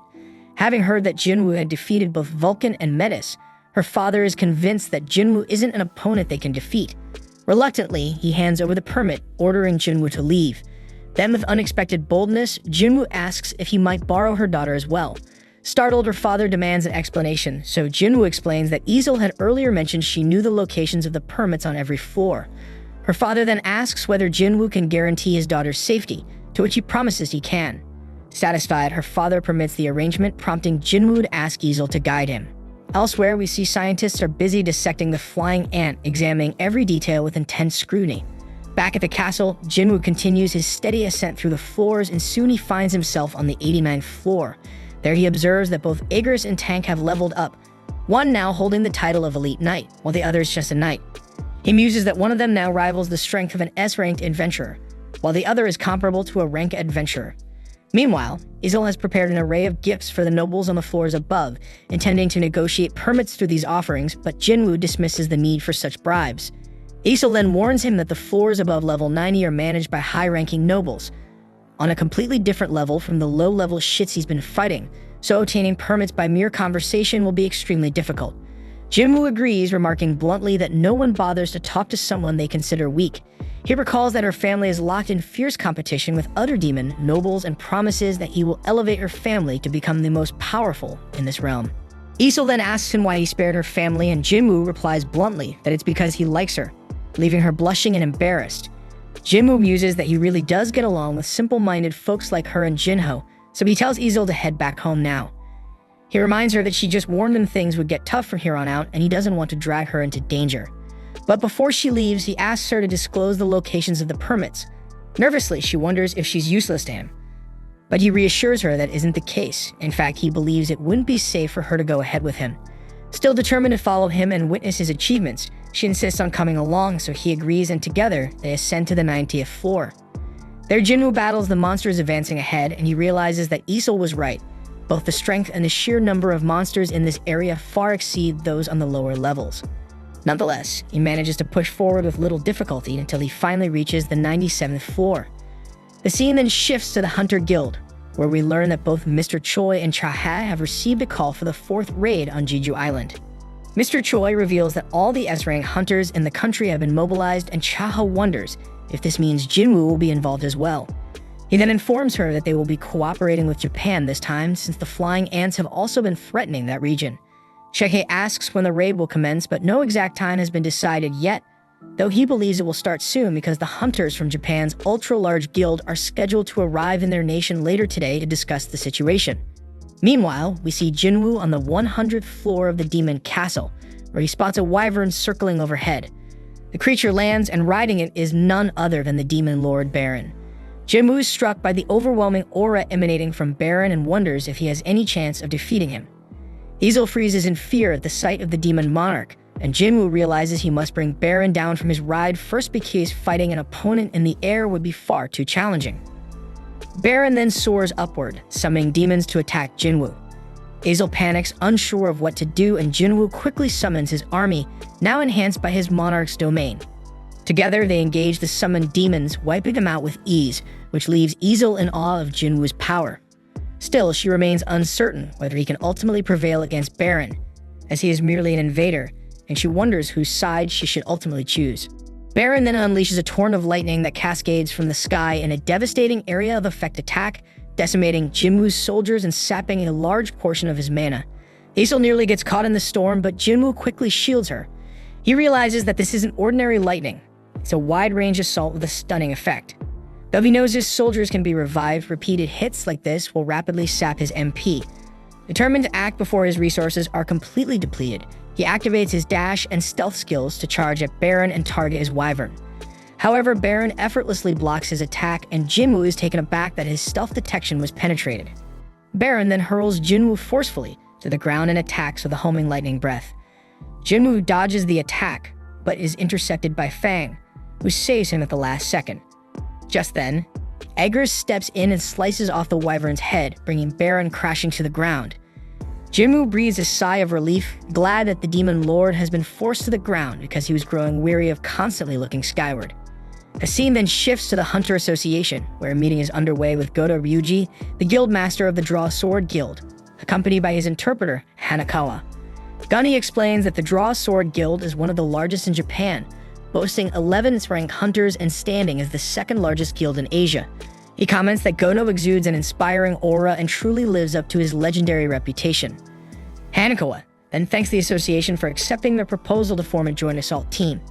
Gunny, not wanting any fuss, tells her not to mention it further. After all, they were the ones who first requested support. Hanakawa then explains that their research based on information gathered and the dissection of the winged ants has revealed two critical points for the mission.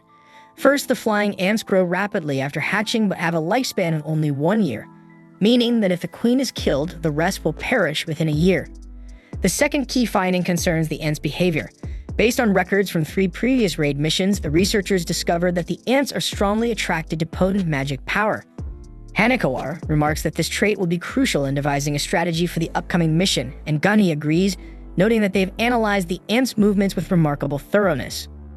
Hanakawa then translates for Goto, explaining that their guild plans to send 10 out of their 11 S-rank hunters, all tasked with luring out the ants, while the Korean hunters are slated to eliminate the queen ant. Jinchul then expresses some reservations, pointing out that this strategy might force the Japanese hunters to face thousands of ants head-on. Goto, however, is unfazed, since his hunters will merely act as bait rather than engage in full combat, and their AI simulation confirms that this is the optimum plan, and Gunny agrees to the plan. Back in the demon castle, Jinwoo's army continues its fierce battle against the demons, and Jinwoo himself fights relentlessly. He barely finds time to gulp down a mana potion before he notices his MP rapidly depleting. We then see Igris, Iron, and Fang locked in combat with Baron, who seems to effortlessly block all incoming attacks, including Jinwoo's own strike. And in a brutal moment, Baron seizes Jinwoo by the head, poised to finish him off. Yet Igris intervenes, intercepting Baron's sword, and Jinwoo takes advantage, slashing one of Baron's hands while Igris stabs the other, and Jinwoo's shadow army holds the demon down. In retaliation, Baron unleashes another lightning breath that wipes out a large portion of Jinwoo's forces, leaving him alarmed as his MP reaches critical lows. Undeterred, Baron summons his blades and engages Jinwoo in a rapid exchange of blows. The high-speed duel sees Baron gradually overpowering Jinwoo, and he even manages to disarm him. As Baron attempts to deliver a finishing lightning breath, Jinwoo holds down his arms. Just then, Baron lunges again with his lightning breath, but in a sudden twist, Easel throws her blade to divert his focus. Seizing the opportunity, Jinwoo channels the power of his ruler's hand, and with a display of raw strength, he rips off Baron's arms. Not willing to give up, Baron tries once more to release a lightning breath, but Jinwoo counters with a devastating uppercut that blasts the demon's head from his body, defeating him once and for all. Jinwoo then collects Baron's soul, thus completing his soul collection quest, and he instructs Easel to inform her father that the Radiru family is destined to rise to the top of the ranks in this tower from now on. Then we see that Jinwoo has now secured the purified blood of the demon monarch, and with it, he possesses every ingredient needed to brew the elusive elixir of life. He carefully reviews the elixir's success rate, and its quality and quantity depend on the intelligence level of its user, and after a brief moment of hesitation, he begins its formation. When the crafting is complete, he discovers that he's produced 6 bottles of the elixir, each of which must be consumed entirely to unlock its full benefits. Pondering whether this miraculous potion might be the cure for his mother's afflictions, he is interrupted by Iron, who brings him the corpse of a dragon. Impressed, Jinwoo compliments Iron and extracts the dragon's shadow, and having forgotten its original name, he christens it Kaizel. Easel comments optimistically that riding Kaizel will enable them to return to her homeland in no time, even suggesting that they celebrate with a party upon their return. But Jinwoo, eager to test the elixir of life immediately, cuts her off. He recalls that one of his rewards included a rune stone, and after rummaging through his spoils, he finds it and crushes it, a decisive act that grants him a new ability called Shadow Exchange. This power allows him to swap positions with one of his shadow soldiers, though it comes with the limitation that he cannot use it again for 3 hours after each activation. Delighted with his new power, Jinwoo tells Easel to head home on her own. She hesitates, wondering if he isn't coming to the party, but Jinwoo explains he doesn't have time to detour to the 80th floor right now. Instead, he uses Shadow Exchange to swap positions with a shadow soldier near his house. Noticing that the ability is now on cooldown, he summons Kaizel and rides it the rest of the way home. Elsewhere, Jinchul and Gunhee review their strategic plans. Gunhee outlines that they intend to use the Hunter's combined magic power as bait to lure out the flying ants.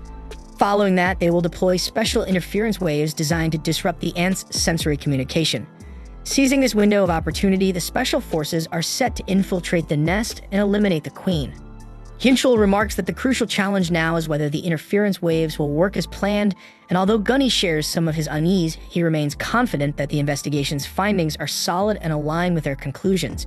He reassures everyone that they also have a contingency plan in case the waves fail, so for now, they should focus on thoroughly preparing a team of hunters to head to the island. Shifting the topic, Gunny asks Jinchul if he's managed to contact Hunter Jinwoo yet, but Jinchul admits that his attempts have yielded no response so far. The scene then shifts to Baek enjoying a drink with Byung-gu. Byung-gu then cracks a lousy joke that barely elicits a chuckle from Baek. Baek then explains that Byung-gu is an S-rank healer who retired at a young age, a rarity among hunters who usually suffer permanent injuries. Despite his retirement, Byung-gu remains one of Baek's best friends and an eccentric character at heart. Byung-gu then inquires if Baek is truly headed to that island again, and Baek confirms that he is. Byung-hu reminds him of the tragic fate of Eun-suk, and Baek says that is why he is going, because if those ants are allowed to run rampant, they will eventually turn the entire country into their nest. Byung-gu is surprised to hear Baek speak with such patriotic fervor. Undeterred, Baek insists he's going regardless. Byung-hu teases him, remarking that he sounds just like Eun-suk did. He adds that he'll never return to that hellish place and pleads with Baek to leave if he is here to invite him to go back to that damn place. Baek, however, is only there to say goodbye because he might not survive this mission. Byung-hu understands the gravity of the situation, and then he reveals that he's planning to take the civil services exam instead, determined to leave the bloodshed of the battlefield behind.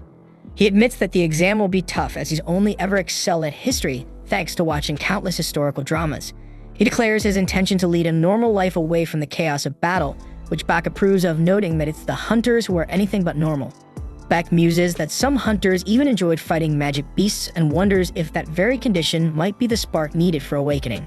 The scene then shifts to Jinwoo sitting quietly by his mother's bedside, where he notices a lingering burn mark on her neck, a scar that haunts him with memories of a childhood accident when he accidentally spilled boiling water on her, though she had barely reacted back then. Overcome with remorse, he retrieves the elixir of life, uncertain whether its legendary powers will work, but choosing to trust a system that has never failed him before. With trembling hands, he carefully lifts his mother, and after a moment's hesitation, he forces the elixir down her throat.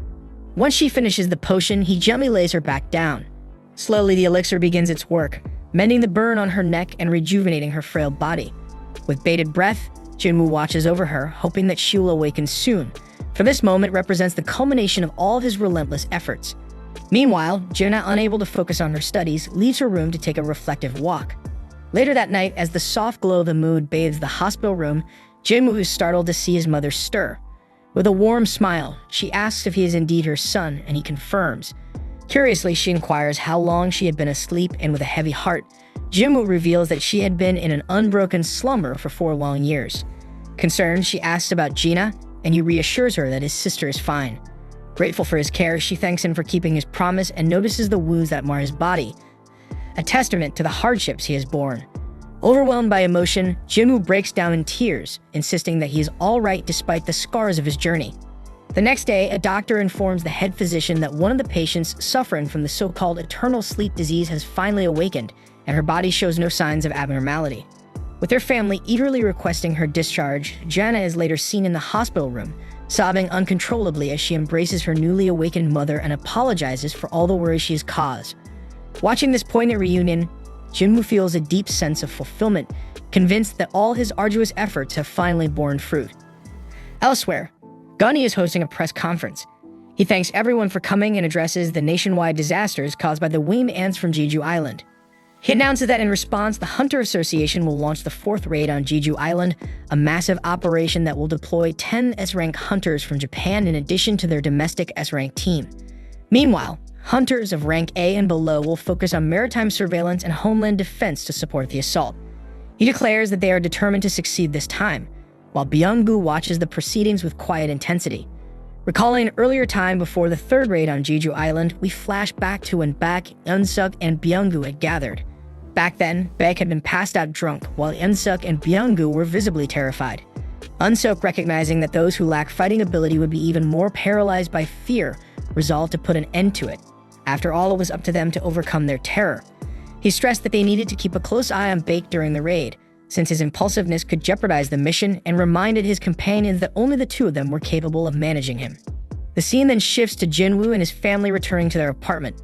Their mother is shocked to see the place in disarray. Jinwoo asks his sister what she has done in his absence, but their mother dismisses his concerns and suggests that they all clean together. As they begin tidying up, Jinwoo reflects that this simple act of domestic life is what he had been working for all along, yet his heart is heavy with unease. He wonders if in his role as a hunter, he has crossed a line he should never have, a thought that lingers in his mind. Their mother then casually asks if their father has been in touch during the past 4 years. The siblings exchange silence before she shifts the subject, revealing that she recently heard the news that Jinwoo has become a hunter. She reminisces that their father was once a firefighter, someone she married because he looked so heroic while saving lives, and proudly states that Jinwoo has inherited his trait. Juna adds that she aspires to become a doctor to save people, and their mother insists that she too has inherited their father's noble qualities. At that moment, Jinwoo's phone rings.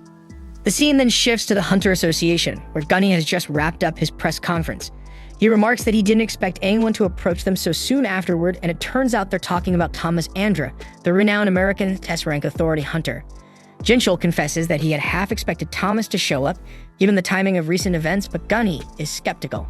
He muses that someone with power equivalent to a nation's military would rarely meddle in another country's affairs. Jinchul agrees, wondering why Thomas would interfere here, while Gunny speculates that he might simply be passing by, or perhaps he's here to intimidate them about Hunter Dongsu or to verify something. Gunny also wonders if Jinwoo is still out of reach, but Jinchul reassures him that they've already been in contact with him and that he should be arriving soon.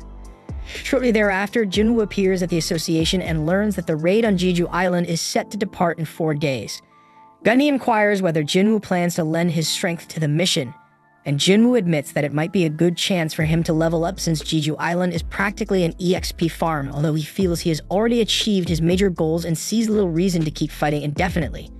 Just as he's about to voice his reservations, he suddenly senses an immense surge of magical energy. Gunny is astonished that he can detect it from so far away and reveals that some of the S-rank hunters are currently warming up in the gymnasium, inviting Jinwoo to take a look if he wishes. Meanwhile, in the training hall, Baek is seen sparring with an opponent who manages to swiftly take him down, advising him to focus on building up his lower body. Refusing to give up, Baek fights on, though Jinwoo is surprised to witness that Baek is struggling under the pressure. Mr. Choi soon appears and explains that if Baek were to go all out, Hunter Mei would be no match for him.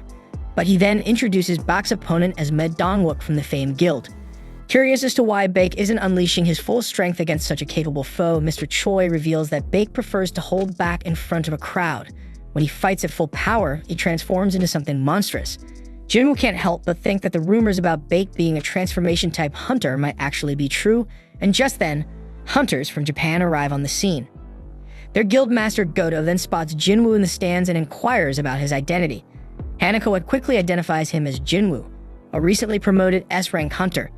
Initially, Goto is under the impression that Jinwoo might be a skilled assassin, but Hanako clarifies that he is in fact a mage. Meanwhile, Chahae and Lim notice Jinwoo's presence, while Baek and Mei continue their heated bout.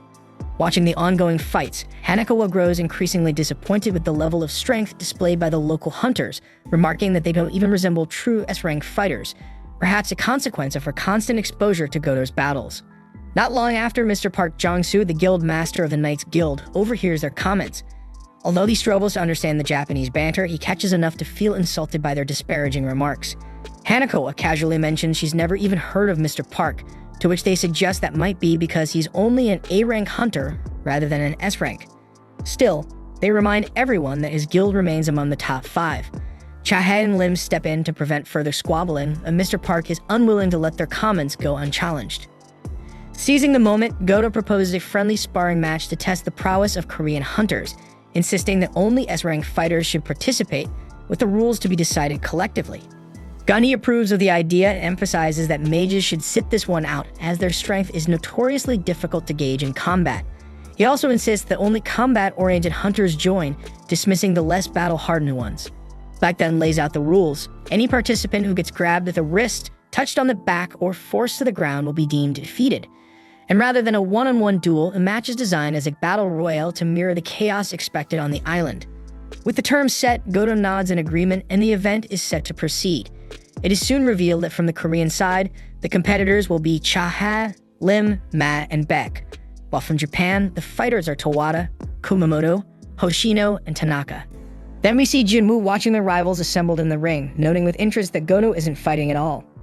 This unexpected situation gives him the chance to witness an all-out clash between S-rank hunters. Mei immediately leaps into action using an ability that enlarges him threefold, as if signaling that the real competition has just begun. As the battle erupts, Baek pursues an opponent attempting to flank his allies while Mei matches his colossal brute strength against Tanaka in a series of incredibly intense, bone-crushing punches. Meanwhile, Lim faces an opponent whose speed is almost supernatural, and this foe keeps a safe distance until at one point he lands a kick to Lim's temple. Once Lim finds an opening, he fires his projectiles at the enemy. His attack nearly hits Tanaka, prompting Tanaka to shout for Hoshino to knock Lim down before the situation escalates further. From the sidelines, Mr. Choi watches the fight with a mix of concern and curiosity. He asks Gunhee whether the arena is reinforced with high-quality magic gems. Gunny confirms that it is, though he adds that the current standards might need an upgrade, as these fighters are literally breaking everything. As Bak chases his rival, he reflects bitterly that these hunters are truly the cream of the crop among the Japanese S ranks. If the association ever hopes to win, it will take some heavy lifting. Adopting his monstrous form, Bake attacks fiercely, yet his opponent always manages to slip away. In a moment of frustration, Bake concludes that Kumamoto in particular is not built for direct combat. Kumamoto, aware that he narrowly escaped, silently admits that this kind of brawl isn't his forte. Bake glances over at Goto and imagines that the purpose here is to test his subordinate's readiness for the upcoming battle against the ants. Seizing this moment, Bake transforms into an even more advanced form, feeling honored to provide the answer Goto seeks. As Kumamoto struggles and attempts to flee from Bak's relentless pursuit, Bak's speed proves too overwhelming, although his claws never quite manage to land a decisive blow. From the audience, Mr. Park scrutinizes the intensity of the skirmish, concluding that as an A-rank hunter, he stands no chance in such a high-level ring, even though his sycophantic subordinate insists otherwise. Amid the chaos, Tanaka has already finished off Ma, and while Hoshino subdues Lim and ends their duel, Beck clearly dominates his own fight. Yet, Kumamoto persistently dodges every attempt by Beck to strike him. Finally, the two victors from the duels step forward to support their struggling comrade, positioning themselves in front of Bak in a show of solidarity. Meanwhile, Cheke keeps her opponent under control with a flurry of rapid attacks. After landing a solid hit on the Japanese woman Tawada, she realizes she must dash off to aid Bek. But as she sprints away, Kumamoto suddenly appears behind her. With astonishing reflexes, Chaha reacts immediately, drawing blood from Kumamoto, whose eyes flare up an intense, monstrous red. Outside the ring, Kumamoto's acquaintances murmur that no one knows what might happen when he reaches this stage. Hanako suggests that perhaps they should pull Kumamoto out of the ring for his own safety, but Goto objects, fearing it would upset some of the other hunters. So Kumamoto remains in the fight and launches an all-out assault on Chaha with a ferocity no one could have anticipated. With a devastating punch, Kumamoto shatters the ground beneath them, using the rising smoke as cover to catch Chaha off guard. Just then, Jinwoo intervenes to break up the dangerous skirmish, making it clear that the friendly duel has long since escalated beyond its original bounds. Not satisfied with merely disrupting the fight, Kumamoto continues his enraged assault and targets Jinwoo next. Jinwoo, however, effortlessly knocks him down and restrains him. Impressed by the young fighter's capabilities, Goto decides he must personally verify whether Jinwoo is truly just a mage. With Kumamoto under control, Jinwoo turns to Chaha and asks if she sees any problem with admitting defeat, especially since Bak has already conceded. Calmly, Chaha acknowledges her loss. Meanwhile, Bake reflects sadly that even if he had given his all, he wouldn't have been able to overcome the two. Shortly thereafter, Hanako approaches Jinwoo and informs him that her master Goto wishes to duel with him. Observing Goto's unmistakable fighting spirit, Jinwoo recognizes this as an excellent opportunity to test the power he acquired in the Demon Castle. At the same time, Goto grows irritated when he realizes that Jinwoo even smiles at the prospect of challenging him. Hanako then confirms that Jinwoo has accepted the duel, but with one condition: Goto must fight without holding back. In another part of the world, a TV news report announces that the fourth raid on Jeju Island is fast approaching. Noticing that Jui is watching the report, a woman asks if she's planning to work, but Jui replies that she's off today. Nonetheless, the woman insists that the hunters must remain focused on the raid and not become idle. After this brief exchange, Jui steps out onto the balcony to make a call regarding the defense forces for the Jeju Island expedition. Back in the training room, Lim asks with a mix of curiosity and concern about what's going to happen now, and casually replies that Jinwoo is about to face Goto in a duel. Chaha reflects quietly that she has seen Jinwoo fight in an A-rank dungeon before, but she isn't entirely sure if he's truly ready for a challenge of this magnitude. Bak then inquires whether Chaha isn't bothered by being surrounded by so many hunters, to which she coolly responds that on the battlefield, one can't afford to hold her nose all the time. In fact, it might be better to stop those overly confident fighters too. Bak agrees, admitting that while he would typically favor a duel between a fighter and a caster, now he finds himself sharing the same sentiments as his partner. After all, if Jinwoo is indeed an awakened mage capable of growing stronger, no one really knows what might happen. With that, Jinwoo announces that he's ready to fight. No sooner does he speak than Goto immediately lands a punch aimed at Jinwoo's face, though Jinwoo dodges it just in time, sarcastically remarking that he couldn't even finish his sentence. Sensing the formidable aura radiating from Jinwoo, Goto begins to doubt that he's merely a mage. Either way, it's time to discover Jinwoo's true nature. With renewed determination, Goto launches an all-out attack, moving with incredible speed. Jinwoo acknowledges that his opponent is indeed a cut above the rest of the S ranks, but he simply isn't fast enough to land a hit. Infuriated by the smug smile on his rival's face, Goto intensifies his assault. From the sidelines, Lim admits somewhat helplessly that he can't see a thing, while Mei points out that Jinwoo must be exceptionally tough to be able to dodge those powerful punches. Meanwhile, Chahe observes that Jinwoo isn't just evading attacks, he's also carefully testing his opponent's strength. After a flurry of blows, Goto notices that his rival is starting to put some distance between them and dislikes how effortlessly Jinwoo seems to be handling the fight. Determined to change tactics, Goto conjures a skill that envelops his fist in roaring fire. With an even greater burst of speed, he slashes at Jinwoo's face, followed by a crushing strike that makes Chahe fear for Jinwoo's life. However, when the dust finally settles, Jinwoo not only blocks the attempt, but also taunts his opponent, remarking that those pointed fingers could easily poke someone's eyes out. Moreover, Goto makes it clear that if Jinwoo had grabbed his wrist instead of his hand, it would have been game over for Goto. Yet neither fighter seems willing to end the match too quickly. With that, the two separate and retreat to accumulate an enormous, almost grotesque amount of mana for their next exchange. Their subordinates suddenly realize that the master is truly in the thick of the fight. Baek's eyes widen with worry because he fears that someone might not make it out alive, while Goto and Jinwoo seem entirely fixated on their duel. Riding the crest of powerful waves of mana, the two charge into a direct confrontation. At the same time, Baek and Chahat intervene by grabbing Jinwoo, and the Japanese side holds back their leader, convinced that the battle would otherwise spiral wildly out of control. Finally, Baek orders Hanako to instruct the master to call a halt to the fight. Once the confrontation ends, Mei can't help but joke that the young fighter faced the mighty Goto and ended up with nothing more than a scratch. Jinwoo reflects that although he took a significant risk, he now has a keen understanding of everyone's strengths, and he even managed to infiltrate soldiers into the shadows of 5 of them. As the Japanese guild prepares to depart, Gunny warns Goto that he'll be sending information about all the hunters involved in the upcoming raid. Later, when they're alone, Gunny sees Jinwoo approaching and Jinwoo casually asks him about the Jeju Island mission.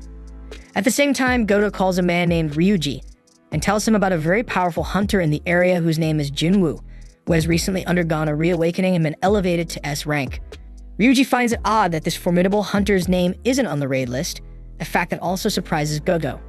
Similarly, Chaha remarks to Mr. Choi that Jinwoo isn't joining them on the mission. Mr. Choi believes Jinwoo has his reasons, and he insists that something must be said about it. At that moment, Baek notices that even Byung-gu is absent from the mission. In the end, Mr. Choi concludes that with 15 S-rank hunters still at the association's disposal, victory is assured. As night falls, Jinwoo returns home to a warm welcome, where his mother and sister greet him with dinner already prepared.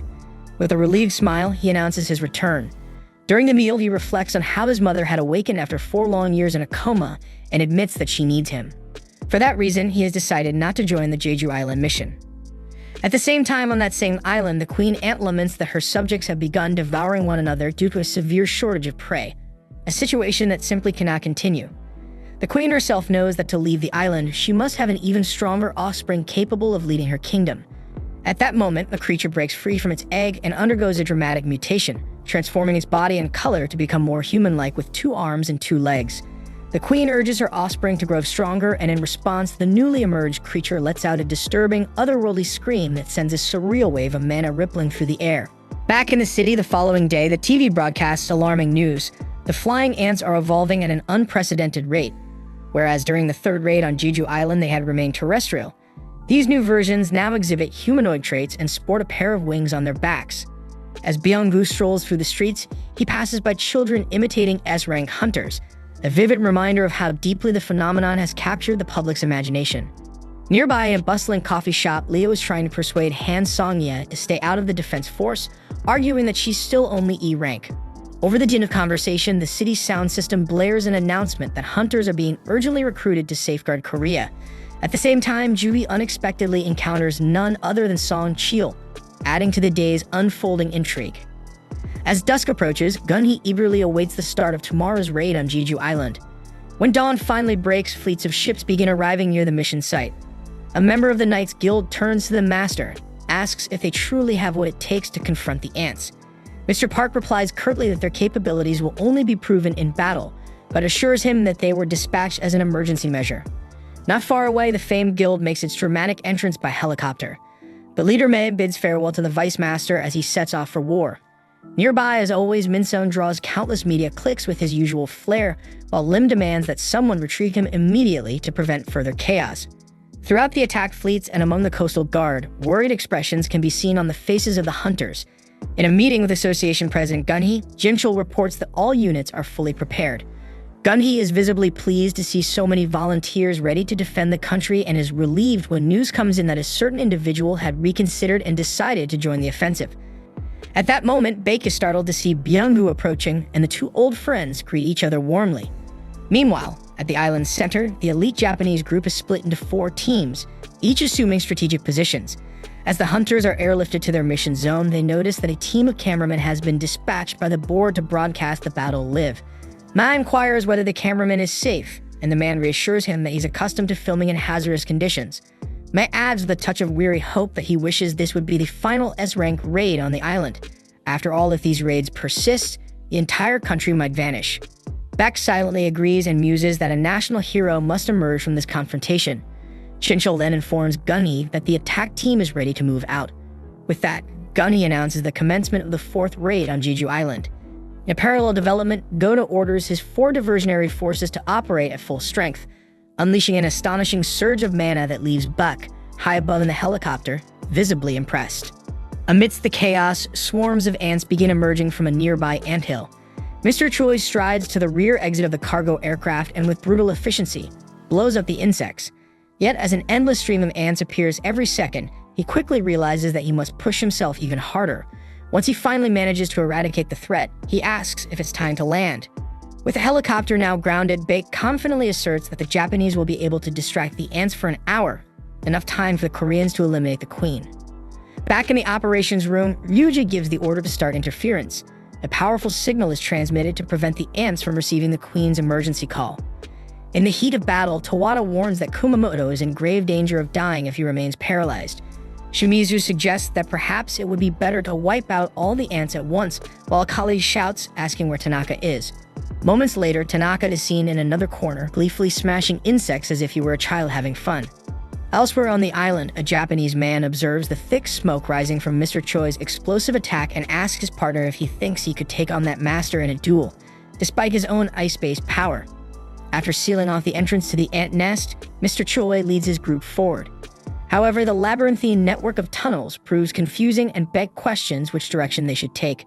To ease their worries, Mr. Choi conjures a fireball to illuminate each passage, so they need to inspect every hole individually. Now the task is simply to find the tunnel that leads to the deepest point, and Mr. Choi is convinced that a particular one is the right choice. Meanwhile, Jinwoo completes his daily exercise quota and in a moment of relaxation, imagines that the S-rank hunters on the expedition will handle the ant problem without much trouble, even though he isn't there himself. As the group follows the promising path selected by Mr. Choi, Lim speculates that the queen might have fled, but Baek reminds him firmly that escaping from this island isn't an option. At that precise moment, Mr. Choi gathers his comrades to inspect an egg chamber, which leads them to believe that the queen is nearby. Moments later, they spot a giant egg, and the sight fills the team with dread as a creature does seem to have emerged from it. Elsewhere, we see that Tanaka has injured his shoulder and asks for healing from the group's healer Shimizu.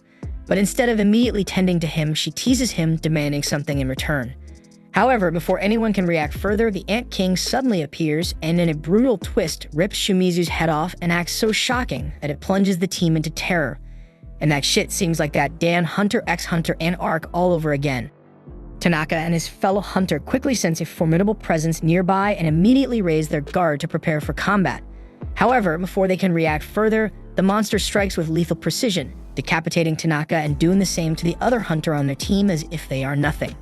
The scene then shifts to the ant nest, where the hunters are battling white ants that seem to possess strength on par with S-rank hunters.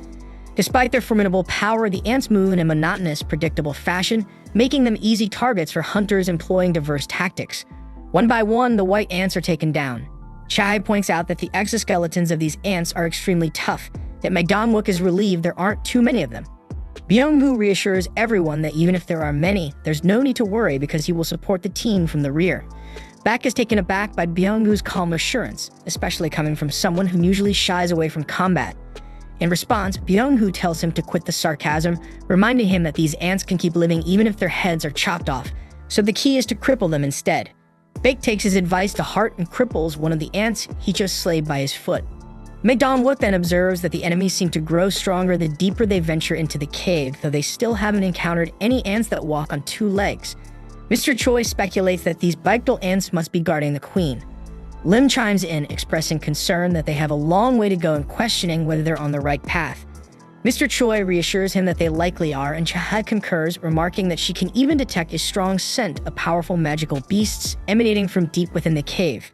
Surprised that Chae can sense such a presence from so far away, Mr. Choi suggests that perhaps Baek might be able to pinpoint them using his abilities. He tests this idea and successfully locates the queen. After a thorough search through the cave, he informs the group that the queen ant resides in the deepest part ahead, heavily guarded by numerous S-rank defenders. He warns that the decoy forces outside have their limits and urges them to move quickly. Although he acknowledges that the battle ahead will be challenging due to the unknown strength of the queen ant, he remains confident that with their current lineup, they are poised for victory. Back outside, we see that another team of Japanese hunters arrives on the scene, searching desperately for any sign of Tanaka and his missing comrades, as their comms have fallen silent. One of them spots what appears to be Fujishima's glasses, but before he can investigate further, his companion suddenly vomits and grimly remarks that he smells something utterly terrifying approaching.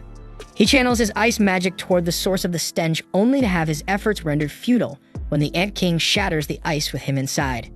Meanwhile, Kumamoto and Tawada, unable to locate Tanaka's team, decide to focus on the battle unfolding before them. Back at the ant nest, the hunters have advanced into the queen ant's chamber and are heartened by the sight of a formidable force awaiting them. Byung-hoo then steps up and uses his skills to bolster the entire group, infusing them with extra power as the fight erupts in earnest. Then Mr. Choi unleashes a torrent of fire magic to incinerate the advancing ants, admitting that he normally avoids using such potent spells, but he's making an exception given the dire circumstances. Not to be outdone, Baek transforms completely into a mighty white tiger and pounces on the ants, tearing them apart with his bare claws. Chae, witnessing Baek's fearsome beast form, is visibly awestruck. Amid the chaos, a news reporter with the team receives word that the viewership for the raid has skyrocketed, surpassing 380%. Eager for dramatic footage, the reporter attempts to get closer, only to be firmly held back by Byung-gu, who reminds him that this is an S-rank raid, and that safety must come first. The battle is broadcast live, and nationwide the people watch with high expectations. As the fight rages on, Lim methodically takes out countless ants with his precise arrows, while Mr. Choi continues to fry the adversaries with his relentless fire magic. Buck in his white tiger form rips them apart, and Chae slices through wave after wave of the insect horde. Then eventually, after a lot of fighting, the hunters dispatch the last of the ant guards, setting the stage for the final confrontation with the queen ant herself. The queen ant then launches an attack on Dong-wook, but he manages to block her onslaught with his shield while Lim fires a volley of arrows at her. Baek joins the fray, remarking that a queen stripped of her guards is nothing more than a vulnerable target. In retaliation, the queen unleashes a cloud of poisonous breath toward Dong-wook and Baek, but Byung-gu intervenes, healing them instantly. He vows that as long as he's present, he will help them rise again no matter how many times they fall. The queen then turns her attention to the healer, but Dong-wook again blocks her assault while Mr.